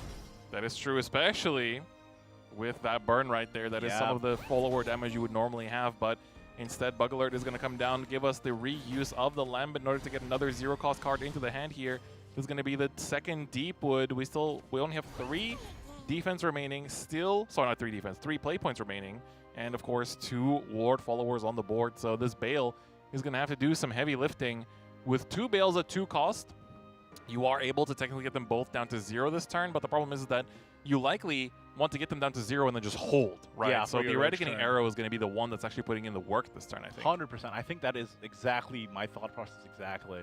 Because with Bale on your roach turn, not only is it a zero-cost combo piece, as you know, but it also can deal with any pesky wards that Yan is trying to set up against a roach lethal.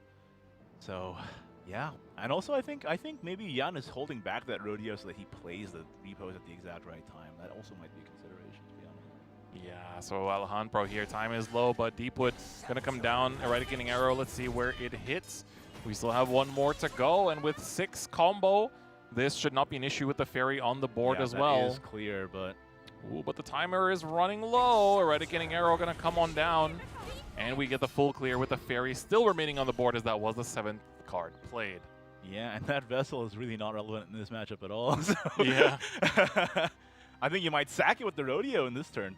There is a world where that happens. There is a world where that happens. Being at 20 defense, though, gives you a bit of feeling of assurance that you're not going to get taken out too easily. But especially since you saw Alejandro spend 2 Deepwoods there. Yeah, that is true. Oh, no, he only used 1 Deepwood. Oh, yeah. Oh, yeah, the first lineman he played wasn't on combo. Yeah, you're right. But yeah, that's still 1 less zero cost in hand. Yep. So the mystery is how many more are there remaining?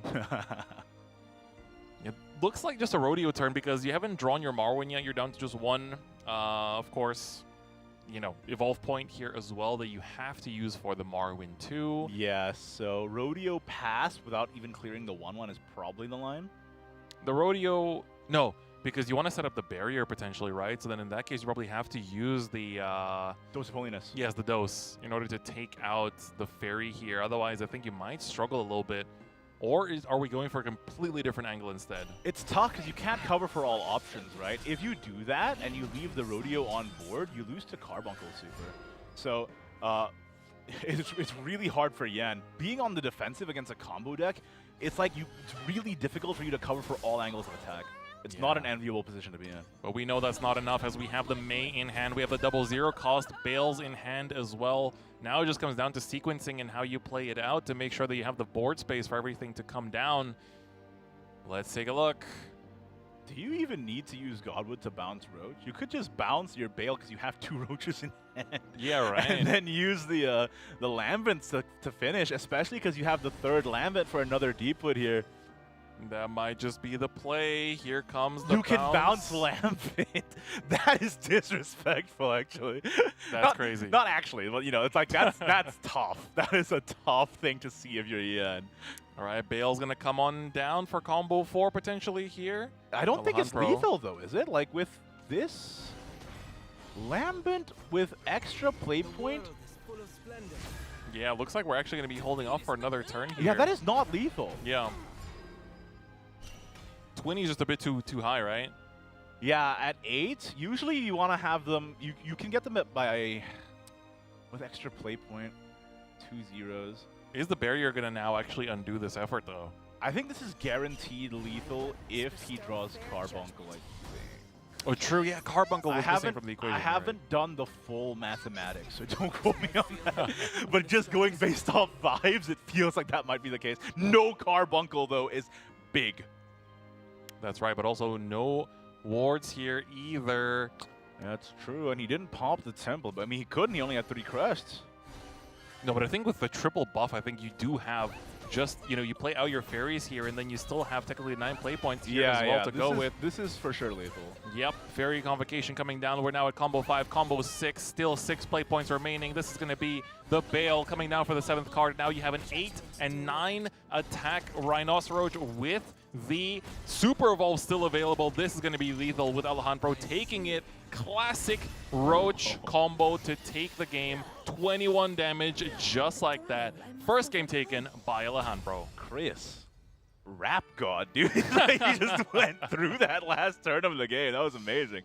No, like, the problem with that repose is that it only counts down the engage by amount of crest you have. And not being able to set up that Marwin means that he was not even able to activate it. So the tech for the matchup didn't even end up coming into play. Pretty tragic. It is quite unfortunate. And, for Alejandro also, when you're bringing a deck with this much level of execution that requires so much effort, getting the win is also a big sigh of relief, because that also means that you don't have to go through this entire thing again in Game 2. And then now you can just focus on getting this next dub together with the Mode Abyss that, I remember in our winners interview that we did way back in the Qualifier 3, Alejandro also spoke about how Mode was on the list that felt very confident with. And, it's the only deck that he's bringing back into the Grand Finals as well. Yeah, I mean, it's also proven its mettle over the course of many tournaments over several different regions too. Like, Abyss has been taking names all over the shop. So, honestly, seeing it played right now is it's good to see Alejandro be so confident with the list. Like you said, this is what he qualified with. So, and we're seeing that kind of as a through line here too with Barrack using Yuzuria again too, which is pretty cool. Yeah, right. This is also, this is going to be a big turn. You can actually evolve, do the 3. Yeah, that's big. And then Gilnelis can just take out, and then you still have 6 damage face. You can make it 7 damage face, which is like Haven's disaster, essentially, in this situation. Yeah. Even the hand, we didn't even talk about, but Jan's hand is amazing, by the way. But with this board, I think Alejandro's got a potential crazy turn coming up here. Yeah, if he does Supplicant Evolve, then buff, then Gilnelis, it's still cleared by Congregant, but you do just straight up take 7 to the dome. And I think you like those chances. Yeah. Let's take a look. Gotta do the buff first, it is random. True, you do have to do the buff first, unless you're going for the draw instead. Could be an option. Going for the draw, what's a better option? Oh,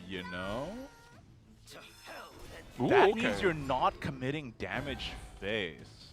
Interesting. So this will still get taken out by the Congregate, but now still at 20 defense. Lost a bit of that aggressive play. I wonder if you can ignore that Bellringer too. Get the draw. I think you can. Or not. Interesting. That's really interesting. I think I might have. I guess because you have the Marwin, you're not as fussed. True. Yeah, and next turn you can Marwin plus Torrent anyway, so it's not a big deal. Because the Torrent would extend your countdown by 1, so it's not like you're losing out on the countdown anyway. We're just going turbo mode here, already at 7 on turn 5. The only problem is that I don't really see too many options here to get that last mode in play early, so I think the draws are going to be very important for Alejandro next turn. Yeah, what are you looking for this curve?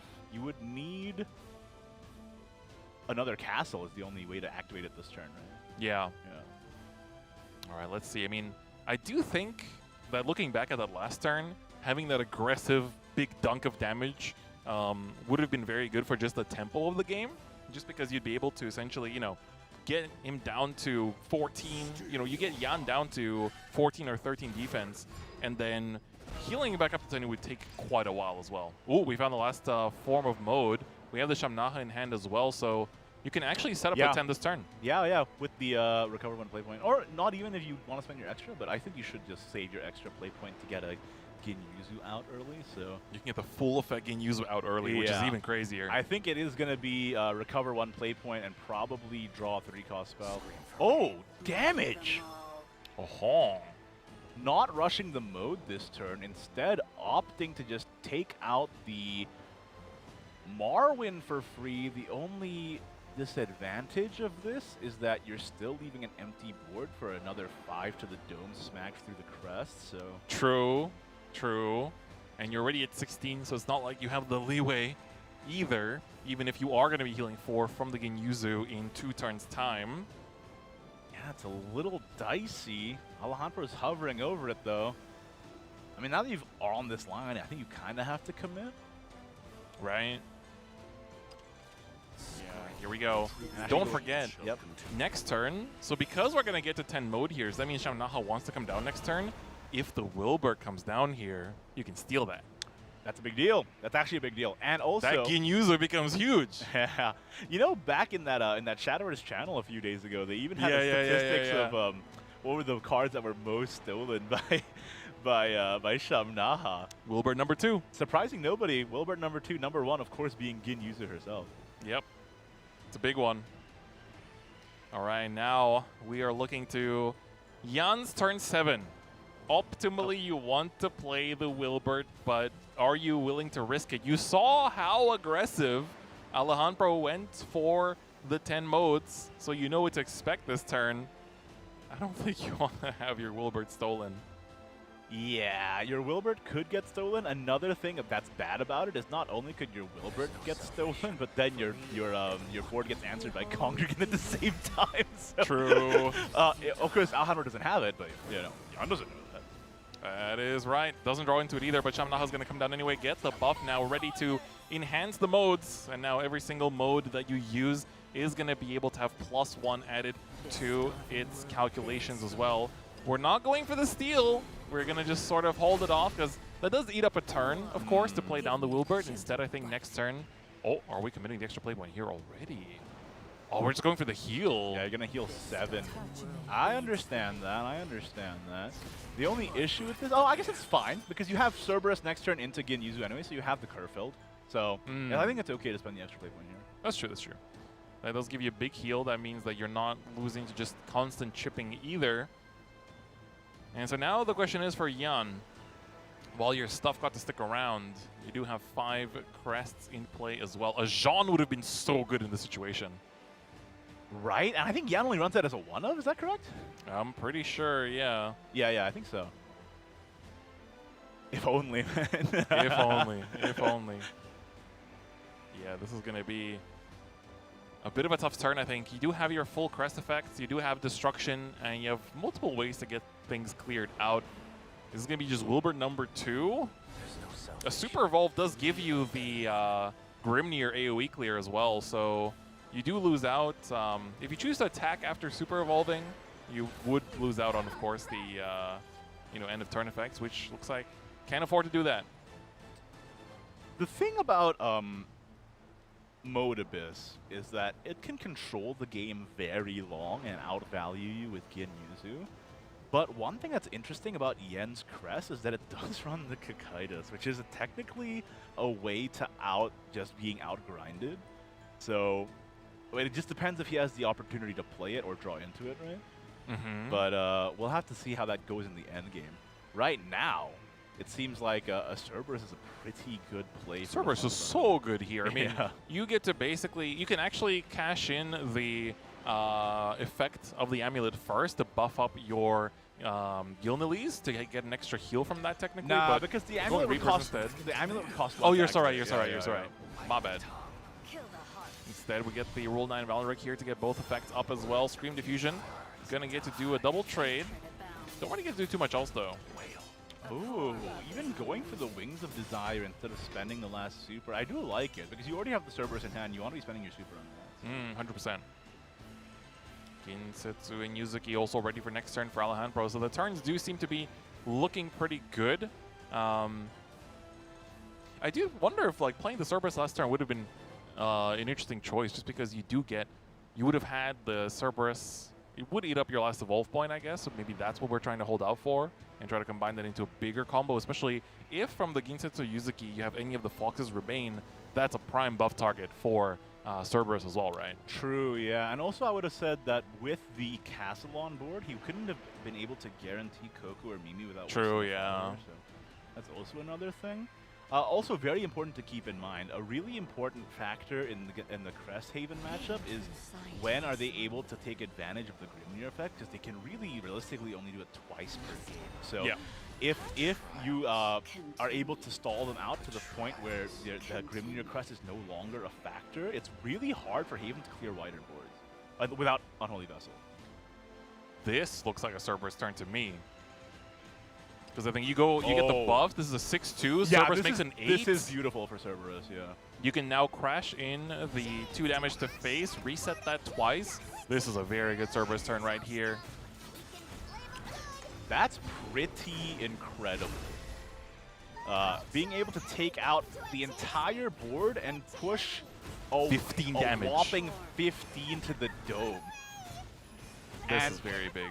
8 on top of that. You do not want to have any followers remaining when you're playing against Abyss, because you know that you have the chance of just eating so much damage from Cerberus with anything that remains. Even a 1 attack follower becomes a 3, and that can really snowball very quickly. And you know this is an open decklist tournament, Chris, so Alejandro knows that Yen only has 2 Benisons. Ooh, that's pretty big too, huh?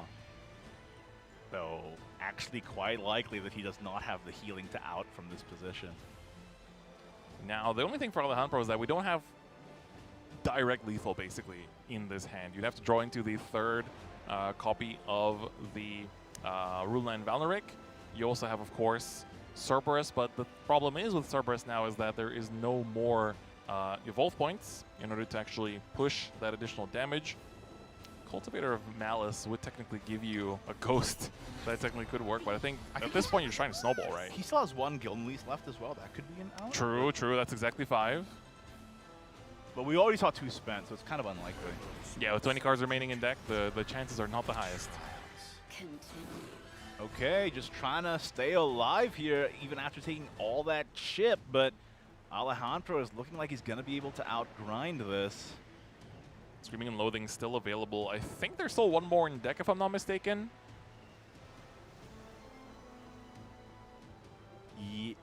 No, right? This Was is that the 3rd? one? Okay, okay. I think this is the last one, because he used 1 to pull another, and then used that one for a play point, and then this is the You're last so one. right. You're so right. Ooh. Marwyn into Blinding Faith is a very good pickup. This gets you full clear without committing an Evolve point. One of the big things in this matchup, of course, is that you want to be keeping those Blinding Faiths for these Ginsetsu and Yuzuki turns. And there is the Gilneys, but not exactly at the most prime moment. A little bit late, yeah. But honestly, what does... I mean, if Alejandro does Ginyuzu again, he does have another Marwyn Blinding Faith play to do that again. So. But then Alejandro can do it again, and then Yen's out of gas. The humble Ginsetsu Yuzuki answered by The humble Marwyn Blinding Faith. It might be the triple, brother. It might be. I mean, you're playing 1 card 3 times. Your opponent has to have a combo of 2 3 times. So, in terms of likelihoods, And you've already seen 2 of them out, so Mhm. yeah, it's pretty impossible for them to come back from that. and that'll be the 3rd Marwyn as well, because we already have the crest up. He's going for the Screaming and Loathing, though. Gilneys comes down as well just to get the 5 damage in as well. Are we just going to cash that in? Nope, that's going to go for the draw and, of course, the return of the Shamnaha to the board. Just some extra stats, too. And these stats look pretty good. I mean, you just need stuff to soak up the damage. Make sure that you don't fall down too much on the defense differential here. If Yen can clear the board at every turn, the repos is actually relevant with no super on Alejandro's side, but like if he can block a Ginsetsu's sweetness, that would be pretty amazing. But honestly, with the limited amount of tools Yen has, this is his last AoE in hand unless it draws into something good. Yeah, and I think you are going to go for that draw because it also gives you a bit of recovery. And right now, any defense you can get is good because you know there's a sweetness of Veracity in hand. Yeah, that is known information. That is so true. And you've only seen one Genyuzu too, so there's a lot of gas still left in Alejandro's deck. You can also play the Devotee after that, and that gives you your 5th crest, so at least your burn damage is also being upped a little bit for the next few turns. I wonder if Yen's also trying to look for his Kakaitas at this point in the game. Oh, finds both of the vessels. That's actually really useful. Especially in this matchup, if you're going to be eating Genyuzus back-to-back. As you said, there was little AoE in that hand, but suddenly now everything has been solved. Oh, are we committing it? But what's Yan's end game? I guess if he can win through sheer crest damage, that would be ideal. I mean, it's a pretty favored matchup for crest. I would say it's, yeah, mildly favored for crest. That being said, Yan's list with the teched out like Rodeo and Kakaitas list, I'm not sure how that affects the calculus, but I think it might actually improve it in his favor. Yeah, this is easily taken out by an Unholy Vessel. But it's also good because this baits out the vessel, so that way you can save, you know, your Genyuzus for when they don't have them left anymore. Yeah, but now with Benison in hand too, it's starting to look a little dicey for Alejandro. You're so right. This is a grindy deck versus a grindy deck, and unfortunately, Haven just has more heals than you. A little bit more grind in the soul here for the Haven. Vessel can answer this. You do get a ghost from it, but that one ghost is not going to be really doing too much without a Cerberus to back it up. Yeah, that looks like a really nice line here for Yan. He has another crest in hand to be able to just immediately slam down. All right, and now it's going to be show me your second copy of Unholy Vessel. Sean. Oh my god. That was an insane top deck for Yan. The one of Jean able to clean up this Genyuzu in no time flat. And hits the 50-50 too. Genyuzu number 3 coming down. Alejandro already knows what the play was going to be for the turn, but the Unholy Vessel will answer this as well. Rodeo is also picked up here too. This can just come and dunk both of the 3 different amulets. And he's going to spend the last super. It's going to Divine Thunder affect the Genyuzu. And the super from Grimnir means the entire board is clear, and 5 goes straight to the dome without having to activate any of the amulets. That is crazy. You don't even need the barrier here. You're still safe. Congregant comes down, but that is not going to be enough just yet. You actually, Congregant alone, if you use the buff, you can clear out the 0-6 and then technically use the Sweetness of Veracity to take care of the rest of the board. But here we get the remaining mode up. Instead, all 3 effects now of the Congregant will come down. Whoa! That's another way to get the board cleared, or just set up a bunch of stats knowing that, of course, Haven is not one that wants to be attacking too much. Yeah, but remember the mechanics of Super Evolve. If Yan sets up an Unholy Vessel, you can just Vessel and the Rodeo is going to survive as well. You have 8 damage, and then the only problem is that you don't have the remaining 2 because that way you lose the end of turn proc. But this might just be... Oh, are we going the long route here? I think the Vessel was pretty clean there. Still going for the Vessel, but just maximizing on the heal instead here. Ooh, but that ate up all the damage, so chose not to go for the 8 damage face. Remember, with Super Evolve, it doesn't get destroyed on your turn, so that Vessel would have actually, the Rodeo would have lived. All right, but instead, this Sweetness of Veracity is going to take it out.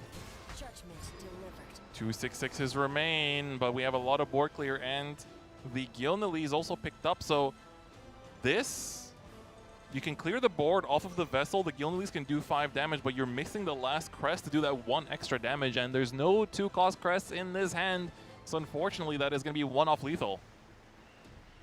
I wonder if that Vessel to get the Rodeo to hit 8 to the face was the right play that last turn. I do feel like that would have made it just the required cards to finish the game becomes way less, right? Right, especially with the Sweetness now. It's not dealing lethal damage now. Although, it's like you said, almost checkmate. Almost checkmate. I don't think Alejandro has the gas either way, and he is just going to go ahead and soft concede there. Very well played by Yan. Honestly, Alejandro, despite being in an unfavorable matchup, held out a lot longer than I thought, and was almost able to bring it back from the brink. But Yan being able to top deck 2 Unholy Vessels into Alejandro's hand of 2 Genyuzus really swung that in his favor in the end of the day. Yes, 100%. So, man, that was I feel like the way the early hands looked, it looked very favored on Alejandro's side, but I do think there were a few choices here and there that maybe gave Yan more breathing room to reach those late turns and be able to survive to the point that was able to find the game-winning plays and take this to a 1-1 Game 3 of the last game of the winner's quarters. Yeah, this is going to be an interesting one because, like I said, like we mentioned earlier, Yan's Bliss is a little bit teched out for spell boost. Not entirely, just the one Flames of Chaos, but that actually might be relevant. If you can land a Flames of Chaos to clear a Congregant board, that might just win you the game. That is also true.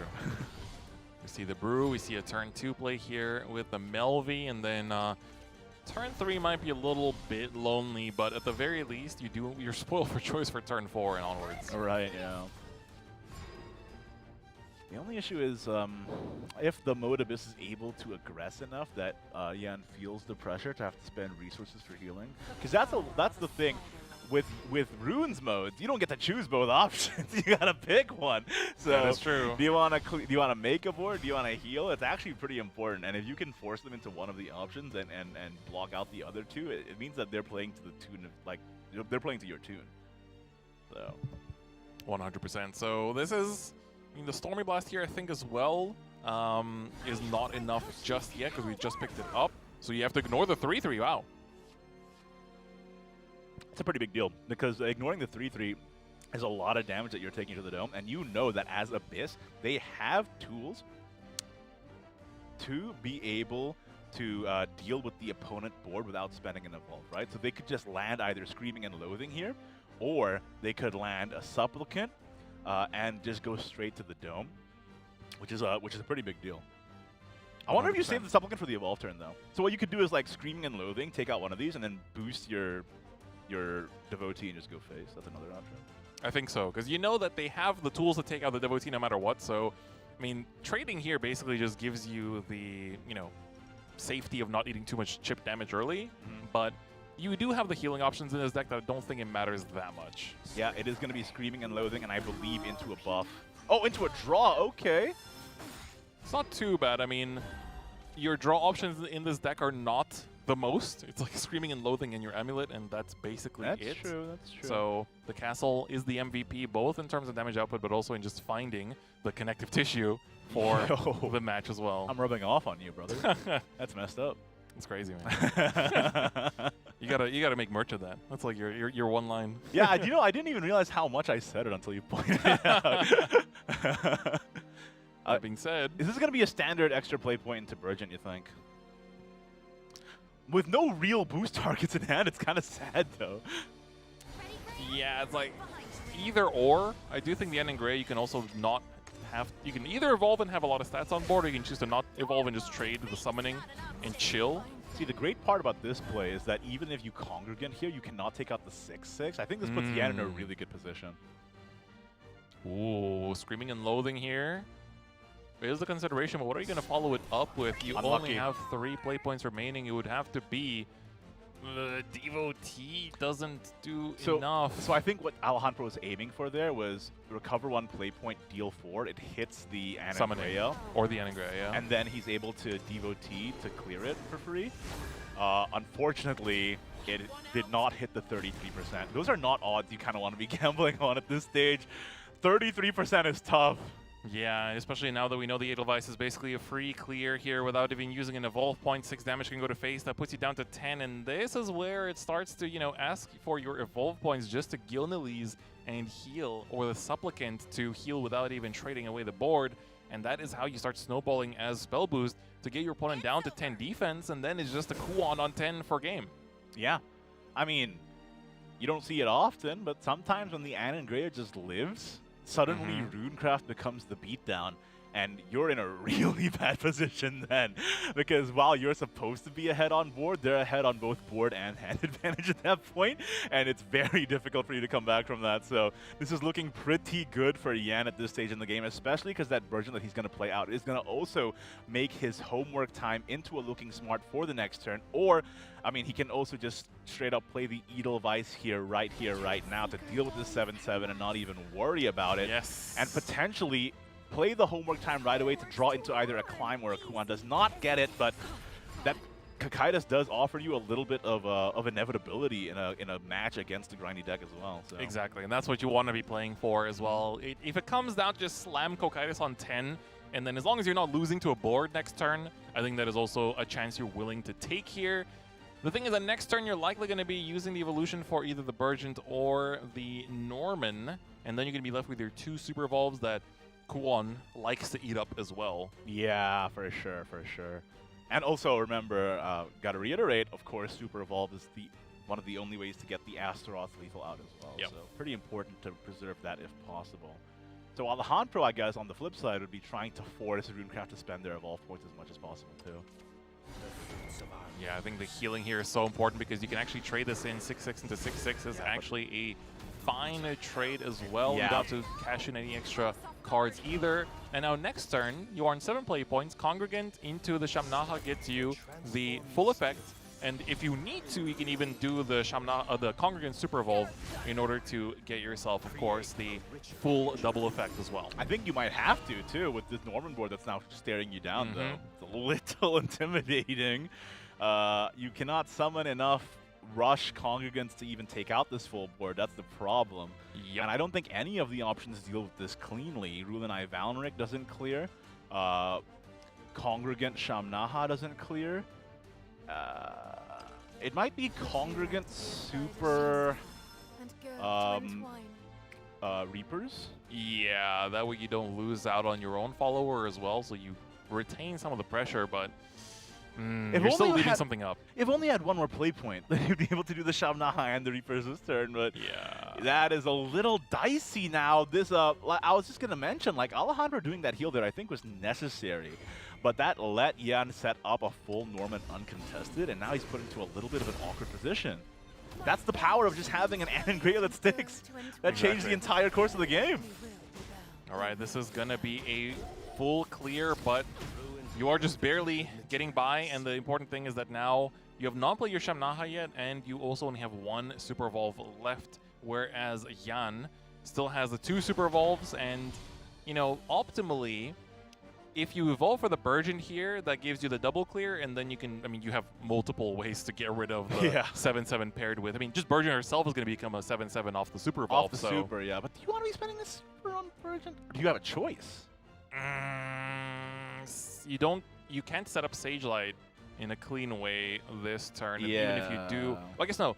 You have Sage Light for 3, and then the Melvi gives you another one, right? Oh, but no, you don't have enough play points. Yeah, and Because also, you need to use the Stormy Blast. yeah, and if you Burgent without Super here, the Stormy Blast would only be 6 spell boost, so it wouldn't be enough to take out the 7/7. So that's tough. It might be the Burgent here just to get the full clear in a nice and clean way. That way you save your extra play point optimally for turn 9, so you can just slam the Kokaitis. Yeah, that is the out, right? Without seeing a climb, an early Kakaitis might be the only way you win against the grindy game plan of Abyss, so I think that is absolutely the line, yeah. So being able to cleanly clear this is nice, and like I said earlier, like, the fact that he wasn't able to set up Shamnaha the last turn makes his turn slightly more awkward for him, because at 8 play points he wouldn't be able to, for example, Shamnaha and Rulenai Valneric this turn, so... True. That being said, I think this is still fine with the Congregant in the hand, so...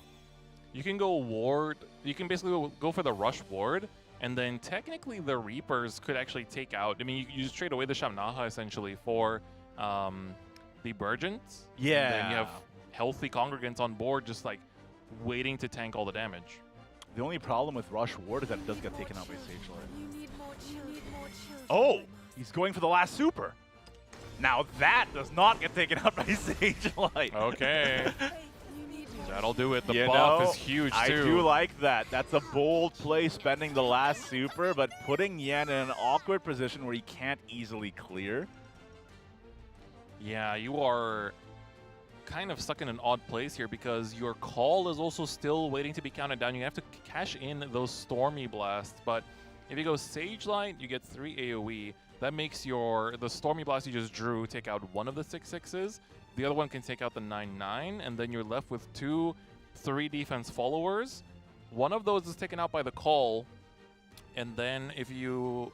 Yeah, I think you should be able to clear this board. Gotta make sure the play points add up. Just about, right? Just about, and you shouldn't need to cash in the extra play point. Let me think again. Stage Light 3, Stormy Blast 4, 5, and then that would get the call down to 1. And that way you played 1, 2, 3, 4. Yeah, you actually could get this full clear, maybe even having to use the Snowmans though.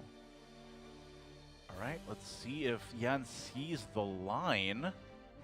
I think the Sage Light is a must, so Yes, do that now. we start off and with that.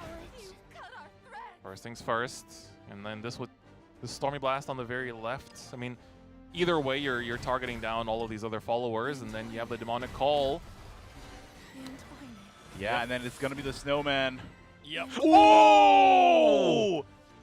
Running out of time there is not good. That is a Cerberus that's ready. While you do not have the evolve points, the Cerberus is still going to be very, very huge here as she can give an 8 damage, 10 damage technically, together with the Coco Mimi. And so therefore, you are able to set up a huge swing in tempo here. Gonna actually cut the Death Slash instead to heal. I think that's very heads up. Oh yeah, to protect against Kuon plus Call that turn in case Yan had it. That is an incredibly good play from Alejandro. I mean, just not being able to clear the Congregant was so backbreaking because now it's like 10 times more awkward to try and land your Cocytus early.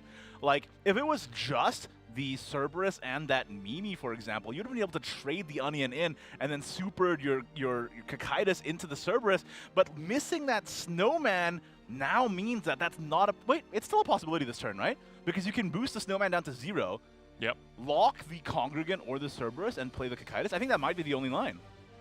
Yeah, I think that is going to be the path forward here. I think it's got to be it. Yeah, you don't really have the... I mean, this is heads up also from Alejandro, you know, not giving the leeway to just play the Ruler of Cocytus unpunished, because this board will 100% punish. If the Snowman was played out last turn and the trade had happened, that would have been a different story. But oh, we're still coming down. Okay, then you're going to have to use the Super Evolve in order to take that out.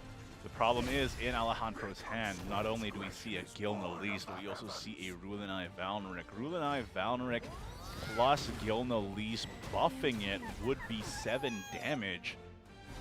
Or even just the Gilna Lease herself at this point is lethal, right? Oh wait, not yet, because he's not yet. No, but Rulinai Valneric would do it. Yep. You just give Storm, and Alejandro, after losing the game 2, manages to find the lethal play with the Mode Abyss and manages to lock in that spot in the winner semis. Pretty incredible. I think that miss on that Congregant that turn might have cost the entire game, and in turn the entire set, because if he did not miss that Congregant lock, he would have been 6 defense up. Yep. No, 8 defense up. 8 defense up, yeah. 8 defense up. So then the Rulinai Valneric would not have been lethal, because Rulinai Valneric plus, yeah, even with Mimi damage, it would have been, yeah, it wouldn't have been enough. That is crazy. That taking time to think through your turn can really, really matter. 100%. Goodness gracious. 100%. It really is what can be. I mean, again, this is a new setting for a lot of these players. Playing offline for the first time and, you know, having to execute under pressure is always going to be a tall ask. But again, we've been reminding you guys every single time after one of these winners' quarters that we have a loser's bracket. And that means that these players, even if you lose once, you still have one more chance. It's not like your usual top 8 stream. And we actually have the bracket ready for you guys. Take a look at how it's looking so far. This is the winner's side, Igni. How are we looking in terms of our players? We got Barrick, who took the same matchup against Goatee and going into the semis. Cloudy was able to get the revenge on Tempest. And then meanwhile, Artify took it over EMT Sai, and we just saw Alejandro take it over Yen. But just like you said, Chris, in this double elimination tournament, a rare double elimination tournament for a Shadowverse event, there is a loser's bracket. So let's take a look at that right now.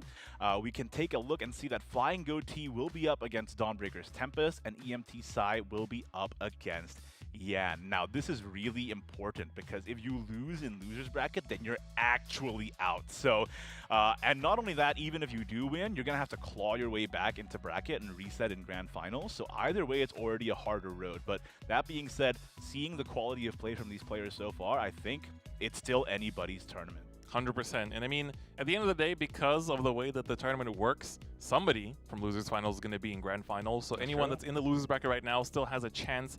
And I think it's going to be very interesting to see because we have Sai and Yan, 2 of our 3 US players actually, Gonna be duking it out to see which one of them remains in that loser's bracket too. And then of course Flying Goatee and Tempest, you know, Malaysian and Singaporean representation also from qualifier 2 and 1 respectively. Whereas Sai and Yan, I'm just checking if we have any rematches. Oh wait, Sai versus Yan is qualifier 4 finals rematch as well. That's crazy. Yeah, the way it worked out, in the end, there ended up being a lot of revenge matches possible. So, guys, you do not want to miss this. We'll be back right after a short break with the winner semis. Don't go anywhere. Go for it. Does not go for it. That means Sai gets 2 free boosts this turn. And unfortunately, that means 2 free boosts on not only that Dimension Climb, but also those calls. Kuon Yes, coming down. That's sir. another 5 potential boosts for that Dimension Climb in hand, meaning it is playable next turn. But obviously, what's even more important, Sai going to get that double demon. It could also be, yeah, like Double Demon is your optimal play here, and then worst case scenario, looking smart will help you dig a bit deeper, just to. Oh. Trade the Edelweiss to the Norman. It's all good, I think. Yep. All right, there comes the 6 damage. All right, odds are very likely. 7 cards left in deck. It's almost guaranteed. Here we go. He does get it. There it is. Demon of Purgatory is going to come down, and Sai is going to take game 1 in the winner's quarters against Artify. Going to be the player where you're going to use the call here. You have 2 calls, and one of them is at 0, one of them is at 1.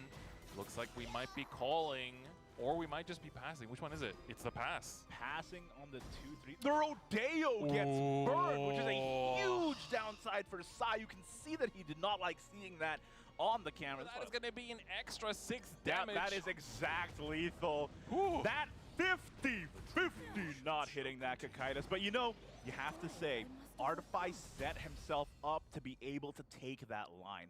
If he'd be able to push damage, and with our Agave in play, that means you can push damage while presenting massive stat on board. If Sai wants to remove this, the best option would just be Congregant, so he does have... That's lethal. Oh, you're so right. Odin, Ranger Serpent's Ghost. You're so right. Yeah, that is going to be... Yep, you've got the 7 that can immediately just go in. I mean, that's lethal even without the Ranger Serpent. You just get the Ghost down and that's it. Looks like Artify manages to find the lethal play. The Ghost that was held onto this entire time is what takes the game and takes Artify to the winner semifinals. That's true, and he didn't pop the temple, but I mean, he couldn't. He only had 3 crests. No, but I think with the triple buff, I think you do have just, you know, you play out your fairies here, and then you still have technically 9 play points here as well to go with. This is for sure lethal. Yep, Fairy Convocation coming down. We're now at combo 5, combo 6, still 6 play points remaining. This is going to be the Bale coming down for the 7th card. Now you have an 8 and 9 attack Rhinoceros with the Super Evolve still available. This is going to be lethal with Alejandro taking it. Classic Roach combo to take the game. 21 damage just like that. First game taken by Alejandro. Chris. The modes, and now every single mode that you use is going to be able to have +1 added to its calculations as well. We're not going for the steal. We're going to just sort of hold it off because that does eat up a turn, of course, to play down the Wilbert. Instead, I think next turn... Oh, are we committing the extra play point here already? Oh, we're just going for the heal. Yeah, you're going to heal 7. I understand that. I understand that. The only issue with this... Oh, I guess it's fine because you have Cerberus next turn. You can now crash in the 2 damage to face, reset that twice. This is a very good Cerberus turn right here. That's pretty incredible.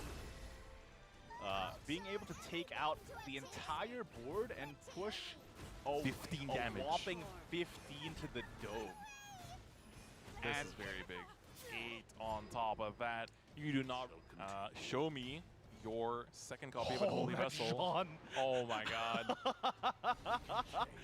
That was an insane top deck for Yan. The one of Jean able to clean up this Ginyuzu in no time. Man, I don't think Alejandro has the gas either way, and he is just going to go ahead and soft concede there. Very well played by Yan. Honestly, Alejandro, despite being in an unfavorable matchup, held out a lot longer than I thought and was almost able to bring it back from the brink. But Yan being able to top deck 2 Congregants on board, just like waiting to tank all the damage. The only problem with Rush Ward is that it does get taken out by Sage Light. Oh, he's going for the last super. Now that does not get taken out by Sage Light. Okay. That'll do it. The You buff know, is huge I too. do like that. That's a bold play, spending the last. And then this Stormy Blast on the very left. I mean, either way, you're targeting down all of these other followers, and then you have the Demonic Call. Yeah, and then it's gonna be the Snowman. Yep. Oh! Yep. You just give Storm and Alejandro, after losing the game 2, manages to find the lethal play with the Mode Abyss and manages to lock in that spot in the winner semis. But does not go for it. Does not go for it. That means Sai gets 2 free boosts this turn. And unfortunately, that means 2 free boosts on not only that Dimension Climb, but also those calls. Kuon Yes, coming. sir. Hello, everybody, and welcome back to the Shadowverse Open 2025 Grand Finals. We just went through all of our winners' quarters, and now this is where the competition really starts heating up. Oh, yeah. Not only are the winners' semis fighting for who gets to go to Grands, but the losers' bracket, it actually starts being elimination matches. So That's right. it starts getting really intense from this point onwards. Let's take a look at the bracket just in case you're tuning in right now to see where we've been and where we are going. Our next matchup is going to be Barrick versus Cloudy, and then Artify versus Alejandro. And then after that, we are going to be doing the losers round 1 as well. And that'll be the end of today. And then remember, guys, this is 2 days of competition. That's so right. We'll be back tomorrow for even more Shadowverse action.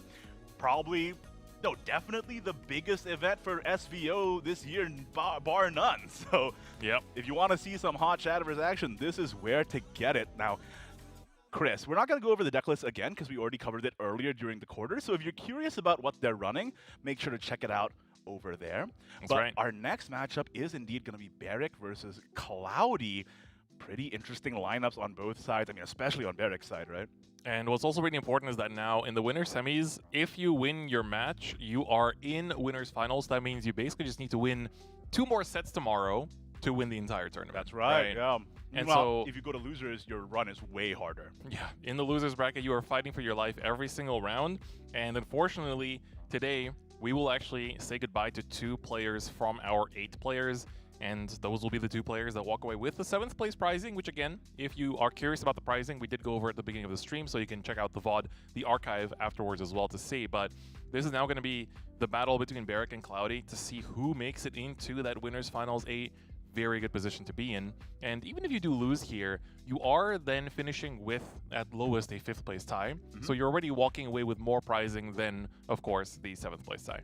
Yeah, but this is where it starts to get heartbreaking, Chris, because really, I truly want to root for every single one of these players. Right. It was so nice getting to talk to them yesterday, too, and they were also jovial and cheerful, so this is the part where it starts getting intense and it starts getting sad. So Yeah. you're going to need to tune in and see who is the one who takes the stakes.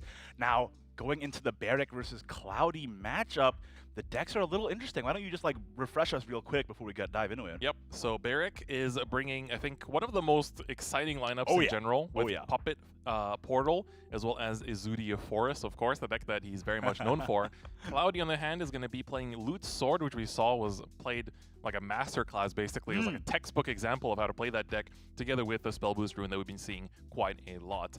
And then, so that's going to be our next matchup. We do have one more winner semis matchup as well after that between Artify and Alejandro, but we'll look at that a little bit later because Alejandro we just saw on stream actually, so I know. it's going to be nice to see him already very soon after that. Yeah, I mean, gotta ride the wave, the momentum, Yeah. In a lot of ways, that's what I find really great about offlines is that the energy is it really does imbue you with a kind of momentum if you're on a good roll. So I want to see if that magic ends up happening in the winner semis here. Now, Chris, going into this tournament, did you expect Izudia to be in winners semis at the start of this day? That's kind of crazy. Yeah. I mean, I was not surprised to see Barrick bring in the deck because it is what he's known for. For sure. But making already a very deep start into the day, I think, is definitely quite surprising. But I'm also very impressed by the Puppet so far. I think he played the deck very, very smooth. Going into this, though, I mean, he used the Puppet into OTK Dragon and then used the Izudia into OTK Dragon as well. So hasn't had to go through, the slugfest of playing into Spell Boost Rune, I think. And then also now having to play against Loot Sword. How is that matchup going to play out between either Puppet or Izudia? I feel like Loot can actually win games quite quickly before Izudia gets to do the full setup too. You see, the problem with the healing in Izudia is that even if you super evolve the Fairy Beast, it's only going to go up to 7 attack, which means it will not be able to clear a 9 defense since 0. And that's a really big deal. That's And where the amulet comes in, where you need to do the minus defense, right? so you need to set that up in advance. And also, the problem with the deck healing in general is that before you get to Fairy Beast, unless you have Gilneys, your healing is very chip-based. Cruel only heals you max once per turn. So, like, if you're running the Cruel, I mean, the Force Craft Legendary. So it means that the opponent does have the ability to take advantage of your blind spots, and especially if you're up against loot, if they lay down a Vault that you can't clear, that means you can't heal with Gilneys either. And they can set up a lethal from that position. That's happened to me a lot. Okay. Where they go Speaking from experience. Vaults turn 6, just sit with the ambush, Tentacles on 7, Sincero with the Octra spell. Best game, yeah. And you can't even respond with the Gilneys. Yeah, that's the unfortunate part. So we do have both players now ready. And of course, it's going to be Barrick versus Cloudy, as we've been talking about. So these two players, of course, Barrick is from the US. Cloudy from Malaysia, coming in as the first place from the second qualifier. And of course, we do have Barrick as the first place. So, sorry, Barrick first place from qualifier 2, and Cloudy is second place from qualifier 1. Yeah. Pretty amazing too. So Barrick was able to take the second dub over Flying Goatee, and Cloudy able to take the revenge match against Tempest. Now Cloudy is here to prove that, you know, even though he got second in the qualifier, he deserves to be one of the #1 picks in this tournament. So going into the Puppet versus Sword match, this one is interesting. With Puppet, you should be able to clear the Sword boards relatively consistently, but Sword, like we've seen earlier, the developments have been really interesting. Cutting Zirconia for Tablet, for example. They're relying less on board state and more on burn these days, so I wonder if it's actually going to be relevant, like that shift in deck building principles for the Swordcraft. No, 100%. But the other thing is that also these decks are quite similar in what they want to do, I feel like, because they set up a lot of early plays. Puppet, I think, is a little bit in an advantage because the puppets you generate give you really easy ways to answer some of these boards. Especially, you know, if it's like a turn 1 Quick Blader, turn 2 Devotee. Your puppets are very much well geared in answering those boards, especially thanks to Puppet Theater. So I think in that sense, puppets might be a little bit favored in that sense. And then Orcus gives you that closure. And all depends now is if you can get to it. It's interesting, right? Because while the boards can be cleared, there is an out. I think you're right. I think the puppets are favored in that sense. But technically, there is a line where the Sword, like I said, can aim for an uninteractive burn win con. And that's why the list has shifted that much. I think the really interesting addition to Cloudy's list is just the 1 Centaur Centurion, like for a sneaky little 10 damage at the top end, which is pretty interesting. Because technically, there's like a critical mass of the amount of burn damage in the end, right? Like if you Sincero Super for 8, and then Octress for 4, and then Albert for 12, and then Tentacles for 5, there's not enough healing in the world. So as long as Sword can put themselves in a position where they're not going to get lethal in return, it's still a game. I think it's interesting. I think it's while Puppet is favored, it's depending on how the Sword executes it, it could still go either way. 100%. So I think Noah pickup here is also very big because that gives you not just this very smooth curve into, you know, you have Noah buff your hand to then make sure that your Orcus is really strong. You could go Noah Orcus, or you can do Noah Odin Orcus as well, depending on what the board is like, what the situation is like. But Noah is going to lead to some insane explosive damage off of that Orcus too. Oh yeah, because even without Puppet Cat, and especially going first where you don't have the extra play point anyway, that's going to be a lot of damage from that Orcus on turn 8 on the dot.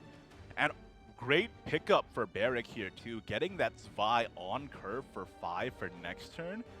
It means that he has a perfect answer to the Zirconia that's going to come out on Cloudy's side. By the way, Cloudy really good at drawing that one of Zirconia in his deck on time, by the way. But this time, it's not going to matter, because Zwei is the perfect answer to it. Yep. There we go. This is going to be, I mean, Zwei pickup, as you said, is so huge. It's so important in having that ways to answer boards without losing cards from the board, which is one of the big strengths of this entire deck in general. And the fact that it sets up the wards as well makes it a lot harder for Sword to get that chip damage in that it normally would want to do. So another big thing is that turn 5 was looking to be the patchy one of this game because we were hyping up the Odins and the Noahs and the Orcuses, but turn 5 was looking a little bit empty and just kind of had to depend on the puppets to answer your boards. But now with Spy in the equation, that changes everything. Yeah, and it's really important too because they have to choose, like the loot sword, I mean, they have to choose whether they want to spend the resources like the blade on Victoria or if they want it to fuse into Sincero. And that's actually really important because if you sacrifice, you have to take out the Victoria. You cannot let it stick. But if you're not able to get the full burn Sincero, that might give Barrack enough breathing room to come back with a puppet lethal with Orcus on the back. Like the amount of burn you're doing with the Sincero might not be enough at that point. So, like forcing them to choose between one or the other is actually a really important deal, especially when they don't have congregant to clear boards for free. All right, we see the fuse. The blade is going to stay online for another turn. This is the world's easiest Spy for me, I think. I agree. I agree. I think Spy into the Noah next turn is looking very, very good. You get amazing board clear, and at the end of the day, I think your biggest fear, honestly, in this situation would be like a Zirconia back-to-back, but you know that there's only one in the list, so that's not something you have to worry about. And then next turn, the Noah's going to have basically a field day. I think with this hand, you can even just spend the puppets too to preserve health on your Spy because you're going to be playing Noah next turn anyway and filling up your hand anyway, right? Or you can just do this and play the puppets out, and then you have an additional ward that they have to deal with, which is also very mean. Yeah, 100%. I mean, as long as Sincero's not in the equation, that is, you know, the AoE is not going to be taking care of any of this board. And honestly, this is a bit of a struggle because now your blade, as you said, you have the very, you know, hard decision to make on whether this has to answer something or if this gets fused. But if it gets fused, I'm afraid you don't have too many other outlets of taking out the followers that are not getting destroyed this turn. Right, yeah, and if you blade the Victoria and Valse here, your next turn is looking pretty weak. Mm-hmm. Yeah, not having enough loots here. The lair would be really big as a pickup somewhere just about now. Yeah, for sure. You know, we see a lot of lists cutting it to 2 as well. And I mean, I understand the rationale behind that because it doesn't actually advance your board state. But man, in situations like this, sometimes when I'm playing loot, I'm like, I wish I had like 5 of those. Right. Yeah, this is a bit tough, I think, for Cloudy. Because the one sort of saving grace here is that Odin Centaur Centurion is a crazy damage burst that, if you find the timing to play them, will help to close out games where maybe then it's like Odin one turn, Centaur Centurion another turn, together with the Octa's token spell might just be enough, right? Yeah, that's what I was mentioning earlier, like the critical mass of burn. At some point, like, something's got to give. It's just whether or not Sword has the opportunity to play it in the first place.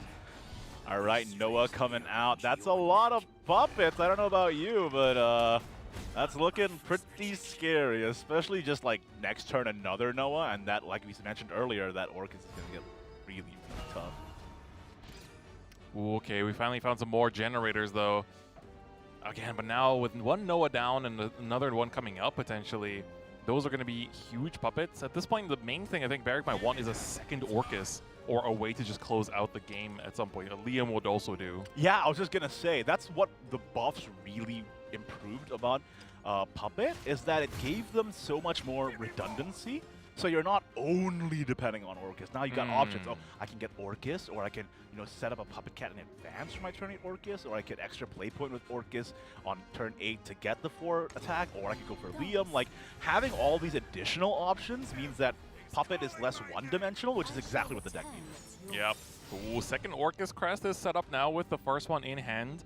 This could be that long game that we're aiming for to, you know, have the closure from one of your Storm cards. Even if, you know, the Sincero now has also gotten quite a few fuses to its name as well, but that could be if this game drags on, a very big burst. But the thing is, I don't think this game is going to drag on considering his Puppet. I'm also a little worried. Like, if Orcus comes down, there's really no time to play Centaur Centurion. So right.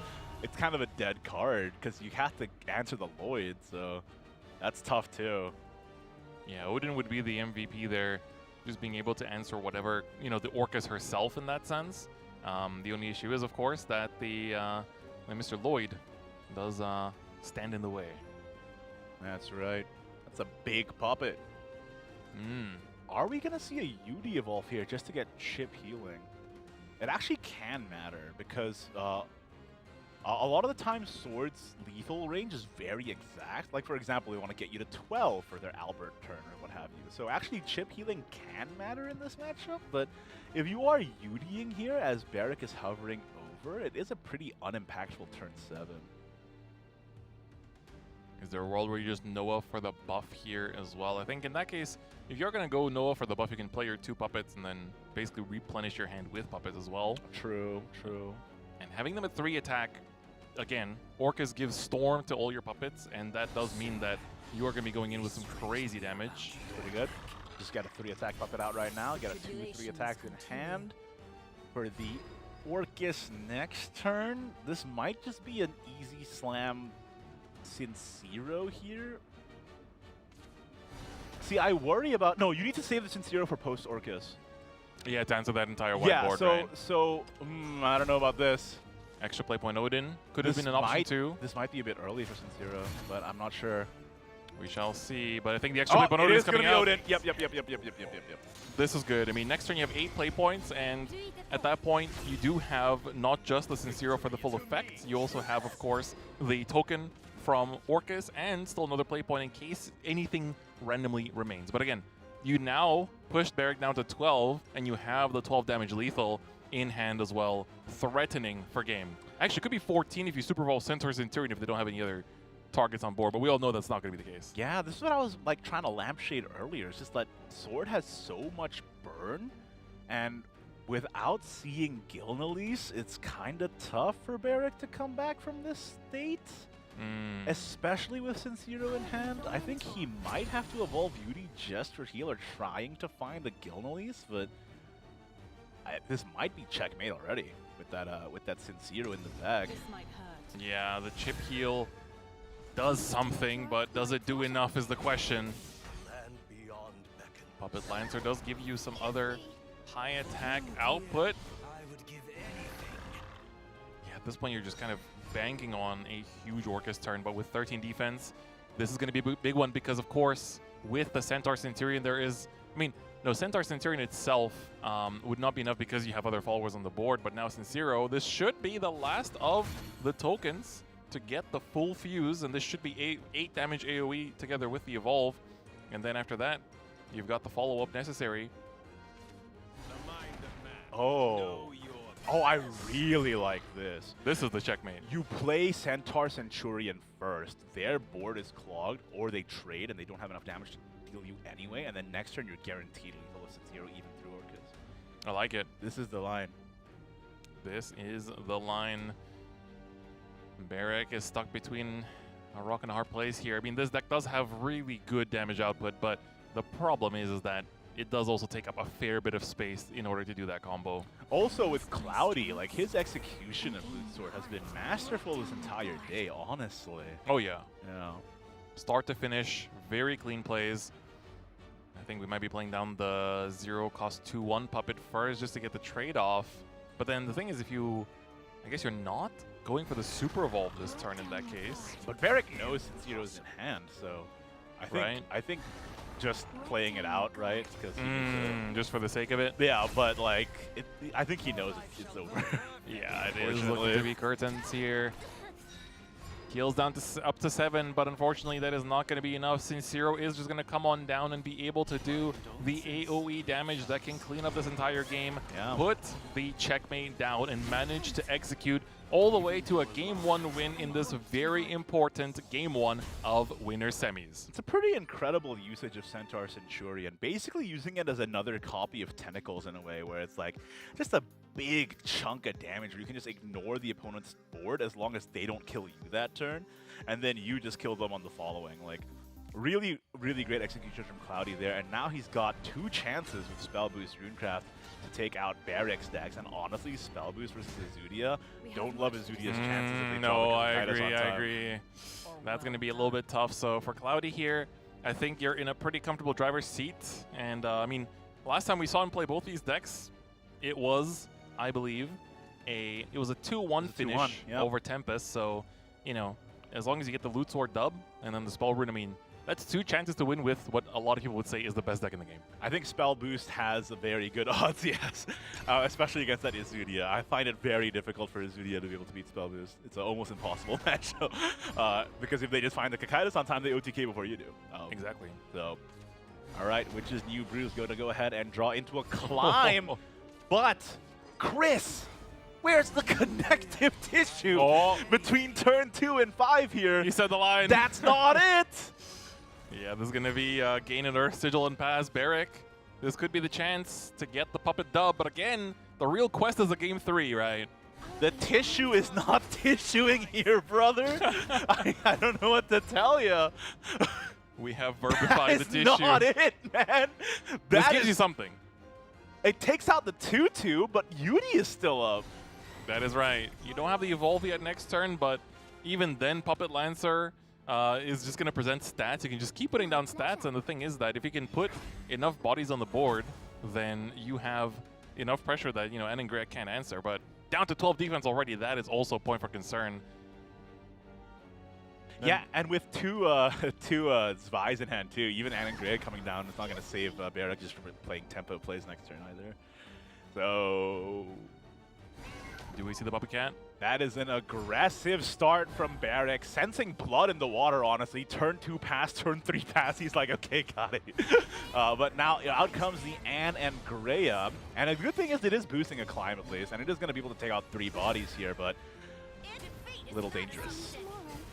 Yeah. The thing is that the 1 body is going to remain. This board is going to get traded off by the Spy, and that means that you're going to continue doing chip damage. And as long as the chip damage is continuous in this matchup, that is going to eventually lead to a lethal. And especially, you know, we don't have Orcus just yet, but once she's drawn, that is going to be enough to close out this game, especially with that Noah already in hand. And we mentioned this earlier too, but because of Norman's mode, like, they have to pick between putting up an intimidating board to block your Orcus damage or healing, and if you're doing the chip and forcing that decision for them, you catch them between, like, you put them in a bind, basically. Yeah. Yeah. Edelweiss, though, that could misfire. You don't want to risk that. Yeah, absolutely not, dude. If that hits the 1/1, I cry right then and there, man. Yep. This does give you the full clear. You can also clear in a way that you still have 2 bodies remaining on the board. But in the Puppet matchup, I don't know how much that matters because they can just answer them quite easily. Especially since Barrick picked up that Noah last turn 2 right into turn 6. A very fortunate pickup for him here. Being able to just land the Noah and clear both bodies while having buff puppets in hand while not using the evolution point is incredibly fortunate. The only thing he's missing now really is the Orcus. Yeah, this is going to be... I think if you're Cloudy... Okay, going for the trade to remain both things on board. But again, this just means that Noah needs to buff up enough puppets to have them trade, and that's it. You can even save the evolve point. Yeah. Really not a hard task for Mr. Noah. That's right. Yeah, Fortunate Puppet Cat was used early, so that is one of the big things that can help set up crazy Orcus combos because it gives +3 attack to the puppet at the hand. But here, just cash in the puppets. I mean, Noah just gives you so many free resources to answer these board-based matchups that it really feels almost unfair sometimes. Yeah, and like we said, you can set up a Norman for board here, but that means you're not healing, and that's dangerous. Or you could just Edelweiss, but that's not a free trade either. I think the safest thing you could do here is probably just extra play point Kuon and boost your climb. That's true, yeah, and that way you also set up the ward, which I guess in this matchup, again, it doesn't really matter too much because they have so much board clear. It does matter a bit, though. Turn 7, the Orcs is not available yet, so like... That is true. Would you then just go into the second Spy, I guess? You have the Ruby that can potentially help dig you for the Orcus. Yeah, second Spy forces an Evolve, and you do have another Puppet in hand, so... You'd be able to clear the Kuon and the Celestial for sure, and the Paper, leaving a Demonic on board probably, unless you commit the Enhanced. I think it's probably worth, because you make them spend so many resources just to clear them. That is true. And that means that they don't have resources for their turn 8. Well, let's see the top. It's a Yudi. Not exactly what we're hoping for at this stage. I think the Spy definitely feels like it is the play for this turn. I think it's the only play, otherwise you lose. Exactly. That Kuon basically came right on time. 100%. What's the saying? What's the quote? A wizard arrives precisely when they need to. Kuon took that very literally. All right, as you said, Spy comes down. You have the board clear. You're taking out the two biggest threats on this board, and then it comes down to if you want to save that play point for the enhanced puppet to really clear everything, or if you're going to go for the Ruby to cycle a card here. But again, you can't, there's 28 different cards in that deck. Any one of them could be picked up. It doesn't have to be one of the 3 Orcuses. Fascinating. Spending a super here is really good to preserve stat, meaning that it's much harder for Cloudy to clear if he doesn't have another clone exactly. I like this because with no Orcus in hand, what are you saving your supers for? And you know that Liam can be activated with a regular evolve point, so it's actually not that bad. 100%. This is definitely the right way about it. You now have 2 bodies on the board, and again, this is, we talked about the Norman earlier, where you're now left with only 1 evolution point remaining that is very hard to use because that's supposed to stay for the Kuon that would theoretically come down later down the line. Ooh, we're cashing in the first of the play points here. Anangrea picked up. Pretty nice, but you can't Edelweiss and Anangrea now, so that's kind of a bummer. You can call here, I guess. You can indeed, yeah, that would be able to clear, but you would have to spend an evolve. I don't think you have a choice, though. Either that or you climb? Oh, we're gambling. All right. Spin the wheel. What do we get? Oh, not bad. Okay, that's clear. Kuon picked up. That is clear thanks to the Stormy Blast. Draw again with Melby first, just see what you get. Yep. Stormy Blast still active, and that's going to give you... Homework time! Oh, we have the pinpoint. Pinpoint removal. The puppet destroys itself, so you don't have to worry about it. Stormy Blast is exactly enough to spell boost itself, right? No, Stormy Blast will not take out the 6/6. Oh, no, it has a +2. It's oh, yeah, damage, yeah. Sorry. I thought that was X. No, that was that was spell boost amount. We nerfed Stormy Blast just for the grand finals. I saw the number. I'm like, oh, that's X. No, it's not. It's spell boost amount. Different number. All good, all good. All right. We still have... Okay, this is actually a little bit awkward, but the Noah makes this bearable, I'd say, because Liam is lined up for next turn. Here you could technically Noah and Ruby. Ruby first, I guess? See what you get. Yeah, I think the Yudi goes back. Probably, right? Like, you want to save medical grade in case they summon Noble and you have no way through. So, I think it is Yudi. There we go. What is this going to draw into? Mirabane. Do you dare? That's the wrong matchup, man. Do you dare play with my forbidden elixir? Yeah, we're gonna save that for emergency. Oh, Noah evolved, so now 1 last super evolve remaining, and Liam and Orcus are gonna fight for it. Yeah, I mean, no, Orcus didn't show up to work today, so I guess it's Liam's turn. But Liam getting the super with a puppet is, if you run into an enemy follower, is technically only 9 damage. It's not lethal on board, or in hand, I mean. Yeah, that is correct. And, well, in that case, if you manage to get them down to 1 and, they only have 1 evolve point remaining, their only form of healing now will basically be the Sage Light. So, in that case, it's like, if they cash in the evolve point for Gilnely's heal, you're pretty okay with that, I think. And then if they cash in the evolve point for Norman heal, you're also okay with that, because that just means that their only win con is, Kuon sticking or Kokaitis drawing the nuts. True, but I'm worried about Barrack running out of gas too. Like, with no draw, true. And like if he commits Puppet plus Liam next turn, he'll only have Mirabane and Medical Grade confirmed in hand, and that's a little dicey. But we'll see how this turn plays out. Do you think sinking the super for Gil is necessary here? It's looking a little bit like Cloudy's being on the back foot in terms of the pressure, but if he can survive these next few turns, he'll have the resources available to grind this out, I think. I do think so, and this does give you the full clear. You get the double spell boost with the climb just picked up. I mean, it's a bit late, but it's better late than never. Yeah, I mean, that is sort of the problem with spending a climb out of necessity, is that you end up not having a solid end game. And that's what happens when you get aggressed enough, but... Yeah, this Liam looks like it's probably necessary, unless Mirabane don't evolve it, I mean, but use the spell to kick out the 7/7.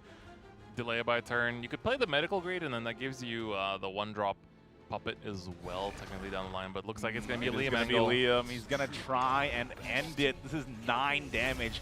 9 is not equal to 10. Can Cloudy take advantage of that disparity to actually win, or is it? Ooh. That Sage Light. But how are you dealing with that 10-10 behind these 4 wards, though? The Stormy Blasts are already used up, or far, far away from being spell boosted enough to 10. Yeah, this is looking a little dicey, I can't lie. Yeah, especially with no Evolve points remaining, that basically means that your best bet is, well, even with the Sage Light, you're not doing enough. And hiding behind a Kuan wall and praying is not going to get you too far either when you're playing against Puppet and they can just medical grade, give up the Bane, and then there you go. There's your lethal. We said that 2 turns ago when we were saying, yeah, you should toss Yudi away because medical grade's going to be able to kill the Noble, no problem. So. Oh boy, it's looking like it might be curtains for Cloudy in this match, which means it might go to a game 3. Let's take a look at how Cloudy handles this. I don't think that's going to do it. Yeah. Yeah. Go down to 1, but we know there is an answer. Oh, the Orcus picks up. That's an answer in itself, too. That gives you the Bane, and you can just swing it in with a 10 damage. Barrick takes us to a game 3. We've got a lot of game 3s today. Yeah, it's getting intense. Like I said, this is the part of the tournament where it starts getting dicey. It starts getting tragic, okay? So these players are fighting for their lives here, and now it's actually, I think, an uphill battle for Barrick. If he can pull off an Azudia win against a fellow OTK deck that OTKs before they do, that would truly be a miracle. So let's take a look if Barrick can pull it off, or if Cloudy is going to be the one to advance to winners finals. Interesting hand.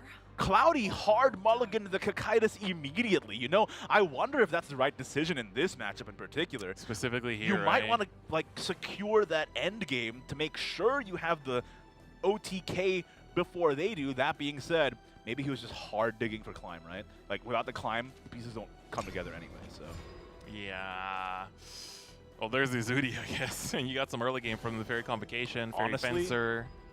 Like, as much as I think that this is favored for Rune, I would not put anything past the realm of possibility.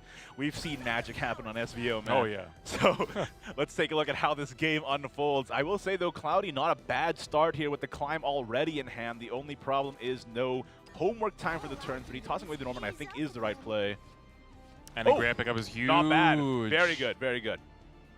But this is a good early board here for Barrick as well. You can definitely go quite wide, and the ambush from above is also going to get to do some work as well.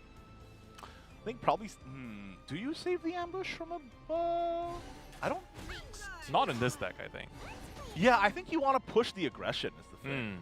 Because... oh, interesting. Not spending the other fairy.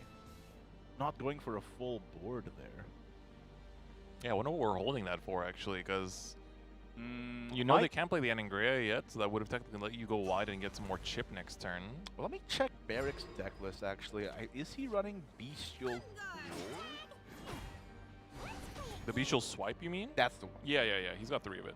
Okay, in that case, he might have been saving that fairy for a potential fairy Bestial in case they play a body. That would also draw him through his deck.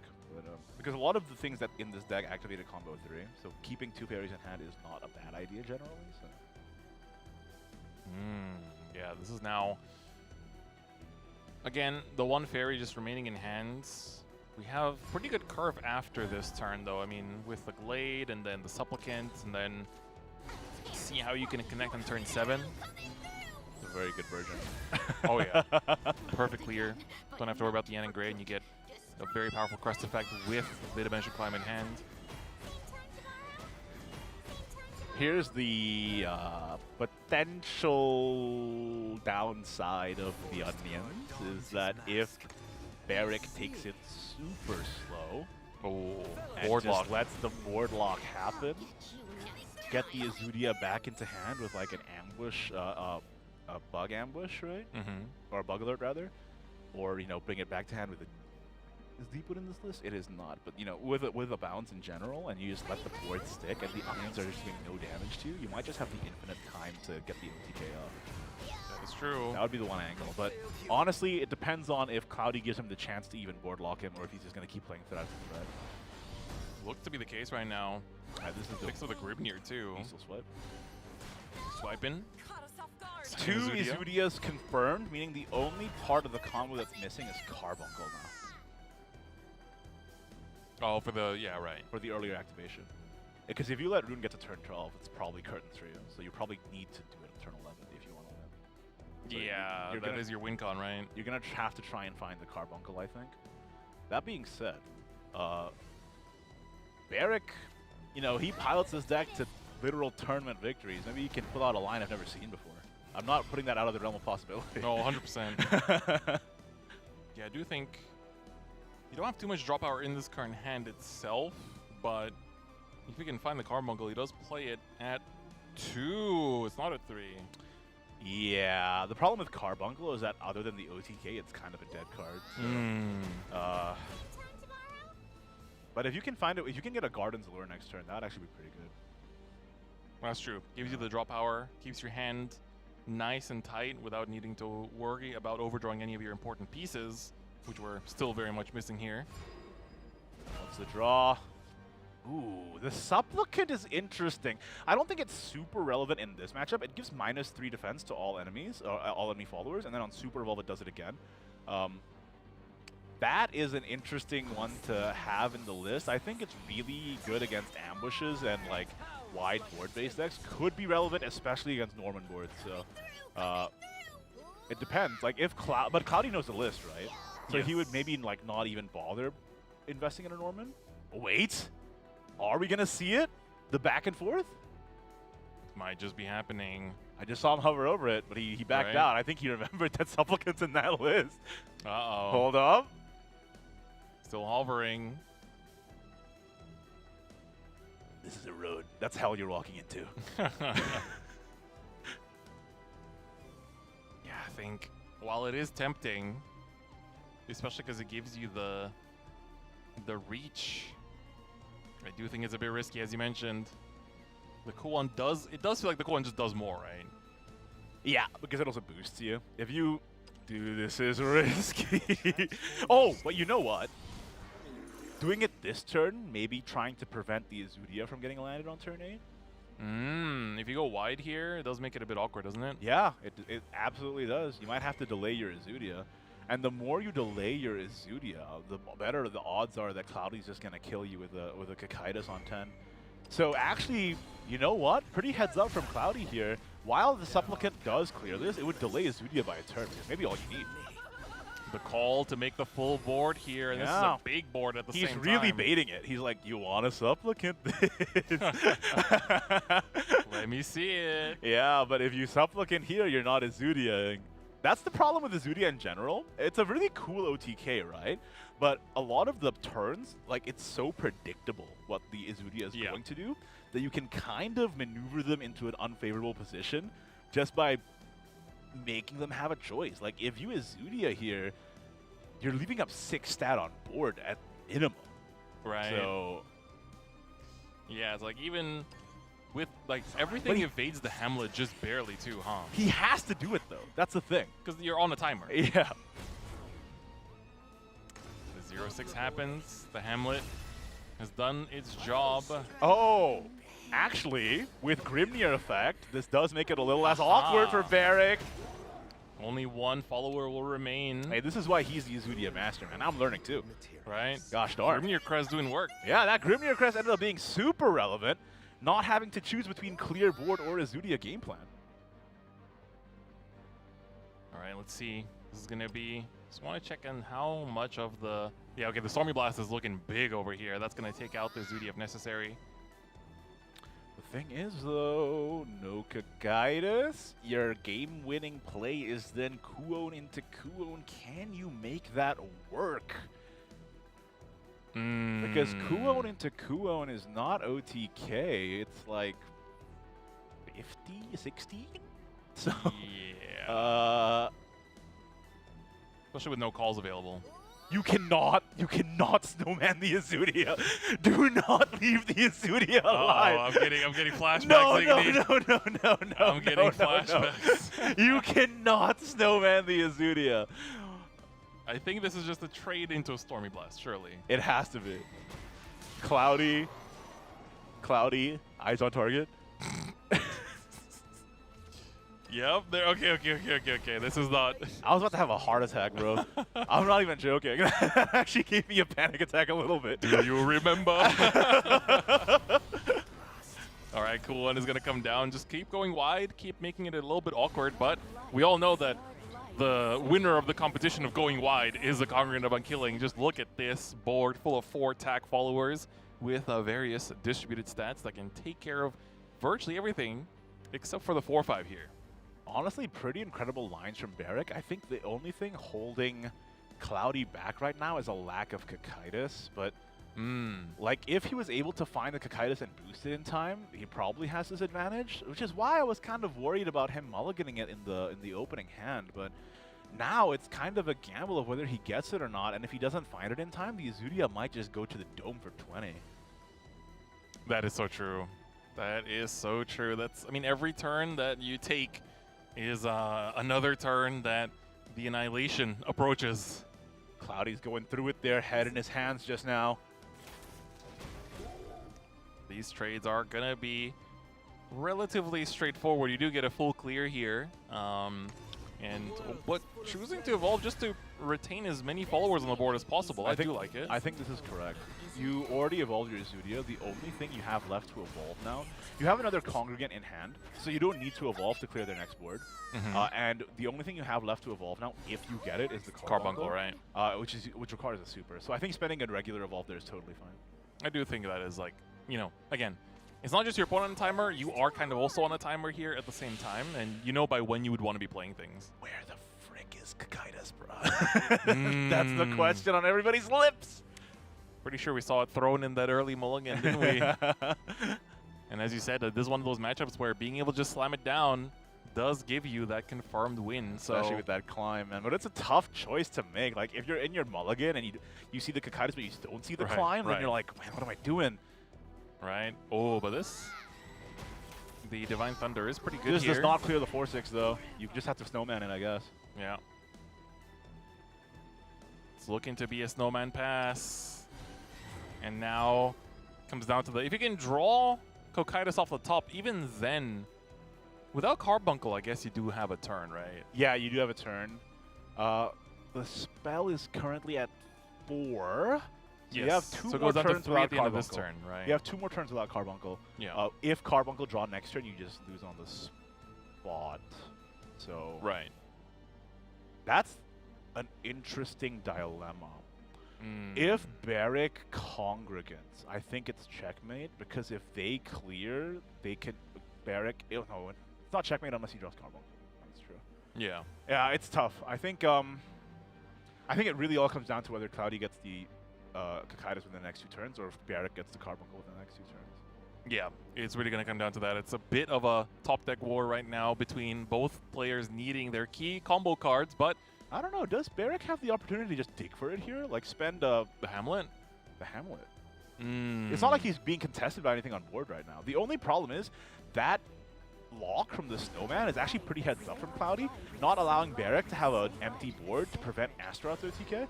So that's not it. That was a very important potential top deck. And again, healing in this matchup doesn't really matter too much. I mean, we did see, you know, earlier when we saw Barrick win, it wasn't actually through the Azudia. It was just basically through board presence and chip damage. But here's the problem. If Barrick draws the Carbuncle as curtains, if not, Cloudy has 1 more turn. He's just going to go for it. We have a climb to send back. We can see what this draws. It does not find the Cocytus. 1 more chance. Kuon. That's not it. You can get this call down to 0 next turn, but it's not exactly enough. I'm truly speechless, Chris. How is Azudia so good in the hands of Barrick? This guy's built different, man. That's all I've been saying. It's like the constant time bomb that is just giving this pressure is ridiculous. And again, really can't understate how important Grimnir was in this specific match as well. Oh yeah, like that was a huge factor. No carbuncle. Cloudy has one more turn. But it's going to be tough, dude. I mean, this climb is at 11. Even with Kuon Call, you're only getting it down by 7. You have the Onion, it's down by 8. Yeah, if Barrick clears and doesn't leave anything on board, Kuon Call is only 14 anyway, right? Yep. And you technically, I mean, have ways to heal down here too. And now that you don't need Carbuncle anymore, you can use your super on Yep. Gilmalace. And that's, I think, what we're going to see right here, right now. Gosh, I really played a lot of Izudia in the early years of the Omen, and seeing it perform still at this stage in the meta is absolutely inspiring. It makes me think I gave up on Izudia too early, man. Yeah. I should have been Izudia's strongest soldier. You could have been in Barrick's seat. Well, I don't know about that. I also have to be good at Izudia. That's the problem. That is true. That is true. Oh, okay. We're going for the Hamlet. I do like this because this way you get the full board clear. Carbuncle drawn a little too late there, but it's Oof. okay. Shows up for moral support. That's fine. He's still here. He's part of the team. We're going to go for some draw power again. Dude, the Grimnir Crest doing work time and time again. But again, Dimension Climb at 11 is not going to get there. Kakaitis in the bottom 16. Bro is shy. Yeah, and there's 2 of them in this list too. I know, right? Tossing that away in the mulligan. I mean, I know it was a tough choice, but Yeah, we both get it, right? I don't know. It's understandable. It's just that when you know where this game's going to go, you are now 100%. You're basically praying that Barrick doesn't have the second Izudia, but he's got a card that can draw more cards on the board, so the chances to find it are relatively Oh no, high. the Hamlet doesn't draw on it. Oh, sorry, my bad. Yeah, but yeah, the Hamlet draws on fanfare. But, Yes. but the Izudia is already in hand. It was in hand since like turn 4 or whatever, so it's like pretty tough. Barrick had the end game in his mind's eye from like 10 turns ago, basically. Pretty impressive stuff. All right, out comes Kuon, but this is not going to be lethal. It's going to be an attempt, but not a successful one, as the Kuon's going to super evolve, give the Storm. 14 damage will come in, but 14 is not 20. And I'm afraid it's not going to be enough to take out Barrick, and Barrick already has the lethal in hand. He's ready to just play the Izudia and immediately finish it off with the Annihilating Onslaught for the 20 damage arrow to the face and land himself a spot in the winners finals. Only an SVO, man, truly. Barrick showing us all how it's done. Puppet Portal Izudia Forest lineup into winners grands, into winners finals, I mean, is kind of unheard of. I think we gotta tweet about this. Is all I'm saying. Get people on this technology, because this is some advanced deck building that you can only get at SVO, man. And that's what I love about this circuit. 100%, 100%. It's crazy to see. Again, for Cloudy, not going to losers round 1 is going to be losers round 2 immediately. That's true. So Cloudy will play against the winner of Flying Goatee versus Tempest. And then up next, we still have the second of the winner semifinals between Artify and Alahan Pro as well. This is going to be another interesting set because Artify, again, is, if you need a refresher, playing that mid-range Abyss that, we're just getting, your deck's getting featured like over and over again. I love it. Izudia and mid-range Abyss, this is my day.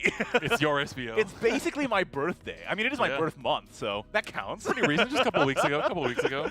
And then Alejandro, of course, is the other player in the winner semis, and he's bringing the Mode Abyss together with the Roach Forest, the only Roach Forest player in the entire tournament.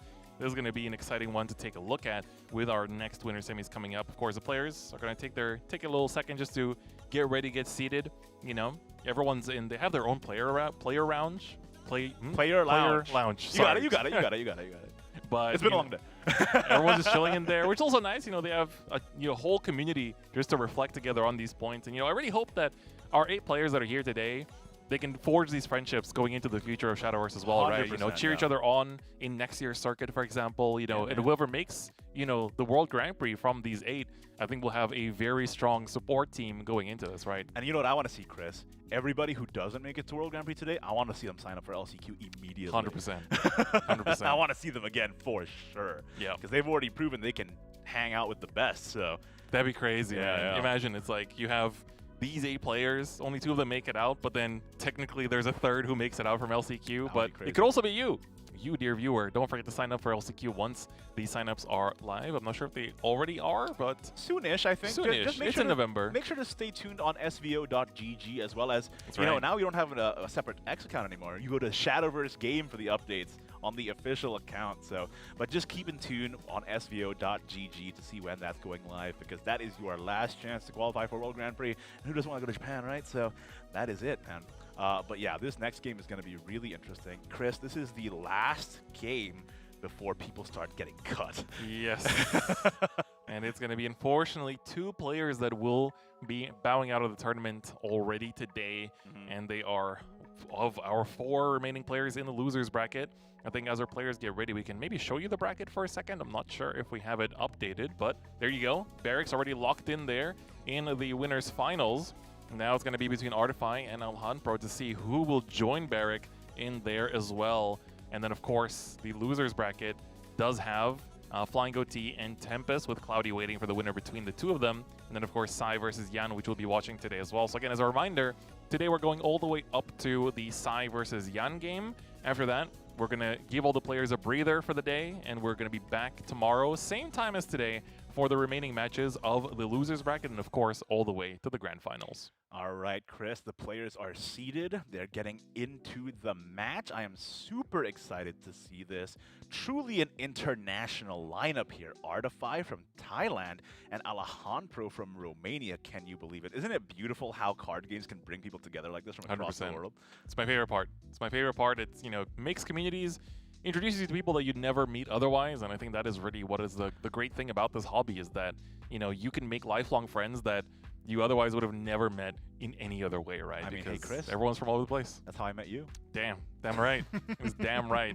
And of course, if you want to be part of this lovely community, join the Discord, join the community chats, and make sure that you engage with the community, join these tournaments, and you too could be sitting in these seats like Alejandro and Artify. Abyss mirror right off the bat, but a very different set of decks. Now, here's the problem, Chris. In my experience, anyway, playing mid-range, the matchup into mode is really, really hard. Because if they're able to outgrind you with the... If they get the Shamnaha Faith up by turn 9, you cannot deal with back-to-back Giryuzus. There's no shot. So, it's a tough matchup, I think, for Artify here. Not gonna lie.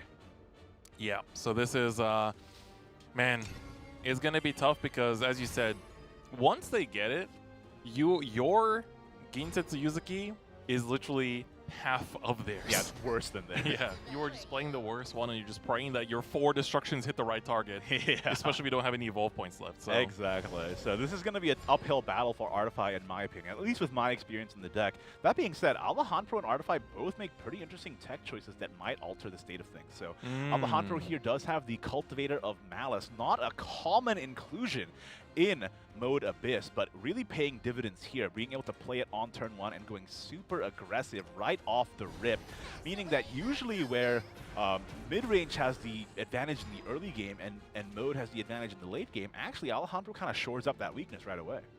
100%. And I think that the early game is very important here, and the hand for Alejandro is also a little bit suspect in that sense, where the Supplicant's going to have to do some pretty big work throughout these next couple turns, especially when you have 3 of them in the hand. The thing is, though, he also gets to evolve first, right? So if he Supplicants here now, and then next turn Supplicants again, no matter what board Artify makes, it's kind of just going to get answered. Right. And then Artify only has Aragavi in the mid-game, and not really a good turn 4, so it is a little concerning on either way.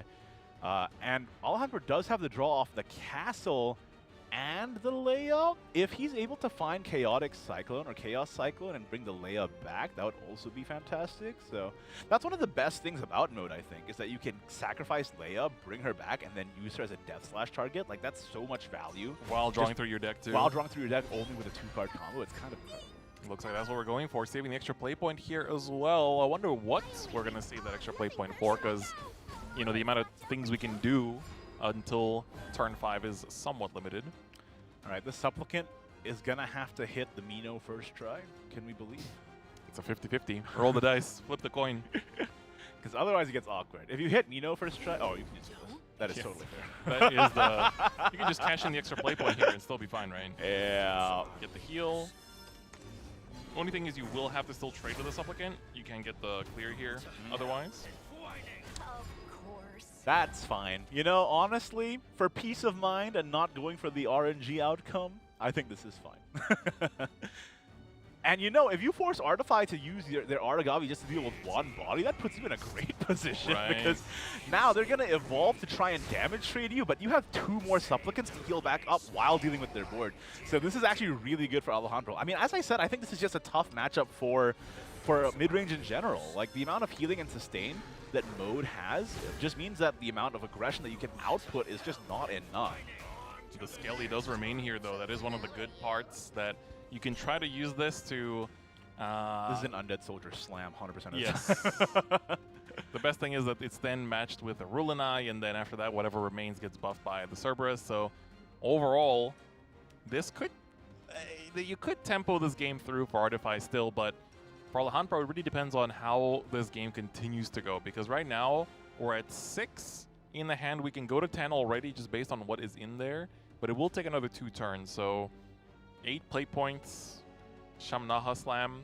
But the thing is, you want to be careful with your Shamnaha because in the mirror, you have some very good steal targets. Oh, Gid Yuzu in particular. Rulinai and Valneric as well. But yeah, honestly, Artify's curve is so good here. He might be able to overcome the matchup differential. This evolve is very key as well. I think there are times with this deck, you know, it's called mid-range for a reason. It can pivot into either game plan, and I think knowing when to pivot, especially, like, in my experience playing this deck, there are very key turns. There'll be like a random turn 5 or turn 6 decision, which will determine the rest of the game. Oh, yeah. And if you mess it up, that will also mean you would lose that game too. So as a mid-range Abyss connoisseur, the thing I love most about it is its ability to answer opponents' boards while you always have a body up, meaning you can always spend your evolves aggressively. And that lets you break through the sort of shatter points of a lot of decks before they can stabilize. So against Cresthaven, against Spell Boost, you have the ability to out-aggress them while never taking damage, while always having bodies on the board because of the skeletons from Mino, because of the skeleton from Soiree, because of the zombies. That's the strength of the deck, and Artify's curve is so good. Like I said, he might be able to overcome the matchup disadvantage just because also Alejandro getting both Cultivator of Mouses, kind of low-impact cards in this matchup, where and he doesn't have the efficient clear that he would otherwise have if he was playing a more maybe traditional build. Right. On that note, though, Congregant and the Screaming and Loathing does Gonna have to get come out. 8. This pushes to 9. And I think, as you said, is the only choice. Also, welcome to your viewers to the Mid-Range Abyss channel. This is the Mid-Range Abyss podcast. Sorry, did I talk too much of it? No, it's like you got the two casters that have just been playing this deck exclusively for the last 2 weeks. It's my favorite deck this set, man. It's really good. I'm passionate about it. I love it. It is very good, and Artify is showing why it's really good at the same time, too. Now, again, you have 1 body remaining. The Rulinai is also ready. The only question is that in order to get a full clear here, you'd have to also cash in one of the Super Evolves, and you don't really want to be doing that, I but think it's kind of worth, though, because you don't want to leave any Congregant up just in case Oh, they, yeah, they no, no, super it again. So no. yeah, 100%, right? So you have to super your Rulinai Val, and I think that's fine because they're only left with a 1/1, and you deal 3 damage to face while presenting an entire board full of guys. Another play would be Mino trade the 7/7, Wella trade the 4/2, and then your current 2/2 can also technically trade as well, and then still get a body back. But this way you get to trade and still have, you know, things on board remaining. I think this way poses a more uncomfortable question for Alejandro because you already spent the Congregant. Are you going to spend another Evo dealing with my board that I didn't even have to work to get? Right. So, yeah, that's going to be a hard answer for him a hard question for him to answer. And with Alejandro, the lack of draw is really concerning here, meaning that he doesn't have the ability to potentially dig for the, oh, never mind. dig for the Ginsetsu Yuzu that he desperately needs to stabilize. And can he even clear this board efficiently? Where's the Devotee? The Devotee would have been so big here. I think this is a Shamnaha super. Yep. We stealing. That's the last Super Evolve, though. No more Cerberus. And how are you? I think you have to spend a Ghost. Mm-hmm. Yeah, and you just Leia up here. That is fine, but Yeah. Mm. Might be able to stabilize from here if you're Alejandro. I think it really depends on what you draw off the entwining. If you can find the Ginyuzu in time, I think it is it is in your favor. But let's see. I like Cerberus here, not gonna lie. Yeah. I think with Cerberus here, you do get. You'd have to. I mean, it's a little bit awkward. Oh no, but the sequencing is very awkward, I guess. Yeah, just you'd have to because- run the Coco first into the Leia, and then run the Mimi, and then Yeah. res the Mimi. Yeah. So it's still fine. You are still gonna get 7 damage this turn. That puts them down to 9. Then you have Odin, Rage's Serpents on 9 play points. And that's game. Yeah, true. True and real. True and real. And this is 1 play point before they can even play Ginyuzu. So, and they have no evolve points for Ginsetsu as well. So I think Artify's curve was so strong there. Getting Undead Soldier on 6, like Aragavi 5, Undead Soldier 6, Rulanai 7, Cerberus 8 is like the perfect god curve for this deck. I see that and I'm a happy man. So. 100%. Clearing this board is not enough. I mean, don't forget there's also 4 damage still coming just from, you know. Remember, Supplicant does heal him potentially out of range here, but he can't even full clear. Yeah. So, and even if he did full clear, the zombie would just come back as a guy. That's right. 6 damage already on board. You can just basically play the Rage of Serpents for game.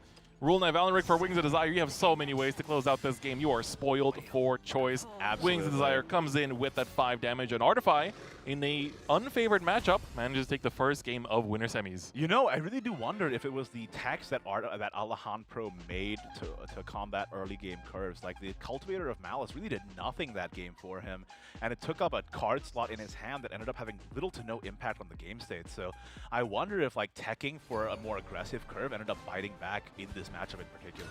Yep, I agree. I think Artify was blessed by that curve, 100%. I think that really does make that matchup a lot more bearable and a lot more workable. Here. Really interesting. Obviously, Alejandro pivots to the Roach because Roach is highly favored against Spell Boost, so that does make sense. Alejandro wants to get the 1 dub in before he goes, like, in case he doesn't want to go 0-2, right? So he wants to get the 1 dub in that's really favored, but honestly, Chris, I feel like in this meta, despite matchup differences, a lot of it still hinges on hand quality most of the time. Yes, no, 100% agree. And I think that that's going to, you know, come down, especially if we go to a game 3, that is going to be a big determining factor as well as this Penelope hits the board. Next turn, we're also looking pretty good with potential Stormy Blast if anything annoying pops up, but so far I feel like this might just be an extra play point Godwood. Yeah, I like that, because then next turn you can convoke Fairy, plus yeah. 2 fairies, and then you're already activating your draw engine while dealing with the Penelope on board.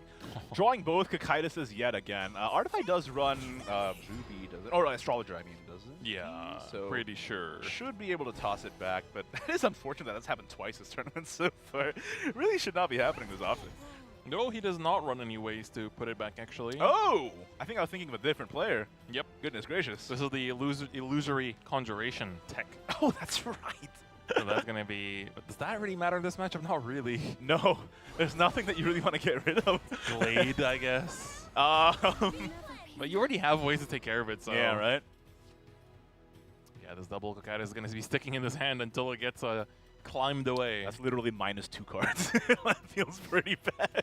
The worst part is if you Cocytus climb and send the Cocytus back, that's just another... refresh your Cocytus deck. Oh my god. That's a literal dead draw. Yeah. That's tough, man. Maybe that's where we use the conjuration to just make it 11 and just never play it ever. How does that make things better? It doesn't. It doesn't. It's just a statement. But it's like you don't have to put the extra cost on anything else that you want to play otherwise. Oh, yeah. There you go. You turn the brick into a bigger brick. You're always looking at the bright side of life, dude. That's what I like about you, Chris. Thank you, man. That's how you get by. That's how you get by day to day. Okay. Dang. So Alejandro's already got a pretty great setup here. Carbuncle in hand. Godwood on field. 2 Bales. Fusing a Bale is kind of crazy here. Like, even though Spell Boost doesn't put up that many wards, the wards are 5 defense for the most part. So Well, also the thing is, like, 0 costs good. yeah, 0 cost good. So Agree. that is kind of a aggressive play, but I can totally understand why he didn't want to toss anything else. Eradicating Arrow is necessary for a Norman top deck, which just happened. So Once again, the SPO cast summons the cards to the player's hands. yeah. So, yeah, honestly, understandable. Yeah, you need to have the Eradicating Arrow. Once again, chat, if you are wondering why that's so important, Eradicating Arrow is not damage, but it is minus stat. So it actually can clear the Guardian Golems through barriers without even popping their shield. So, pretty important. The only problem is, do you even have the combo to be able to clear 6 here? I don't know. Yeah, that's going to be the question to be asking. Yeah, this is... I think if you Lily... Lily is your only... Even with the Lily, that's that puts it to combo 3. I think you might have to cash in the Evolve, too. That is not going to clear the Golems. It is not. I mean, you can Fairy, pop the barrier, then trade one of them, and then you clear the last one with the Eradicating Arrow, right? Oh, yes. Or, yeah, or May, I guess? Oh, you know what? Didn't even need the Eradicating Arrow. See, in that case, would have liked to not send back the Bale. True. That would have been 2-0 cost Bales. Yeah, would have been nice. We're going to see a Kuon here. I think it's a little early. That being said, your climb is barely down, so... You kind of need the boost, right? That's the problem. Virgin would be a good play as well, I feel like. Because then next you could do Kuon with the Stormy Blast if there's something told that needs to be taken out, which this deck is not known for, but... See, I wonder if Kuon... if Virgin is too passive here. Yeah, I guess so. Like, if you're giving the Roach time, they OTK you before you do, so... Yeah. That's a little dangerous. I feel like you got to be putting on a little bit of pressure if you want to... Just send it. If you want to win this matchup, yeah. Down to 13. Second Eradicating Arrow picked up. That's pretty good. Veil on 1. You do have a bounce. You have 2 bounces because you have the Carbuncle as well now, technically. So the only thing is... This might be a Carbuncle turn, I think. Like you set up the Cairns with the 0. Yeah, not only that, but Carbuncle would be able to clear the 4-5 really cleanly, and then you would have extra play points to play Cairn plus Fairy, and then Eradicating Arrow can probably clear the rest. So yeah, true. You do get enough combo count in that. And then you don't waste Bale that way. Yeah, we cannot afford to waste Bale here. You do have 2 Eradicating Arrows as well, so that is also another option. I think you got to kind of save one in the back, though, because Rune can make another board out of nothing, especially when you can see that they're preserving 2 Earth Sprites. So. Yep. Or Earth Sigils, I mean. The Illinois choosing a target. It's going to be the 3-2, just go for the clear, and then this should be 5. Really? Oh, you know what? Okay. Just making sure that you don't die to like random burst, but it does help, but there's still quite a few targets to worry about here. Fairy Fence are going to come down. Lambent Cairn going to give you the 0 cost Deepwood. And then the second one has to be actually used, yeah. That's what we were talking about earlier, but I guess it's not too bad you traded a 0 cost spell for your 2 Eradicating Arrows. The problem with using an extra play point, though, is that in this deck, extra play point is just damage, and you kinda now have at least 2 less damage on your Roach kill turn. So that's a little bit of a consideration, but at the same time, that's exactly why Artify did that play, right? Like to force Alejandro to spend his resources so that he can't just Roach OTK for free, basically. So it was necessary for Artify to do that, but yeah, Alejandro with 2 Cairns, 1 Deepwood, 1 super left still. On 8, it's not enough. I think you'd have to do it on 9, at least. That's my napkin math, so I didn't do the calculations on that. Trust the napkin math. When you play a Roach based on vibes. That's how I play a Roach, man. Okay, this gives the clear, and I mean, this does feel like your best bet, right? Just because you get you maximize on spell boosts together with the crest that you get from the Burgeon. Yeah, and I think you do just land the call, too. I think you kind of need pressure. Oh, really? Saving it for what, though? Yeah, because you don't really have too many clear targets. I mean, this is going to be a pretty big turn. Baby Carbuncle is going to give us some more 0 costs in this hand. Lambent Cairn going to be giving us the second Deepwood. Fairy comes down as Yeah, well, and this is yep. basically just going to be an ultimate setup for the dub next turn. Fairy Fencer, Yeah. and then just pretty pass, good. leave the 4-3. We don't need to worry about it. It's not Yeah. 10 play points yet. 4-3 is not 18 damage, so you're pretty safe. And I think this is a guaranteed kill this turn with 2 Deepwoods, 2 Cairns. Yeah, that's guaranteed kill, I'm pretty sure. Yep. Also the Bale, too, in case anything happens. Yeah, the only way that Artified doesn't die is if he had... No, even with Norman, because you have 2 fairies and a Bale and Carbuncle. Even with Norman, you would have been dead through this, so... Yeah, I think it's GG no matter what. Yeah, with 9 play points, should be a solid dub here. Especially with the second Carbuncle, the Super Evolve still remaining. My napkin math was right. Yeah. Congratulations. Trust the process, bro. Ooh, Call picks up a call that is good. Sage Light Teachings Healing Wand There's will the not Norman, change anything. Neither would Norman. Like I said, Norman, double Golem, you still get taken down by 2 Fairy plus Carbuncle, Super, and Veil, so... Yeah. That's tough, man. Despite it all, right? The fact that 2 barriers is not enough to protect you from this lethal is crazy. Let me tell you what, right now, Chris, going from Classics to Worlds Beyond, Fairies gaining Rush might have been the biggest glow up of all time. 100%. That is definitely one of the biggest changes. And here we're going to go. It's time. The timer is ticking. Deepwood, Fairy. And now you got combo 3, incoming combo 4. Pop those barriers. Bale is ready to deal that damage. Only 1 ward remains, and Baby Carbuncle will be the answer. And now we go all the way. Get those play points back. That's right, you Cairn again? Bruh. This is just a race to see how far we can go. Lambin, Cairn, Deepwood, Bounty. We are now at 9 combo. This is a 9 damage bounce. Perfect 3 play points. Yep. And there you go. A 10 damage 11 with Roach. Cairn. That would have been OTK even from 20. That is crazy. Literally no gaps. And Alejandro takes us to a game 3. Yeah, I mean, that matchup was super favorable for Alejandro, but really goes to show that Alejandro is feeling pretty cool under pressure here. Roach is a very execution-heavy deck, so being able to pilot it... He hasn't dropped the game yet. Hasn't dropped the game with it. And being able to pilot it with, like, that amount of composure is really, really admirable, I think. But now it comes down to the final game of this last winners semis, and it's going to be Mode versus Spell Boost. Yeah, this is, as we were saying, the moment we got into game 2, we were saying that this is really going to be the test. Yeah.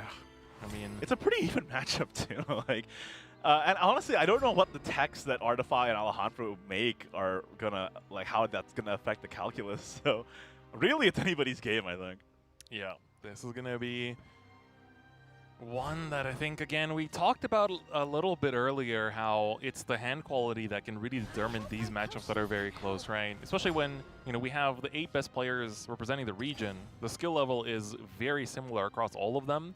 And when you have players of equal skill level, it's the element of luck that can really determine a lot of these games. That's right. And what you do with the hand you're dealt, right? Like, we've seen some pretty interesting lines in SVO that you would never see in a million years on ladder that end up winning the game at the end of the day, so...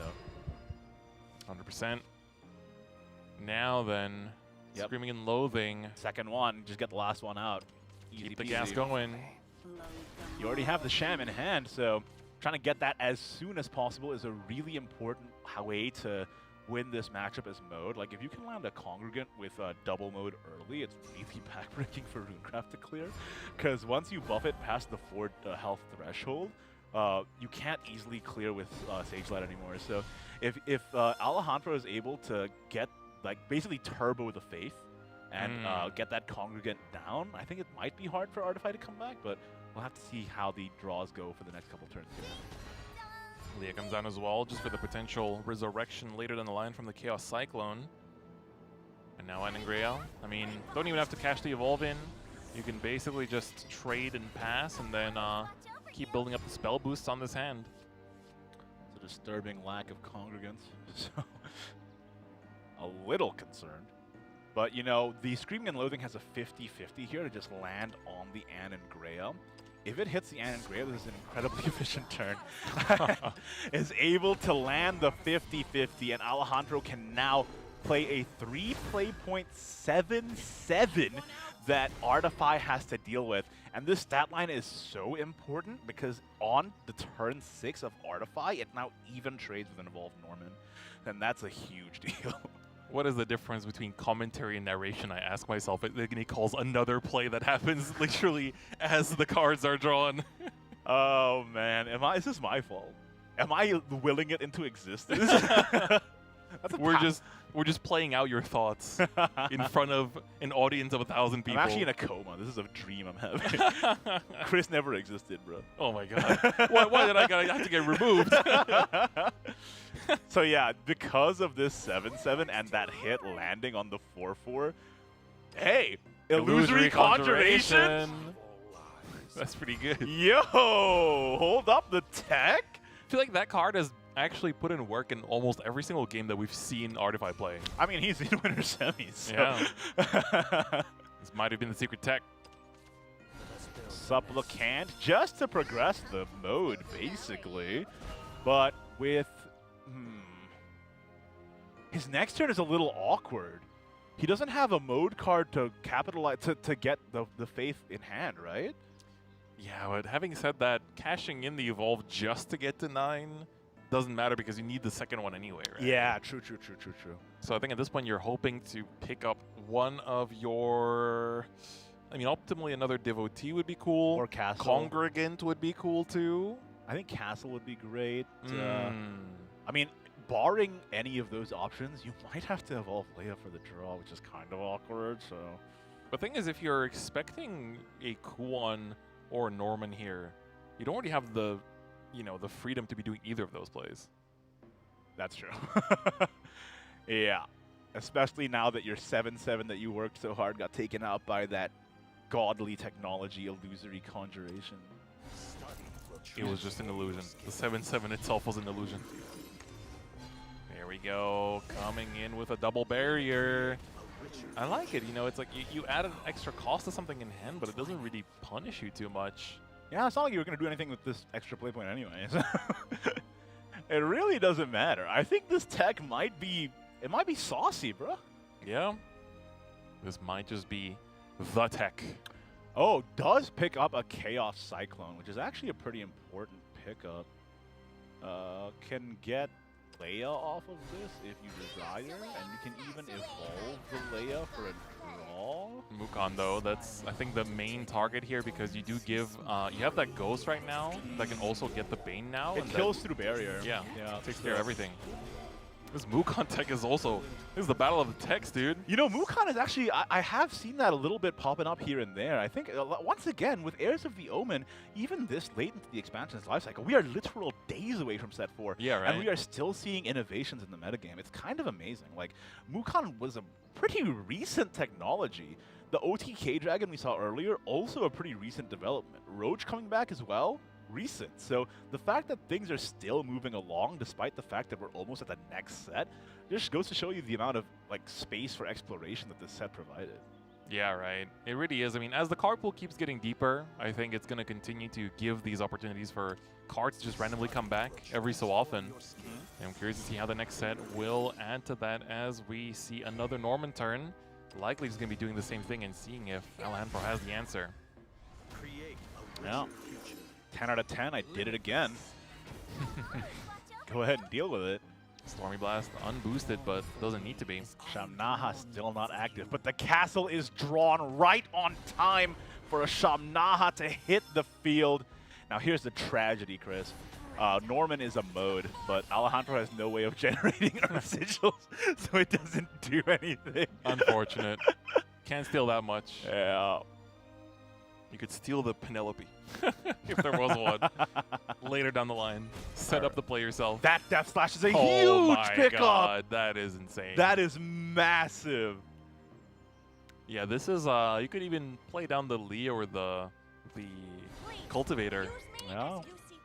Or we just go for this, steal the Golem itself, and then we have the extra play point. For the Death Slash, take out. Yep, and that's an easy trade, leaving you with 2 pretty large bodies on board. That's I mean, the Kuon does answer it cleanly, but Otterfy's kind of left with no endgame if he does that, so... Yeah, that is an issue. I think you just Edelweiss and Ingrea probably to clear this. You get some spell boost in as well. Yeah, exactly. And it gets your, gets your climb down to 9. Yeah, that is... Yeah, the issue... The other important thing is that the calls... Yeah, the calls are still going to be stuck at relatively high counts, so there's no way of like doing, you know, call Kuon for the OTK either. Yeah, that's the problem. I wonder if you just... Now, Kuon Slam with no payoff is really not good, especially when they have the Genjutsu on curve. Oh, that's a big boy picked up. Mr. Ruler of Kokaitis Yeah, is joining the fray. You do not have the luxury to play that here. Not now. No, hell no. If you play that guy, Fox goes in, Rule and I come out, go face. So this might just have to be the nice clear with that Sage Light into a Kuon to boost further. This will get the climb down to 3. And then you have double calls, which will be both at 0. With a Kokaitis, this might be the end game. So going into next turn, Artify has Kokaitis, double call, climb. Potential with a super still intact, so he could win with Astaroth in that end game then. The angle could be just to not even evolve here and just trade, save the evolve points. I mean, you still have 2 of them, but at the same time, because the ward has to be cleared. Okay, we're going to go for the chip damage. I guess that does give you other options of finishing the game. This does give 5 damage. But even then, nothing in the Kokaitis deck would do 15. No, but let me look at Alejandro's list. Okay. Yeah, okay. No. I was going to say that is a consideration if the opponent was playing Odin, but they are not, so... Oh, this is actually really good. Because of the 2-3 stat line of the Foxes, you can't trade it. The calls can't be traded. That's a really big deal. Oh, this is a very bad situation, actually, because now the Stormy Blast also isn't doing anything either. Oh, man. Yeah, that Gin Yuzu, very straightforward play, but it's put Artify in an incredibly awkward position. He basically has no out to this board. I think he might just board lock and pass. Oh, we're going for it. I think he has to. And this way he can play the 2 calls just for the value of the spells themselves. Yeah. Go for the declimb. He doesn't have a choice. He has to go for the board lock here. And you have to pray that this climb actually draws you into something that can win the game. It has to draw you into exactly Astaroth's Reckoning. Yep. No other choice. You hate to see the Melvi there, but whatever. Just go for it. All right. Kokaitis into the Dimension Climb. What do we see? Artify is praying. No Astaroth. No Astaroths. You do get full board clear here and a lot of damage, but unfortunately, no healing, no way to escape lethal, no wards either. And drawing the Melvi back is just insult to injury. That is tough. Astaroth has not shown up a single time today. Have you noticed that? Yeah, you're so right. They're all waiting for day 2. Well, that's pretty crazy. That is incredibly unfortunate. Alejandro, you just saw, let out a deep sigh of relief at no Astaroths. He knows he has lethal from this position. So yes, even if this board gets cleared, it does not matter how many followers are on the board. Rule and I is ready to swing 5 face, and that's all it's going to take. That is tough, but you know, you live by the Kokaitis, you die by the Kokaitis. Sweetness of Veracity is going to get the job done as well, and with that, Alejandro locks in the winners finals spot together with Barrick. An incredible set, honestly came down to the wire. Both these players, despite being relatively new to the Shadowverse IP, have shown time and again that they have what it takes to hang with the best of them. Especially like the lines of execution were basically pitch perfect. Yeah. And like Barrick playing Roach Forest to like that degree of efficacy in a very high stakes tournament is really impressive to me. So 100%. big congrats to Barrick for moving on to winners finals. Now, this is where it gets tragic, Chris. The next 2 matches, we're going to say goodbye to 2 of our players from this tournament. So you do not want to miss it. We'll be back after a short break with losers round 1 And this is where people finally start getting eliminated. So stay tuned. We'll be back right after this. All right. I don't know about this. Extra play point Odin could have This been an option might- too. This might be a bit early for Sub-Zero, but I'm not sure. We shall see. But I think the extra play point it Odin is is coming gonna be out. Odin. Yep. This is good. I mean, next turn you have 8 play points, and at that point you do have not just the Sincero for the full effect, you also have, of course, the 7, but unfortunately that is not going to be enough. Sincero is just going to come on down and be able to do the AoE damage that can clean up this entire game, Yeah. put the checkmate down, and manage to execute all the way to a Game 1 win in this very important Game 1 of Winner Semis. That's not it. Yeah, this is going to be Gain and Earth, Sigil and Pass, Barrick. This could be the chance to get the Puppet dub, but again, the real quest is a Game 3, right? The tissue is not tissuing here, brother. I don't know what to tell you. Damage, and as long as the chip damage is continuous in this matchup, that is going to eventually lead to a lethal. And especially, you know, we don't have Orcus just yet, but once she's drawn, that is going to be enough to close out this game, especially with that Noah already in hand. And we mentioned this earlier too, but because of Norman's mode, like they have to pick between That is clear thanks to the Stormy Blast. draw again with Melby first, just see what you get. Yep. Stormy Blast still active, and that's going to give you... Homework time. Oh, we have the pinpoint.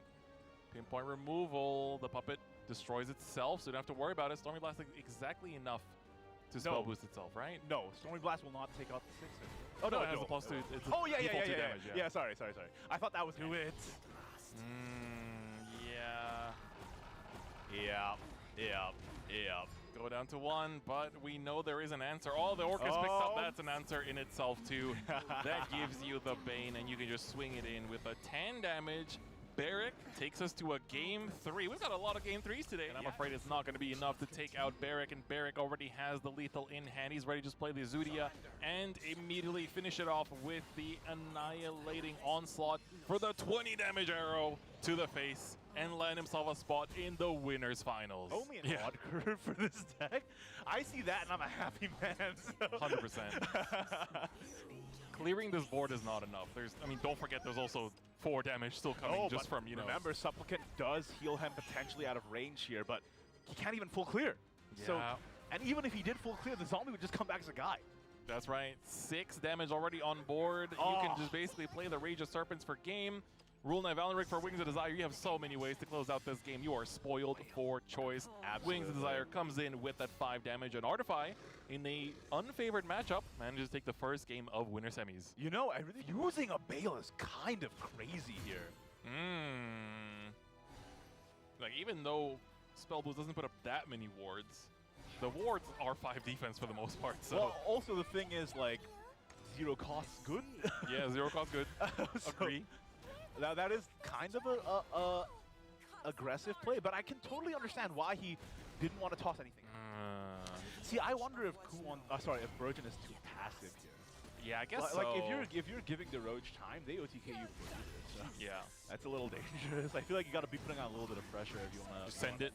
If you want to win this matchup, yeah. And now we Oh go my all the gosh. way.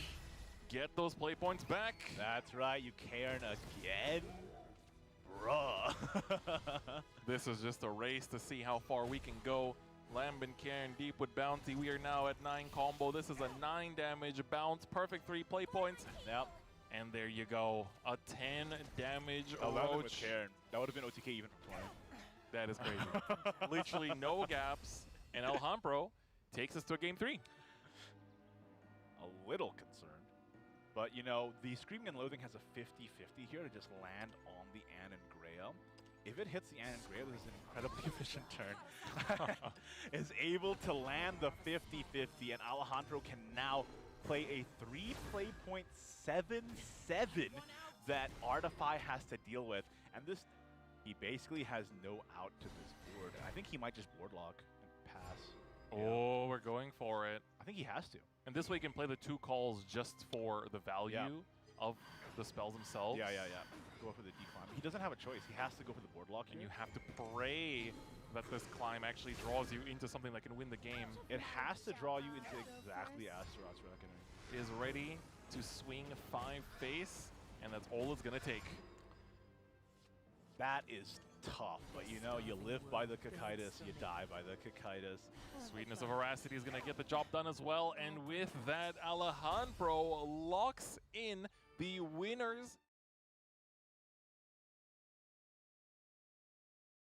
Hello, everybody, and welcome back to the Shadowverse Open 2025 Grand Finals. Chris, we are nearing the end of day one here. That's right. And tragically, this is where some people actually start to get eliminated. This is where heartbreak starts. This is where it happens. So, guys, let's take a look at the bracket, just in case you're still tuning in, or just tuning in, rather.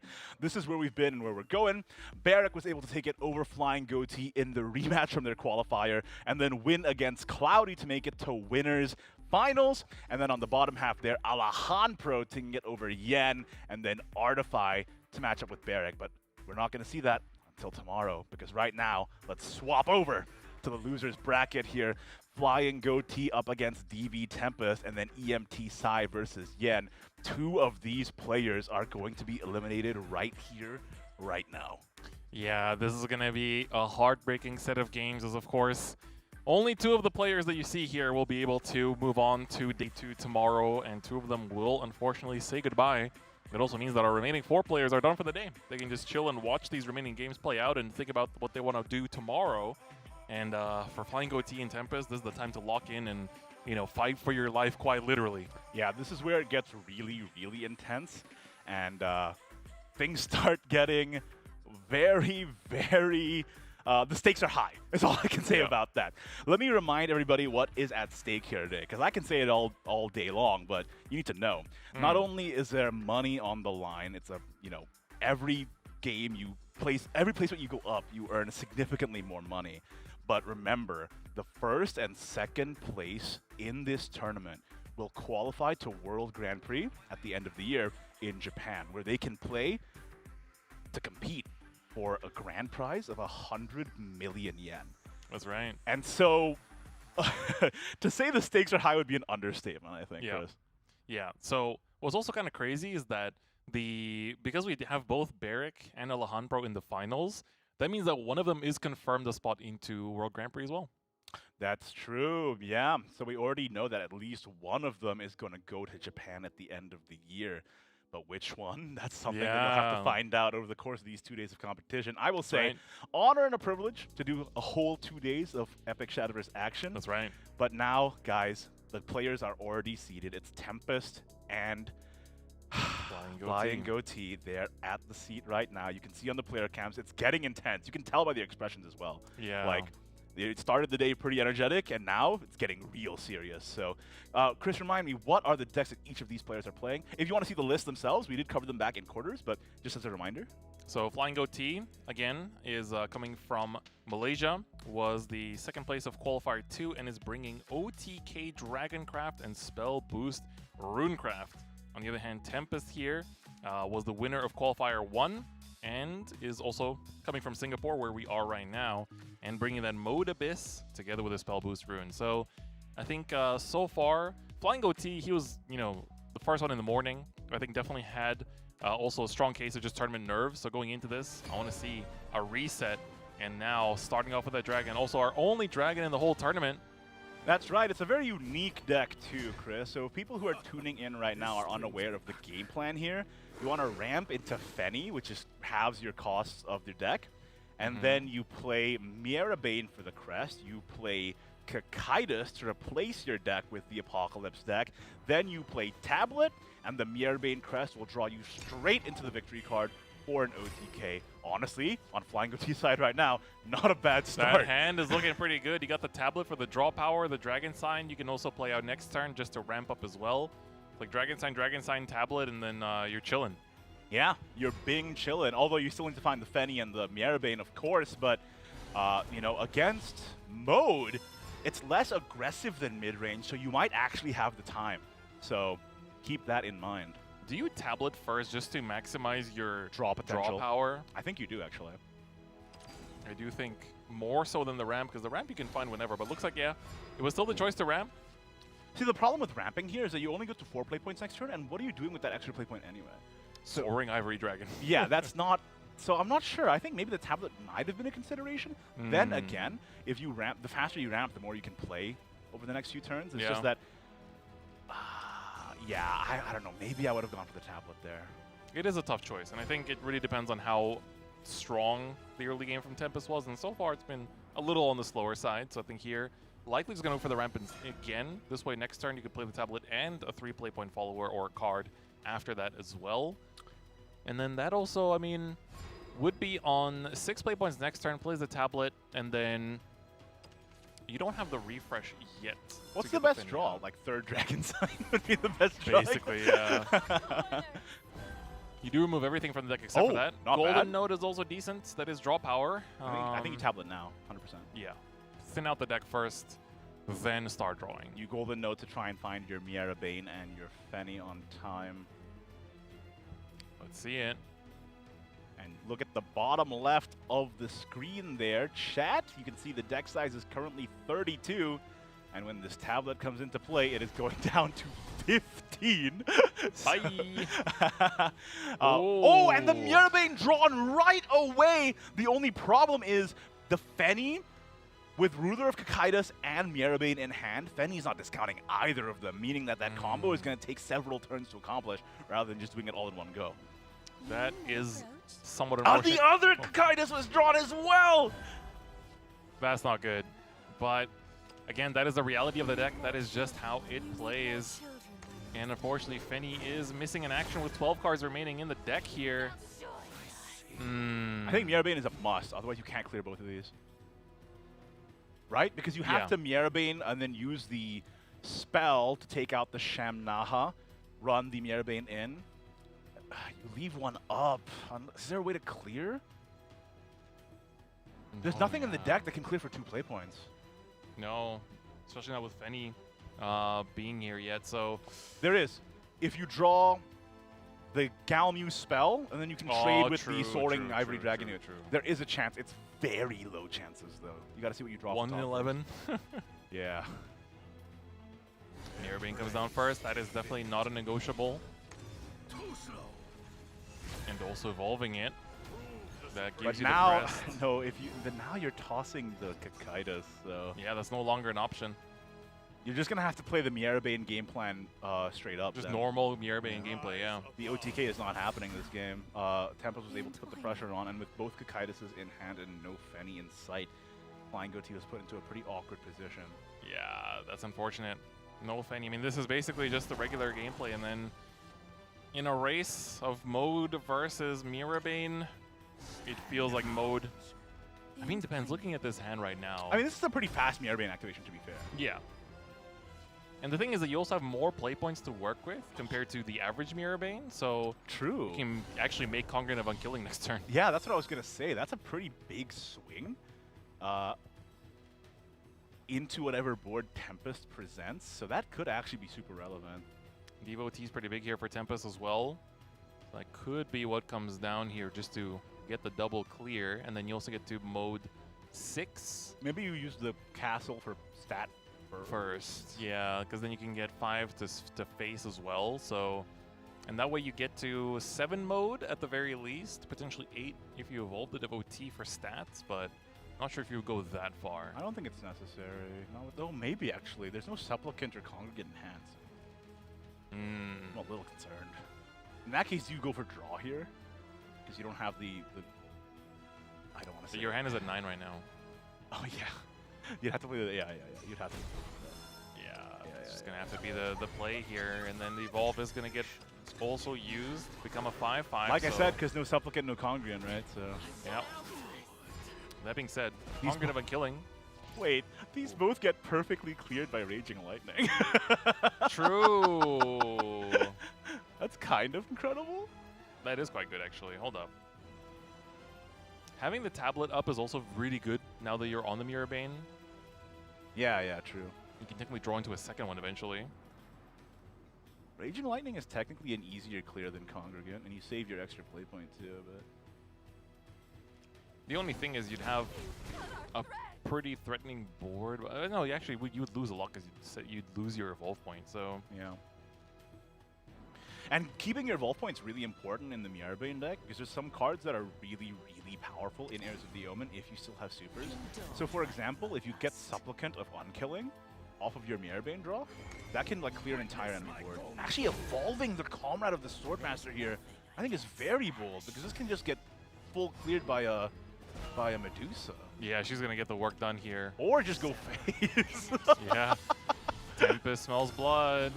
He's like, I don't need to worry about your last words if I don't take out this follower in the first place. Yeah, that is an aggressive play by Tempest, but honestly, that's how you play against Mirrorbane. You just have to sink it. Ryo comes out, but it's not going to be enough. He has a Rage of Serpents in hand that can just take You this out. need healing, yeah. You need to heal out of 3 otherwise, and there is the Supplicant. You can actually heal 1. That would actually be just enough. Would it, though? Because he has to clear. That is true. If he Supplicants and Himekas, supers the Himeka, locks the Valneric, he is safe? Yeah, that is safe. I mean, Supplicant, I think, is a non-negotiable because otherwise you lose. To Rage of Serpents, yeah. So then it has to be Himeka. What about the Congregant of Disdain as well? Because that's not enough to clear. You'd have to evolve it. I mean, if you're evolving, you might as well Himeka, right? Yeah, you might as well Himeka. At least you block a board space this way. This 7 damage is pretty good, though.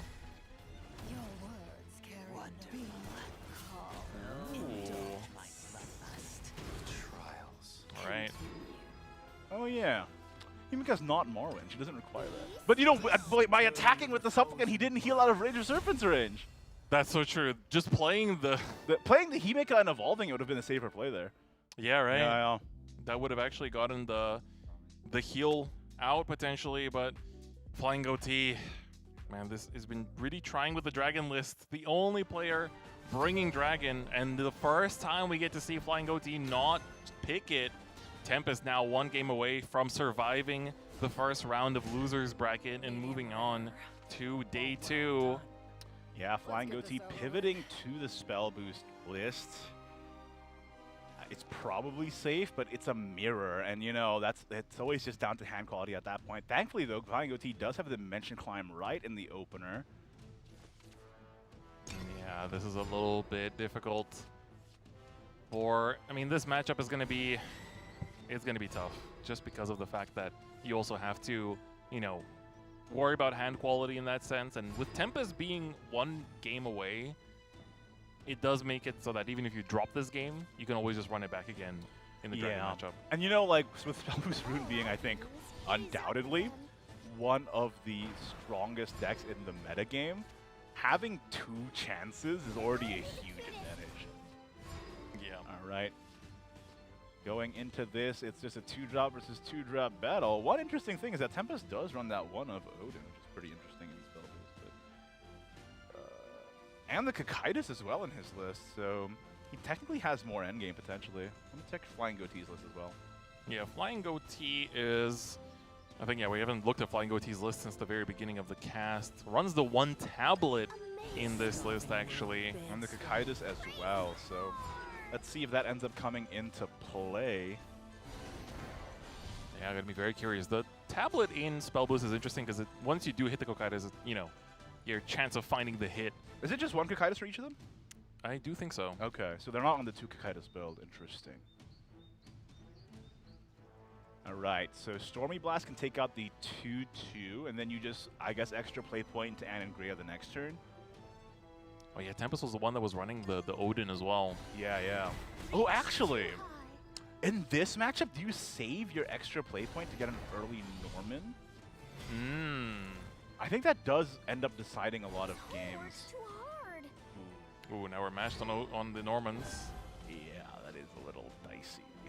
And you don't really want to leave a Gilnally sub either. No, that's going to get out of hand as well. Yeah. 4 damage flying to face with sustain is never good. The only problem is if you extra play point the Anangrea here, you don't really have a great follow-up for your turn 5.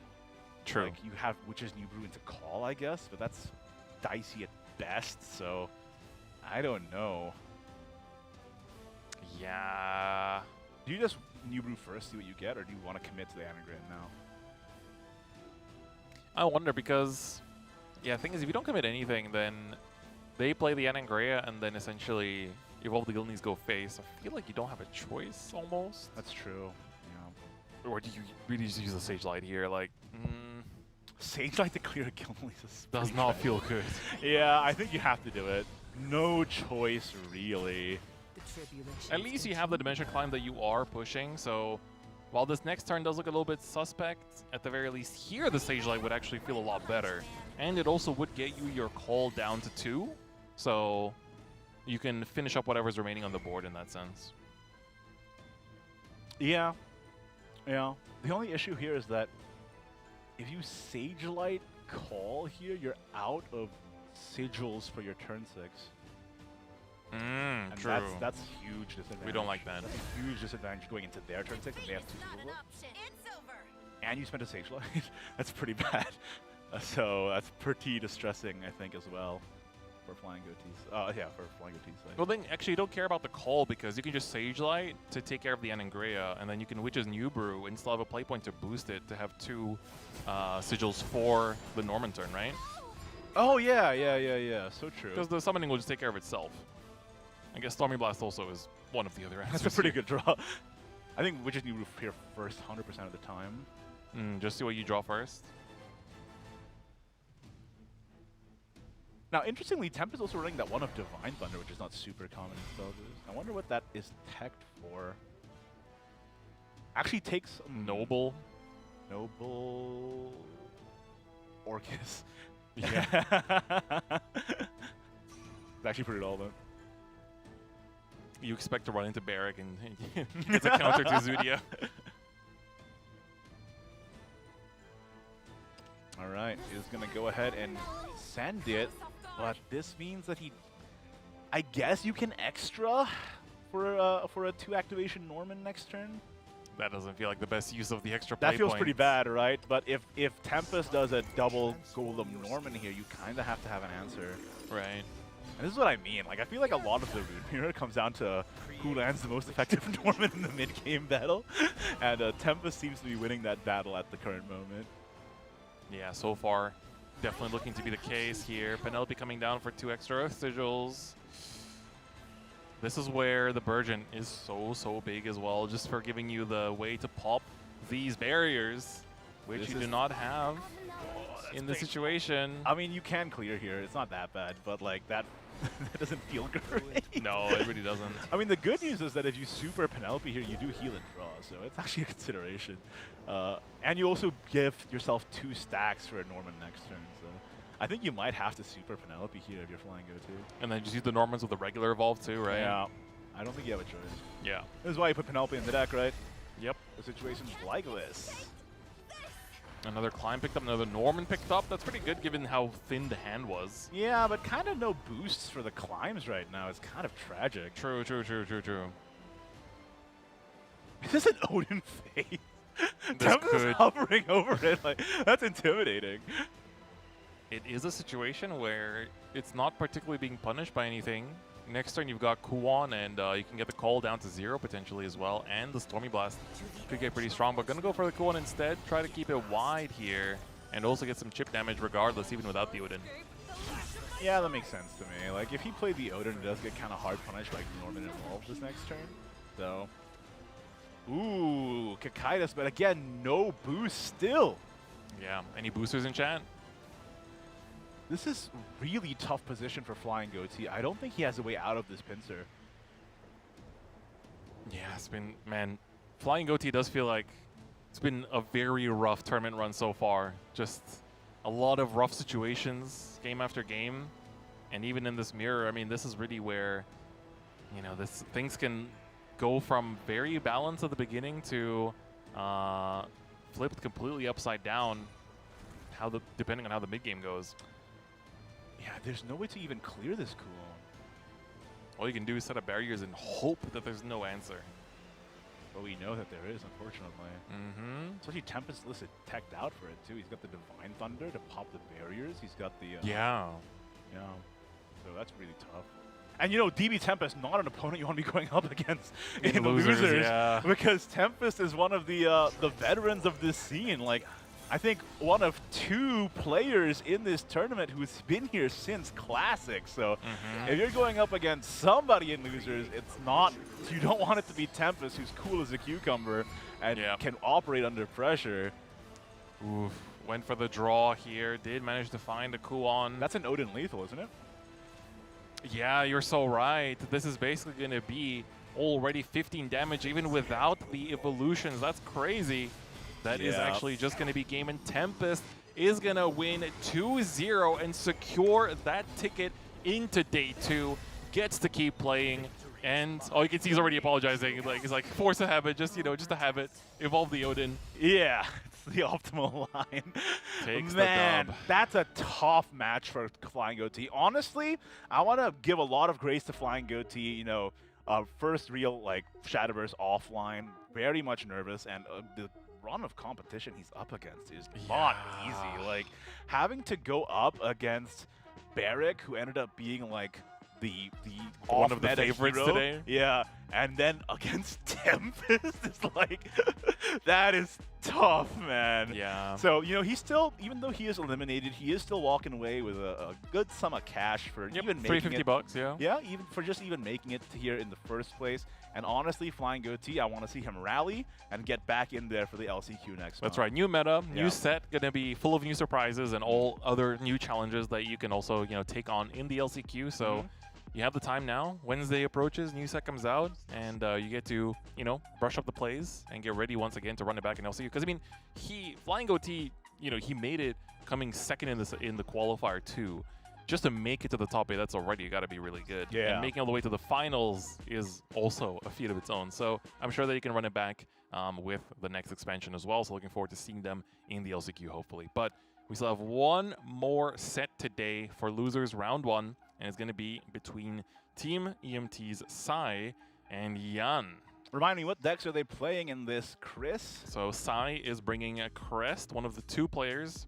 Actually, we are going to see the 2 players that brought Crest. Settle in, boys. That's crazy, dude. The 2 Crest players, both in losers. I know, right? And one of them is going to be eliminated today, and one of them will continue into tomorrow. So both of them are on Crest, and both of them are on Spell Boost Rune. It's the exact same lineup, and both of them are from the US. I was just going to say. It's United States of Spell Boost. Yeah, region team kill here. It's pretty tragic. So only one can proceed. Let's see who is going to take it. The players, we can see on the cams now, they're getting ready. They are seated. Again, this is where, it gets intense, man. The smiles from early on in the day, they become really serious. And honestly, who can blame them? They are, again, not only competing for the cash prize right here, right now, but let me remind the viewers of the stakes. First 2, champion and runner-up, get an invite to World Grand Prix, where you can compete for 100 million yen. That is around 700,000 US dollars. It's pretty good. I could use that, honestly. I think everybody would be quite happy with that sum of money. But right now, it's also crazy is that our winners finals already has no Crest and no Rune. Isn't that insane? Like Barrick doesn't run it, and neither does Alejandro. But hey, that's the beauty of double elimination, Chris, is that, don't count your eggs before they hatch, because they might end up in grands anyway. True. That's the beauty of it. 100%. So we'll see how deep of a run Sai and Yan can have. Both of them had very close sets.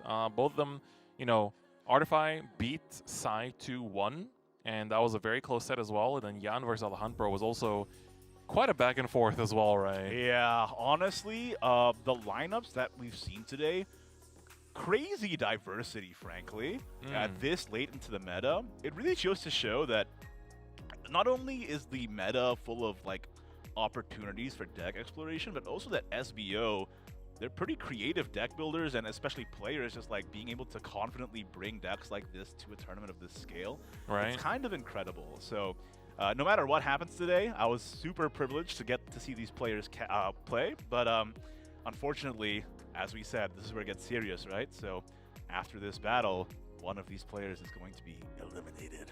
Yes. So of course, one of them can continue into losers round 2, and then of course, I'm not sure if we have time to show the bracket or not, but we can take a look at how things are shaping up right now. But right now we can see the losers bracket here. We do have our basically first losers game already set for tomorrow. It's going to be Artify versus Tempest. So Tempest just barely survived, and Artify, of course, just dropped from winner semis against Alejandro. And then it's going to be Cloudy, who's going to be going up against the winner of Sai versus Yan. Yeah, that's crazy too. Isn't Cloudy also from the States? Is that right? Oh no, sorry. Barrick is from the States. Where's Cloudy from again? Cloudy is from Malaysia. Oh, okay. So, very interesting. Technically, still a chance for a US-only Grand, actually, which is kind of interesting. Yep. It's always fascinating to see how the region breakdown happens in each of these tournaments, because honestly, that's what I love about Shadowverse as a global game, is that a lot of the time you see technologies that are run in different circles that you otherwise wouldn't get to experience until you clash head-to-head. So I kind of love that. All right, guys, we are getting into this losers game. It is Sai versus Yan. Once again, crest boost on both players, starting with the boost mirror. Let's get into it. That's right. We've seen quite a few boost mirrors throughout the day, but we already know one of the spell boost players is already out with Flying Goatee dropping out, and then another one will fall after this losers round 1 as well. And we do see going first is going to be Sai. Like, looking at both of these hands, I'm always going to be in the favor of the one that has Dimension Climb already in the mulligan, but you never know what's going to happen off of this, which is New Brew draw over on Sai's end. And technically, he has a pretty okay mid-game with the Burgeon into the Norman. And like I said, a lot of this mirror can come down to just Norman battles in the mid-game, but honestly, Yen's looking really good. Going second with the extra play point and 2 Anangreas already secured means that that climb is going to get boosted right quick. And if he draws, you know, a homework time, that would even be, you know, a cherry on top. So depending on Yen's next draws, I believe, hold up. Oh yeah, I do think we do have yeah, I think this should be, there we go. All right, we just fixed the overlay there, folks. Sorry about that. Yep, but yeah, Sai is on the bottom, Yan is up top. We're now all good. we're now all good. Thank And you, yeah, so Sai's hand is looking... Oh, and there's the homework time. I just manifested it again. So we're able to go ahead and draw into an even greater hand for this Anangrea on turn 4 to boost into. Yeah, or you just go Gilnelise here, trade now. Next turn, you go extra play point Anangrea, and the turn after Anangrea, and then your homework time already becomes looking smart. And then you can draw into even more gas from there. That's a really good early curve from Sai here. Yeah. Really, really looking good so far. Double Foresight. We haven't seen a lot of lists, or just in general, Foresight, I feel like, been kind of missing in action. I know, right? It was definitely... Spell Boost went through a lot of iterations, honestly. Like, remember back in the William days where we used to run that guy? Yeah. And then now we're running Snowman Army again as a one-of to deal with, like, big Haven threats. And also the fact that Foresight is in some lists and not in others, it can be kind of clutch, honestly. Because if you think about it, which is New Brew, you're not boosting your Stormy Blast, and maybe you can't deal with the turn 3 Octress, so it's actually pretty relevant. And speaking of, we're just going to play both Foresights here, and does draw into the climb. It's looking pretty even now, but I think Sai does have the better curve here on balance. The only big difference is that the Kuon is present for Yan here. Also has the Burgeon as a choice for next turn, potentially. But this is pretty incredible. Like, extra play point Anangrea, and then you can even evolve the Gilnelise to aggress. Or not. Or not. Just save it. Yeah, you got options. Yeah, now... but choosing not to evolve the Gilnelise, I wonder if that chip damage would have mattered, because it would have been 4, and you also heal yourself back up to 20. That way you're evading, like, I mean, any other chip damage that could lead to. Because then they could do, like, Kuon, push 5, put you down to 13, and then it's a call Kuon for lethal. Yeah, true. I think the consideration was that into an opposing Anangrea, self-buffing the Gilnelise would have left it at 3 defense anyway. Yeah. So it would have been a pretty efficient clear for Yen. And I guess if you want to heal, you always have the Norman on the turn after. This is a pretty good Anangrea, though. You just evolve it and deal with the opposing, and you are left with a pretty strong board that a Norman will not be able to break through. Yep. Just send it. Send the Anangrea. There's going to be 3 damage exchanged, and then on top of that, you still get to just pass, and nobody's damaged. What is this inter-school rivalry, bro? Get Right? these kids off the battlefield, is all I'm saying. Mysterious taking over the Grand Prix out here.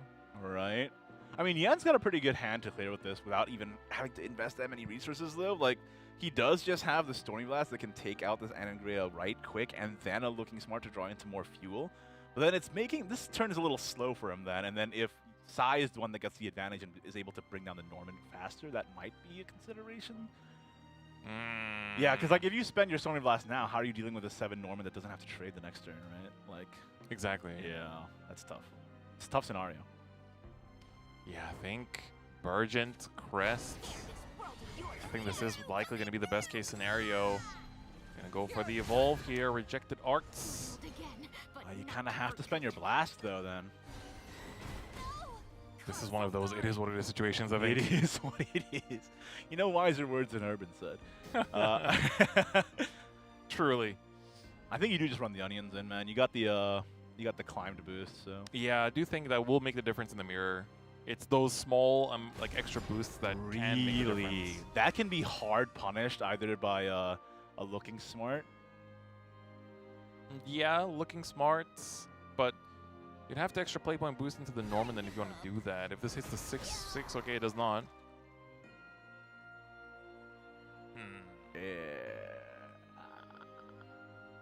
It's a little bit of an awkward turn, actually, right? Like, there's no real efficient clear against the Burgent here.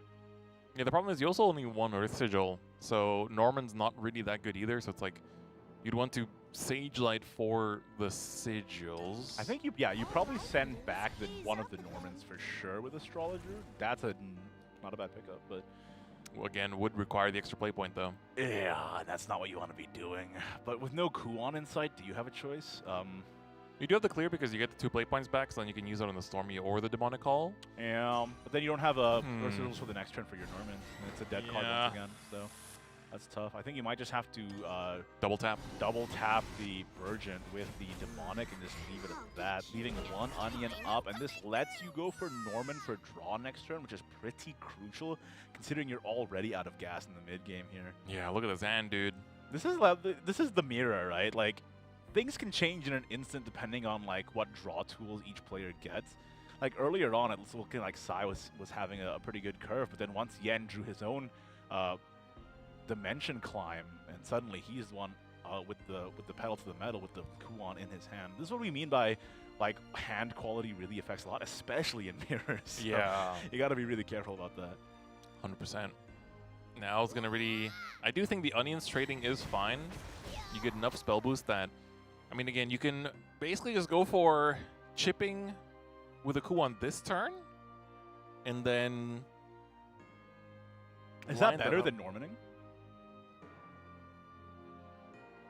It's tough. Oh yeah, they don't have the Burgent Crest, so I guess Norman in this situation is better. Yeah, because Sai doesn't have the Burgent Crest, that could have been... I think it was a consideration either way, but going for the Kuon here is fine. I think either way it's awkward to clear. 6 damage in as well, puts them down to 12. And this is also in a situation where they want a Norman for the card draw, forcing them to Norman for the heal is not bad. Yeah, putting Sai in a really important catch-22 here, right? Like I said earlier, you don't got Shamnaha in Rune, so you gotta pick one when you're playing Norman. So. 100%. And sometimes you want to be picking both, but you just can't. So. Yeah, I think this is gonna be. It's like the Sage Light does not take care of enough. You don't have enough. I mean, technically, yeah, you don't have enough Earth Sigils for both Edelweiss and Sage Light either. And then you want to be Normaning. Yeah, this is an unanswerable board with Sai's current hand. Something will survive, basically, and now it's just a question of... He's going to go for heal. Kind of has what to. Will survive. He Double heal. This is a desperation play. So much remains on this board. Yeah, that's really tough. Yeah, you had to heal up and then leave 10 damage on board. It's not even a proper board lock because, yeah, essentially you can just trade the onion in. Yeah. This is very, very big. Yan is 100% in the driver's seat now. Okay, it's not. I was just thinking if maybe there's a world where we have enough damage, but it's going to be just a very big swing. And the thing is that being able to push down to 10 means that just a regular Kuon with nothing extra really is going to be enough to win the game. And then this call is also going to be helping to cover for whatever healing Sai might do as well. Mm-hmm. Is there a world where you Gildan Elise to buff? The Kuon? Mm-hmm. No, because it'll put it into Sage Light range, right? True. So, I mean, you could buff the Shikigami, I guess. Yeah. That would work. That doesn't change anything. Either or. Yeah, yeah, yeah. I do think that might be the play we go for here. Yeah, I like it. Yan sees the line. I like it. Very aggressive. And again, now you just need to live a turn, essentially, until you can slam down the Kuon. And because the climb is down to 5, that also puts you into a situation where just playing Kuon is going to give you the climb down to 0. Yeah, this is looking really tough for Sai. I don't think it's winnable from this position. Even if you're able to clear this, you have no follow-up. You'll have no Earth Sigils. I think the problem with Sai's early game was just that he didn't have the Earth Sigils for Norman in the mid-game. And that made him super behind. There's a... I don't like it personally, but Sage Light, so you give yourself a sigil, Sage Light, AoE, hard evolve the Edelweiss. Oh, brother. Brother. At that point, you might as well evolve the Melvie, man. Well, no, if you hard evolve the Edelweiss, Melvie will give you 2 stacks for free. True. Climb is a desperation play, grasping at something to be able to save him here. Is that it? Kuon is an option. You also have the Looking Smart. And Kuon does actually answer virtually everything with the Looking Smart, cleaning up the remaining That is scraps. kind of the draw that Sai needed to claw back into this game, but will it be enough? To climb back into this game. Whoa! Ooh, that Kuon pickup is big. That's why they pay you the big bucks. Man. That's what I'm saying. I've been saying that. He's binting. For Yan, though, I mean, down to 8. 1 turn off, basically. Just 1 turn off. All that matters now is, you know, it's objective survive on the HUD right now. Yeah, true and real. Actually, with a zero-cost call, you could make some pretty nasty plays here. Because zero-cost call and the Onion and Kuon, can't you climb after Kuoning? Not that it'll do anything, I guess. But interesting. Interesting. It's making me think. I mean, obviously, you have many different ways to deal with Sai's board, but like, how do you put yourself in the best position to win next turn? Yeah, I mean, you can also estimate how much healing could potentially take place. Like, the most that could happen is Sage Light, Norman, Evolve Norman. That does heal up enough to get out of lethal. But I think also Anangrea is an option here. Stormy Blast with the Sage Light teachings does take care of everything. Yeah, and I want you to play Anangrea here. Save the call for your turn 10 Kuon, probably. Ooh. Or play nothing. Prevent them from playing Gilnalace. And also, if they somehow have like a extra play point Kokaitis into a climb here, that also prevents losing to... you wouldn't get Astros anyway, because... True, because the extra play point. Yeah, extra play point does not count as a max play point. You're right. You're right. That's why you pay. That's why they pay you the big bucks. Yeah, the problem here is that, yeah, providing nothing on board is pretty heads up in case Sai drew the Gilnalace. So True, true. Now Yen is guaranteed lethal with just Demonic Call and a Kuon, pretty much no matter what Sai plays. So I think this is a checkmate. Yeah, it does look like it. Yan is in a very dominating position. The question is, man, up next, that game 2, regardless of who wins here, will you choose to queue into the Haven that you know is remaining? Yeah. It's going to be tough. I mean, you have to win with both decks eventually. Get it out of the way. Hold up. We are just turboing out the Kokaitis. I don't dislike it, but unfortunately, for Yan, it doesn't matter what hits the board here. He kind of had to Hail Mary, right? He didn't know choice, just pray that there's nothing. And unfortunately for Sai, Yan has everything. Just like that. Oh, not the BM! We're going the extra mile here with the extra climb. You can theoretically, could have technically played a second Kuon just to make but don't be that. Yeah, the super duper noble. Don't be like that, bro. We still got game 2 to play. Yeah. All right, Yan managed to take game 1 here in the Spell Boost Mirror. For those curious, we have a total of 6 Spell Boost players in this tournament. You're watching 2 of them, and 2 Crest players in this tournament, and you're also watching 2 of them.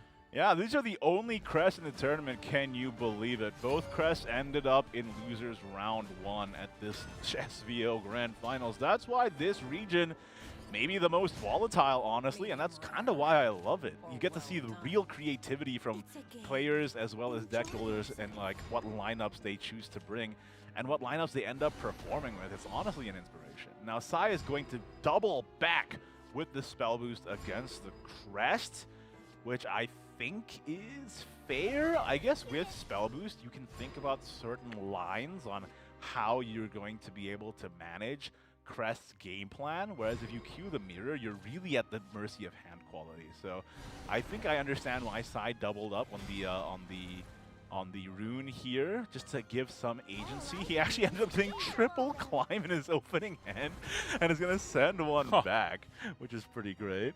That's funny. This rodeo is going to be the MVP, I think, of this matchup. Oh yeah, just getting the Temple of Repose to prevent an Astaroth OTK could be huge. Or preventing a Silent Rider from hitting to the dome, also huge. This Edelweiss is so timely. This is, again, we talk about this in previous casts too, but this is very much a time bomb for Rune, trying to finish the game as fast as possible.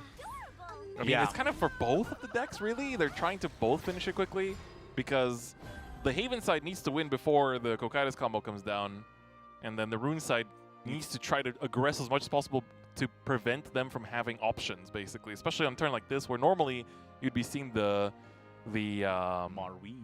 The Marwyn, indeed. And then since now that's not going to be the case, honestly, that Edelweiss changed the entire course of the game, because if that Edelweiss didn't come in, those 2 2/2s might have had to trade into the Grim Mirror. Or even if you let it sit, the Congregant would have come out and full cleared.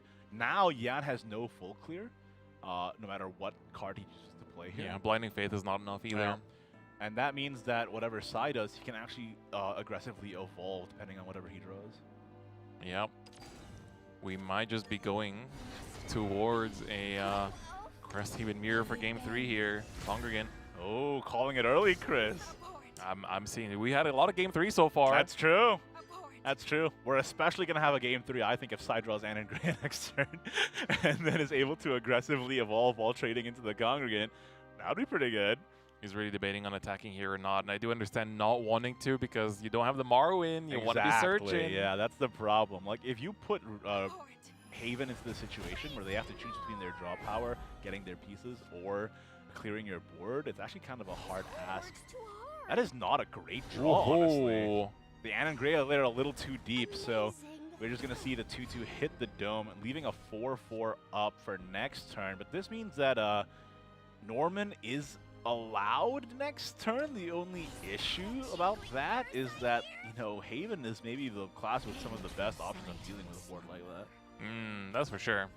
All right, gonna actually pass and allow for the search to happen, which also means like sometimes you can ignore Haven's followers because they might not just attack anyway. Yeah, I'm not seeing a Marwyn in play, right? I mean, with Sai gets a lot of information from Yan doing extra play point congregants there, because otherwise he probably would have just slammed the Marwyn instantly on that turn and just traded into the 4/4. Just taking 4 damage first. Seeing no Marwyn on turn 4 means that he probably knows that there's no Marwyn in hand, so he's feeling pretty safe unless this Congregant top decks. Sai just ignoring the board, knowing that they don't want to attack and just making it harder to answer everything. This is a little awkward. Yeah, I mean, this is extra play point? It's you know, Crest Haven's the hard deck to fight against, but there are gaps in the armor where, like you said, certain turns where they are forced to do something to advance their game plan and they can't react to what you're doing very effectively. And if you can exploit those openings, you can have a situation like this where you kind of put them between a rock and a hard place. And finding that gap is where the satisfaction comes from in trying to beat Crest Haven in the first place. But you know, extra play point rodeo, baby. That might be the way. What do you toss? Oh, it's kind of tough, but you already have the Supplicant up, so I think that is throwable. Or the Dose, because you're going to pull it out, I guess. You're going to pull it out anyway, yeah. And again, in this matchup, you kind of want multiple temples, I guess. So yeah, I guess that makes sense. This will take out the Normando, but this is... Heck, it is a full clear if you trade all. But the problem by trading all is that you still don't draw your Marwyn. Yep. Still have... I mean, now you have the extra draw power from the temple. And you are finally doing some chip damage from your 4-4 that's been ignored for this whole time. Kind of telling Sai, it's like, hey, you can't ignore my board the whole day, all right? Yeah, but now it's kind of stressful for Yin because he does not have enough crest to do Benison with no drawback. So if Sai is able to aggress here, it's going to look a little dicey. Yeah, where's the Wilbert? Where's the Marwin? All of our permanent crests are missing in action. Only 2 Evolve points remaining, and those basically both have to be committed to that. So that means Guild Elite is going to be very hard to use this game, too. I mean, like, Wilbert technically is optional, but if you don't find the Marwin on time, like... that is non-negotiable. You are, as the kids say, chopped. So Yep. I don't think you're able to come back from that. I'm afraid not. Yeah. All right, this will answer the board. Not the cleanest, but you don't have to deal with the 4-4, right? You just go 4-5 face. That's what I would do. Down to 7. Yeah. This is just the... You have to Benison. You don't have a choice. Yeah, I'm afraid not. Still not finding. You can draw first. Draw first, gamers. Blinding Faith. You only have 7 play points. You can't do it. Yeah, this is... But you know what they say, Chris? Things are often chopped and cooked before they're served and ate, so... You're so right. That's some true wisdom right there. That is the wisdom that you can only learn on the SVO broadcast. I think you gotta pop the temple, I think. Does that even matter, though? With Sai having Super Evo, you can just pop it with the Super Evolve ping.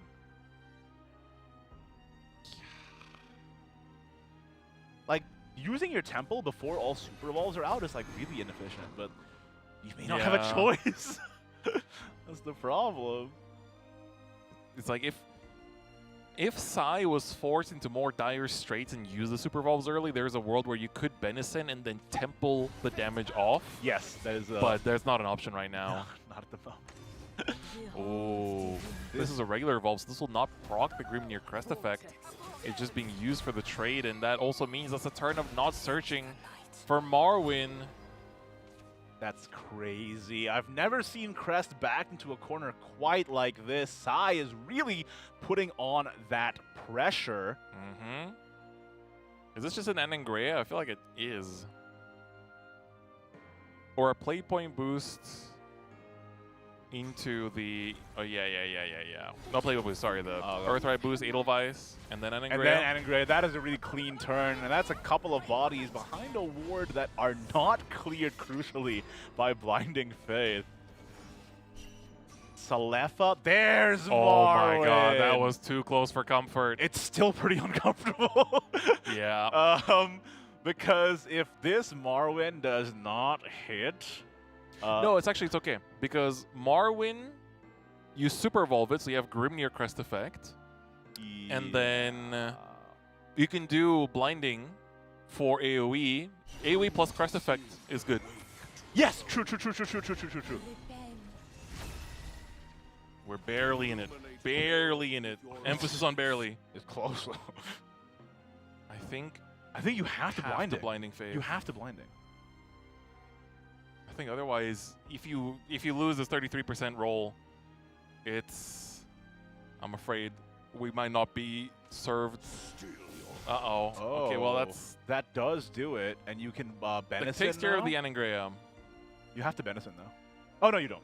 What am I talking about? You would have done it the other way around then. Yeah, true. And you know, even with the new update where they make the crest more visible, I always just forget the Grimnir. In my own personal games, I spot it on stream, but when I play Grimnir, I'm like, I never remember that guy. I feel you. I feel you, man.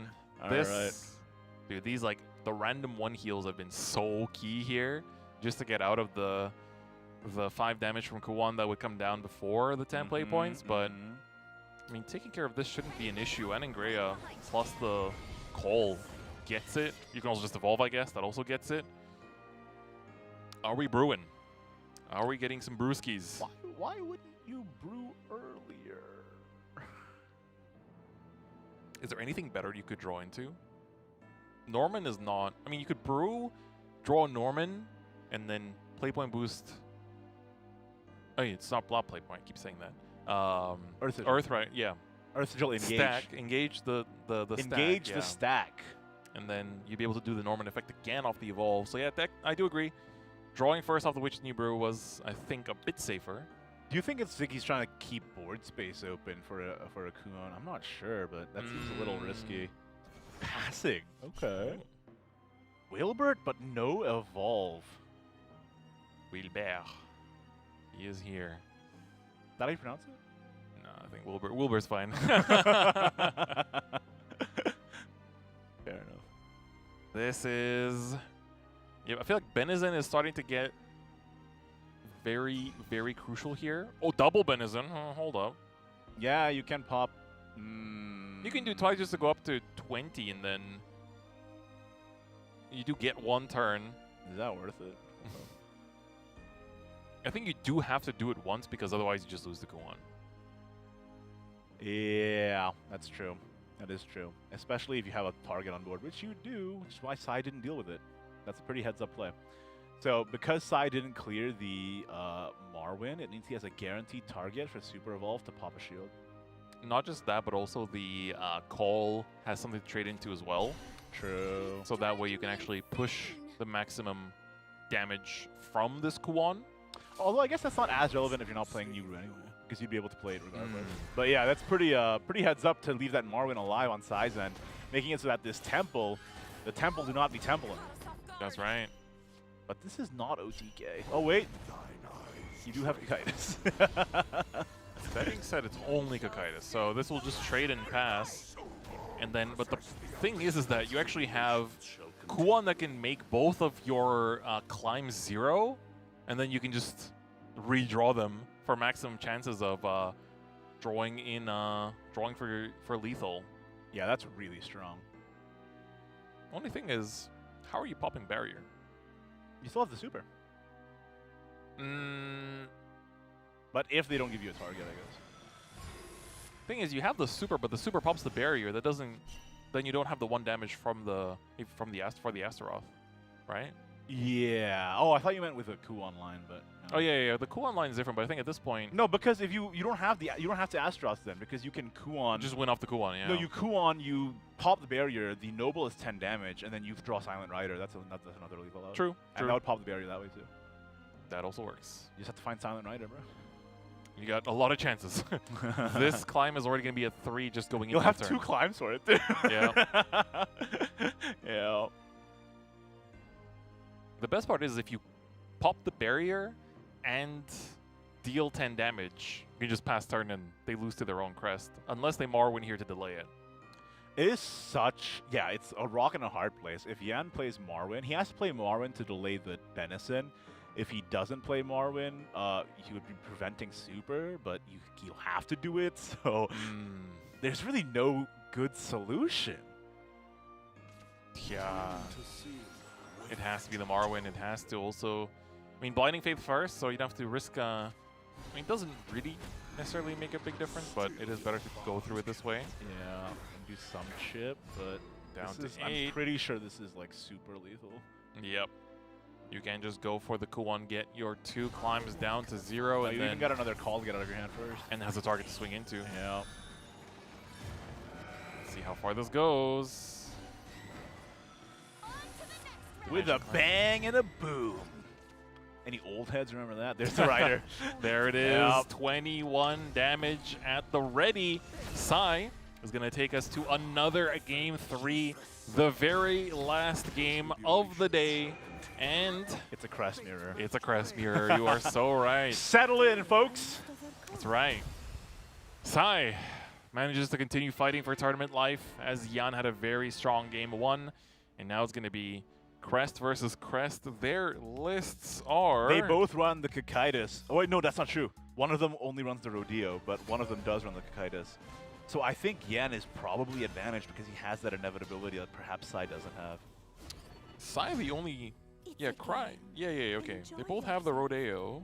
You look bored. And then, yeah, Jean Cocytus is on Yan's Yan's side. Sai doesn't play that top end. Okay, well, let's see how big of a difference that makes. For those curious, by the way, today's decks between these 8 players, we have 6 spell boosts, 2 crests, and 2 mode abysses. And then, so that's already 10. and then a bunch of 1-ups. So we got 1 Loot Sword, 1 Roach Forest, 1 Puppet Portal, 1 Izudia Forest, 1 OTK Dragon, and 1 mid-range Abyss as well. So pretty good showing overall, of course. Spell Boost is the most popular, but already, I mean, no matter what, 2 of the 6 Spell Boosts will be gone after today, and 1 of the 2 Havens will also be gone after today as well. Yeah, it's pretty crazy how the distribution turned out, man. If you asked me to put money on it before the cast started, I would not have told you that Izudia would have made it to the winners finals. But Yeah, dude. anything can happen in SVO, man. That's why you got to tune in every week. That's right. Speaking of anything can happen, I do think that Yen's Kakaitis does give him an edge in terms of inevitability. So like while they're both doing heal trades, with Benison and Pass, if Yen ever just draws into Astaroth, he instantly wins. So if he can find it on time, I mean, and has the opportunity to play it. So Yen has that like end game option that Sai simply doesn't have. But whether or not he'll have the opportunity to play it, because that's the big question, is that Astaroth is a whole turn. Yeah. And if you're not letting up on the pressure, he might not be able to play it comfortably anyway. Yeah, this is... Oh, it's just Grimnir into Grimnir. No new crest being generated. Yeah, that's a pretty bad hand for Yen, too. Like, with no Marwyn and no Congregant. Meanwhile, Sai's got it all down there. He's got the Marwyn on time. He's got the Congregant on time.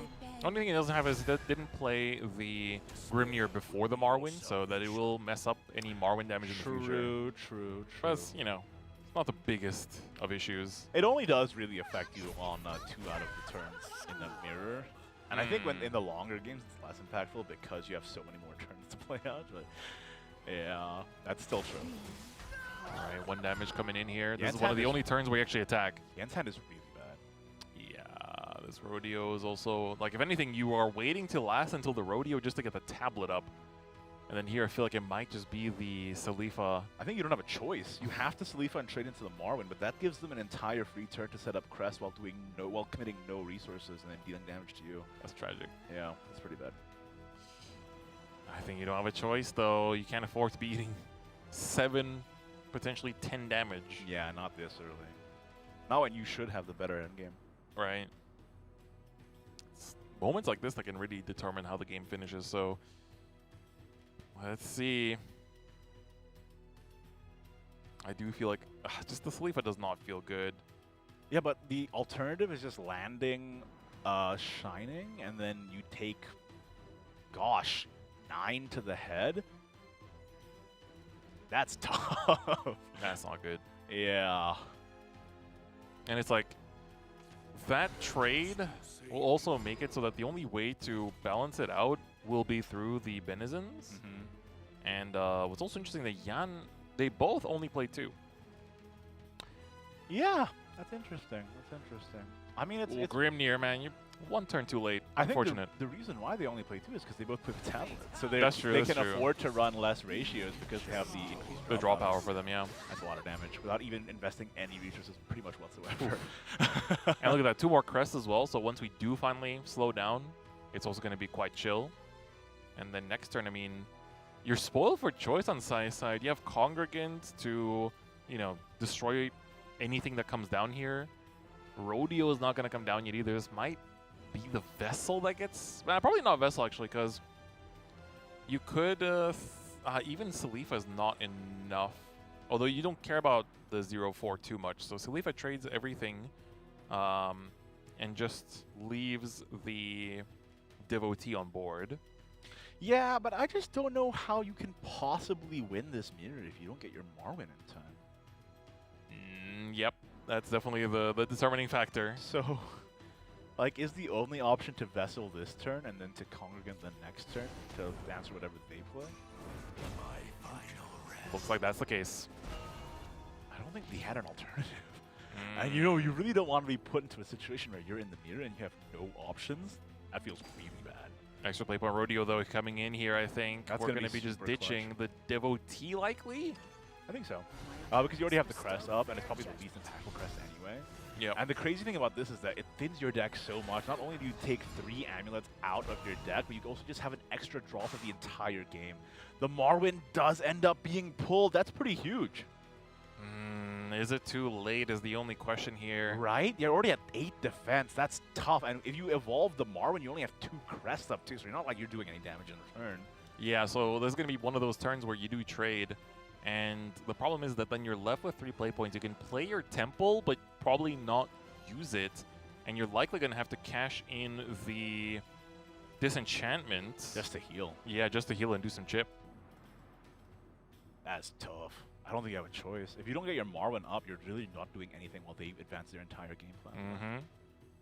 I mean, the 4 damage, that's going to add up a lot, right? Especially for Sai right now is like just 2 instances of 4 wins you the game. Are we rodeoing here? But Rodeo wouldn't even be able to activate the Temple because he's only at 1 crest. Yeah. That's tough. Yeah, we get to thin out a little bit, get some extra card draw going, He has to disenchant. some extra healing going, but surely Disenchantment, yeah, I have to go for it. Get the heal down, and then unfortunately the Grimnir there does not get its full effect out either. So now, this is where Congregant shines so much for Sai as well, right? Oh, yeah, that's so free. It's free, you get to use a regular evolve too, don't have to worry about the supers, and then still have your 2 supers for later. This is the 4th crest, so you're still doing clean damage, where now it's just you need, you know, 2 more turns after this essentially to win the game. That's right. And if they ever threaten you, you can just instantly turtle up with the Temple on your board as well. Gilnelis is good for the heal, but you gotta play the Marwyn. Yeah, if you don't play the Marwyn, you're literally not doing anything. That's the problem. And that's how you take advantage of the deck. Like, they have to play the Marwyn eventually, and if you can put them in rough spots to make it so that that play is awkward, you're in a huge advantage. This could even be a situation where you do Marwyn. This is the turn where Marwyn can also trade, and then you could even play the second Marwyn now already just to get stats on board and get the second spell, the second torrent, just to have that removal for later without having to commit the 4 play points before that, because the only issue is that... Then you would pop Dose of Holiness to clear the board, I guess. Yeah. Or are we looking for Salifa here? I mean, Salifa's not that good in this matchup. No. In the Yeah, that's first definitely place. a tech against the wider, more aggressive range. There she is. All right. Just going in for that healing. Ooh. I guess this is technically the most healing you could possibly do. Touch me. Go on. Super Evolve, heal 5, go back up to 16. Try to delay the game as much as possible. Wilbert, that's the 3rd permanent crest potentially there. Wilbur off the top is pretty huge, especially since you can play it alongside Torrent here. Yes. No matter what, you And clear Grimnir is board. also live right now. Yeah. So no matter what, you clear board and still deal face damage while getting your 3rd permanent crest up. This is really strong. I do think this is likely going to be just the Wilbert, especially because you already have so many tools on the board for emergency healing or emergency barrier. You have a second barrier in hand for later as well. And then the Gilnelises are actually going to be so big here because you've seen your opponent use 1 just to heal. So Sai can now save these for when both players are at 10. And since Sai went 2nd, that also means that you get to essentially just save them for the big damage. Supplicant for the 5th here instead. I guess you can also theoretically wait for your other crest to expire before you play out the Wilbert and only evolve it when you really need the Grimnir crest to help assist. That's true. In a way, it's like saving an AoE. It's just that the AoE isn't a card, it's an effect. That's pretty Yeah. cool. It's a little combo. Yeah, that's right. But how do you even get out of this if you're... And finally, the Marwyn comes down around 5 turns too late, unfortunately. Right. And this is going to be able to take out what's on the board, but is it enough to bring him back from the brink? I'm not so sure. And remember, with Sai conserving 2 super evolves, any barrier that comes up with this Temple of Repos can be easily thwarted. Also, just the amount of crests for Yan right now is still tragically low. That's right. We're not drawing our pieces. Didn't see the Congregant early to help find those pieces either. Yeah. It is going to be Dose of Holiness and Blinding Faith doesn't feel the best, but again, That feels pretty inefficient. I don't know. I would maybe just play Congregant here because you can evolve it the next turn anyway. yeah, it's also stats. Yeah. Looks like that's gonna be the case. Gosh, you're tempted to pop it, but you know that they have a super, so. Yeah, they got supers for days. This is tough for Yan. Yeah, for Sai, it's still relatively chill for the most part. I mean, essentially every turn is going to be a cycle of I take out your board, I deal 5 damage to face. Welcome to the Crust Mirror, brother. Yeah. So, yeah, this is looking pretty straightforward. All right, nice chip heal. The third Marwyn. They all came at the wrong time. Bro was late to work. Yeah, this is the life totals are not that different. The only issue is that Sai does not have keeps drawing into the only crest that He already has. Yeah, that's the issue. Ugh. It's a little awkward. I think the Congregant has to happen, no matter what. Is this a Torrent angle? Torrent and put down the second temple? That's a little odd. Or just Grimnir is also fine.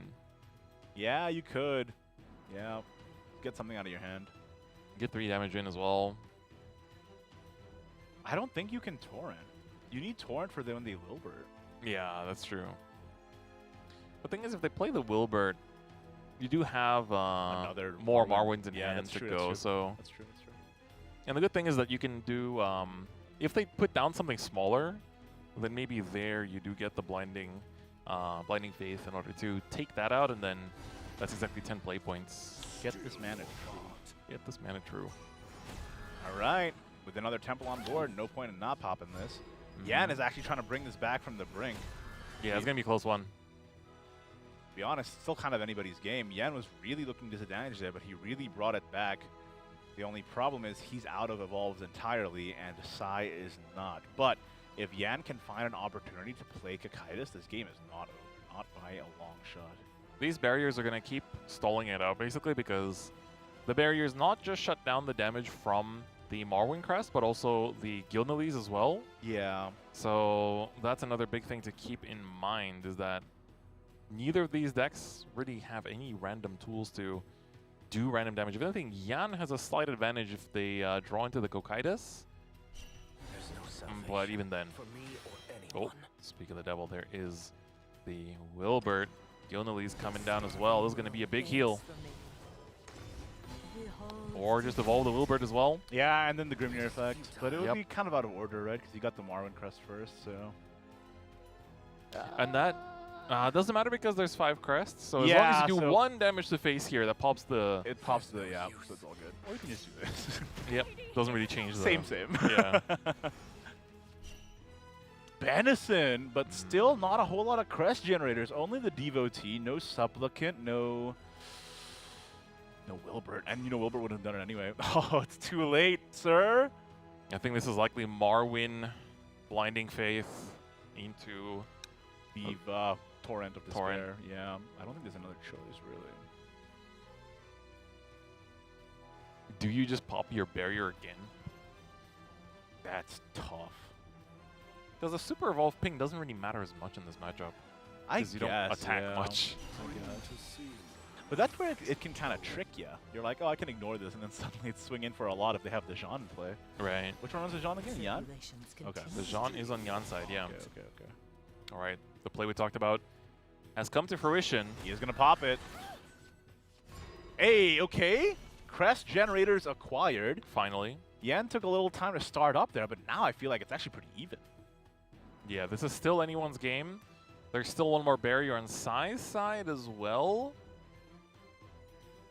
And that could be big, especially because you can use your own Torrent here to delay all of your remaining crests.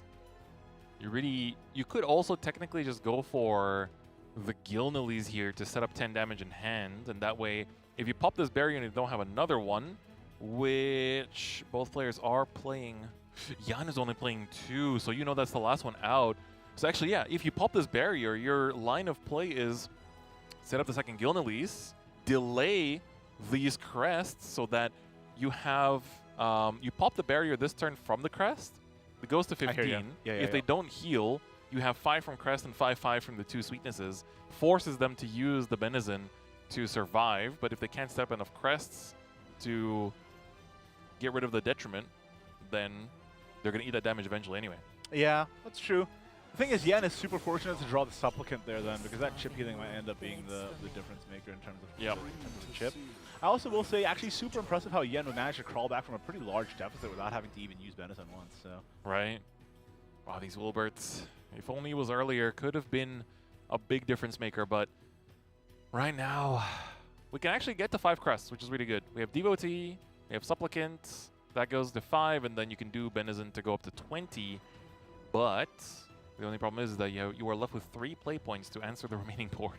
yeah, and that's still a Marwyn on the field that can at any time just become 7 attack menace. So You still have one more turn, though, because... Actually, no, you don't. You have to heal... So at the very least, you have to play Supplicant for it to be... for the requirement to become 16. So you could do Vessel if that's your only form of board clear that you want to go for this turn. And then that way, after you Vessel, you play the Supplicant that heals you to 16, and then that way you are evading Crest, Sweetness, Weakness. you would put you literally just out of range. Just by 1, which means you live for 1 more turn, but if that 1 more turn means you play double Benison, you're back to 20 with no detriment. That's the thing. This could be pretty big. Ooh, the dose is big. The dose That's a really nice low investment way to clear the board here. this is good. Super impressive on Yan. Yan is crawling back. really crawling back. It's insane. And this again delays Sai just pushing the button by another turn. And I think this might ask Sai to actually use the barrier now. Because now we know that the next turn is going to be 5 ping. And if you can delay the 5 ping while healing to 16 yourself, you're technically getting out of that lethal range as well. No, but didn't we see a couple of Gilneases already used on Yan? We did. So I think Sai is not as concerned. True, I guess you can save it for if you see a Kokaitis come down. Yeah. It's crazy. You have to really think that far ahead, especially with a 12-card deck. It could come down at any moment. Especially when you get 2 draws per turn. Yep. They're both engaged with these tablets. Gonna continue going through it. What do we see? Disenchantment is another source of damage. And healing. That's a pretty big pickup. Yeah. That means you don't have to Desperation Benison anymore. You can just like Devotee, Disenchantment, or I think probably better is to set up the Unholy Vessel in case you draw Kokaitis, right? That too, yeah. Unholy Vessel, engage, try and draw into Kokaitis, and then see where you go from there. Yeah, you know that their maximum next turn is 15. But okay, we're going to play the Devotee here. You do have to go above 15 no matter what. Yeah, that is the issue, but you can just play Benison now. Yeah, Vessel Benison will get the I job think done. Vessel Benison is the play. Because now, if you draw into Kokaitis, you have a 0-cost clear as you lead up into either an Astaroth or a Silent Rider. So let's take a look at what's in the box. It is not Kokaitis. Kokaitis is in the bottom 9 cards for Yen. That's tough, but ooh, this game is way closer than it looked in the first half. Oh yeah, what's the meme? They got us in the first half, not gonna Yep. lie. Suddenly Yen is the one holding all of the cards, even though he had a really awkward road to get here. Never even setting up Wilbert, but at the end of the day, I said from the beginning, the one with the Kokaitis, I think, is the one that has the favorability in the mirror. Just 'cause of When that- it gets this late, yeah. Yeah, with the inevitability, man. Like, and we mentioned this over and over and over again. Like, if you can't take advantage of that, like, breaking point in the early to mid game, and they can just outgrind you, that's tough. 100%. This Torrent to delay could be important, as we haven't seen the Benisons from Sai's side yet. The barrier is going to come down as well, just in case. All right, now we're back to the point of the game where... No, actually, we're not. Because even though Yen is down to 15, we'll heal to 16, so we're still not in lethal range. Yeah, he will heal to 16. He also has Shining Disenchantment in hand, so he can heal back to 20 if he wants to without thinking Benison. I think This is a tough ask. So the 3-5, the best way to clear that would just be to disenchant, but then you're not dealing burn. Do you care about dealing burn if you know you have the Cocytus and they don't? I do think that popping the Barrier before the crest effect is is very good. important. Yeah. Only issue is that you're not really spoiled for choice on how to do it. So you're either popping the vessel here, which doesn't feel too good, No, because then that means your Cocytus turn is unprotected. and you're only playing 2 of them as well. Yeah. So I don't think you're going to do that. Congregant is a choice as well, but then Congregant and the Disenchantment does not do any damage to the face. It does not, but it does pop the barrier in case you draw Asteroids. Which is actually perhaps Benison does go again. for a Benison. Alright. Keeping Disenchantment for potential burn. I cannot- Still, bottom 7 Cocytus. We'll get there eventually. We'll get there eventually, one day. It might be tomorrow. I wonder if that Benison was premature, knowing that Sai does have double sweetness in hand. Like, you could have healed back 10 rather than 5 that turn. Or like later in the game, I mean. Yeah, so now the way for Sai to set up lethal here is to play this Disenchantment, and you essentially will then have a 19 damage combo. So, But one of his crest runs out next turn. Okay, I think Cashing now. in. Okay. push down to 6. We've This is seen the 2 really Benisons. close. This is really close. He knows that you can check the deck list. Yan does not have any more Benisons. Both I have was been just thinking, actually like, used. that Benison might have been premature. Mm-hmm. Heals up to up 10, to but we know that's 10. not enough. Well, yeah, that's right. 11 he is has, enough, He has Supplicant. Oh yeah, he's gonna heal with Supplicant, right? Is there a world where you Marwin just to delay? I don't know if that feels very good. You can only remake one of these crests. That's the problem. That's true. Man, the deck sizes are both so low. Cocytus in the bottom 5. Bottom 5. You're so right. Cocytus would have been a game maker if he showed up.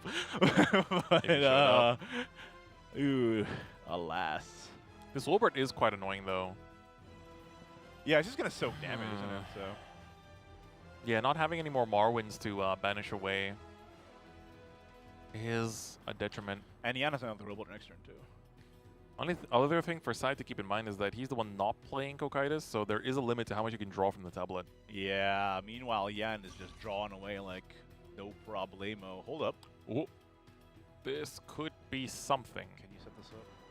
Still has Super Evo, so this could be a big source of healing, which is going to be important at this stage of the game. Yeah, that's absolutely true. Yeah, I think you're forced to go into this and then meet. What does the vessel get cashed in? That does set up lethal for the following turn. Sweetness comes down here, and then you just pass. yeah, The Grimnir effect. you attacked, so you don't have the crest effect this turn. Cocytus finally That's comes Cocytus, down. but it might be too late. I think so. There's no more barriers remaining. Down to 3 crests as well, so your damage output is now also down. This game has me on the edge of my seat. I had no idea who was going to win this from the beginning to the end. Like- Yeah. It's now finally starting to look like Sai, to be honest, with the Voracity in hand. The thing is, with the Vessel, like nothing that Yan puts down on this board matters because the Vessel is in play. So here we just, It's not enough healing. yeah, it's not enough healing. You only go up to 6. Wilbert in Prey? Is that all you can do? Cash your vessel in now, get rid of the Gilmleys, Wilbert and Prey? There's no salvation for me or anyone. I do feel like the Supplicant. It's one of those like lines it's not a winning line, it's a not dying line. That's right. Sweetness comes down for the 5. Supplicant That's comes in lethal. for the 5th, and there is the last damage. An insane set, honestly, Chris. Went down straight to the wire at the very end. That crest mirror was a dynamic back and forth. I think if Yan was able to draw that Cocytus even 1 or 2 turns earlier, the outcome might have been entirely different. Jan played so well. Really, really did give it their all. Tried to survive in this losers bracket, but I'm afraid when you have 8 of the best players in the world, if our entire SVO region in here, every game is going to be close. And keep in mind, remember that Sai in the qualifier series top-8'd twice. So Yes. I don't think there's anyone hungrier than him for this. So yeah, tough break, but really amazing gameplay. I think definitely you should not walk home disheartened by that. Really amazing performance from both players there. So unfortunately, Yen is going to be eliminated, but that means Sai is moving on to losers next round. So let's take a look at our bracket to see where we stand at the end of day 1, please. It's been an insane day of competition, and up there in winners finals, we have Barrick with Izudia, Forest, and Puppet Portal up against Alahan Pro with Mode Abyss And Roach. the only Roach in the tournament. Meanwhile, down there in the losers bracket, hold up, back to us. Hello. There we go. There in the losers bracket, we have Artify up against DB Tempest and Cloudy up against Sai, who we just saw. What are they running, Chris, once again? Yep, so Artify is going to be with that mid-range Abyss that we've been enjoying watching so far, together with the Spell Boost Rune. And Tempest is bringing Mode Abyss with the Spell Boost Rune as well, so we're going to have an Abyss and Rune matchup to start the day tomorrow, I believe. And then we're going to have Cloudy, who is bringing the Loot Sword, the only one to bring it, into the tournament with the Spell Boost Rune, against, of course, Sai that we've been watching just now, the only player remaining with Haven, and, of course, with the Spell Boost Rune as well. Truly a diverse array of lineups. For a diverse array of players, it's really what you want to see. And guys, the competition is not over. This was only day 1 of 2 days. Tomorrow is Finals Sunday, so you definitely want to tune in right here on this channel at the exact same time it started today, I believe. That's right. So guys, remember, this is a very rare chance for not only double elimination Shadowverse, but also the prizing is unreal. Not only is there cash and glory, but the top 2 players get a trip to Japan for World Grand Prix to compete for 100 million yen. So, and don't forget this lovely trophy as well for that's the champion. right. Yeah, It's been blessing our table the entire time. This is the only time we get to see it. Yeah, it's not ours, man. We don't even get to touch it. That's right. So already Well, tomorrow we will have a champion. We will have a winner. And it's going to be a long, long road ahead because we still have the entire losers bracket. So tomorrow we're going to have losers round 2 to start off the day. And then the winners finals. So that means already in the 3rd set of games tomorrow, we're going to know the first person going to Japan, right?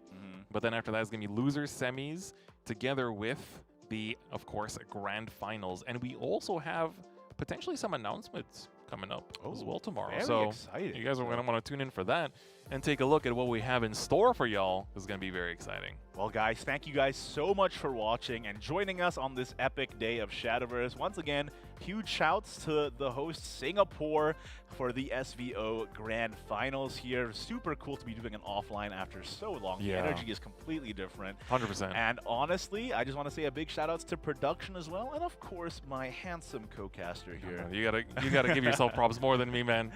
He's been guessing me up this entire day, bro. You're the carry. I'm just a good friend. He's the goat. And I just want to say, guys, make sure, once again, big reminder, write this channel down tomorrow at the same time it started today. Set those alarms. Set the alarm and tune in. You do not want to miss it. And yeah, come back here on the Shadowverse channel, and we'll see you tomorrow. Peace. Bye-bye.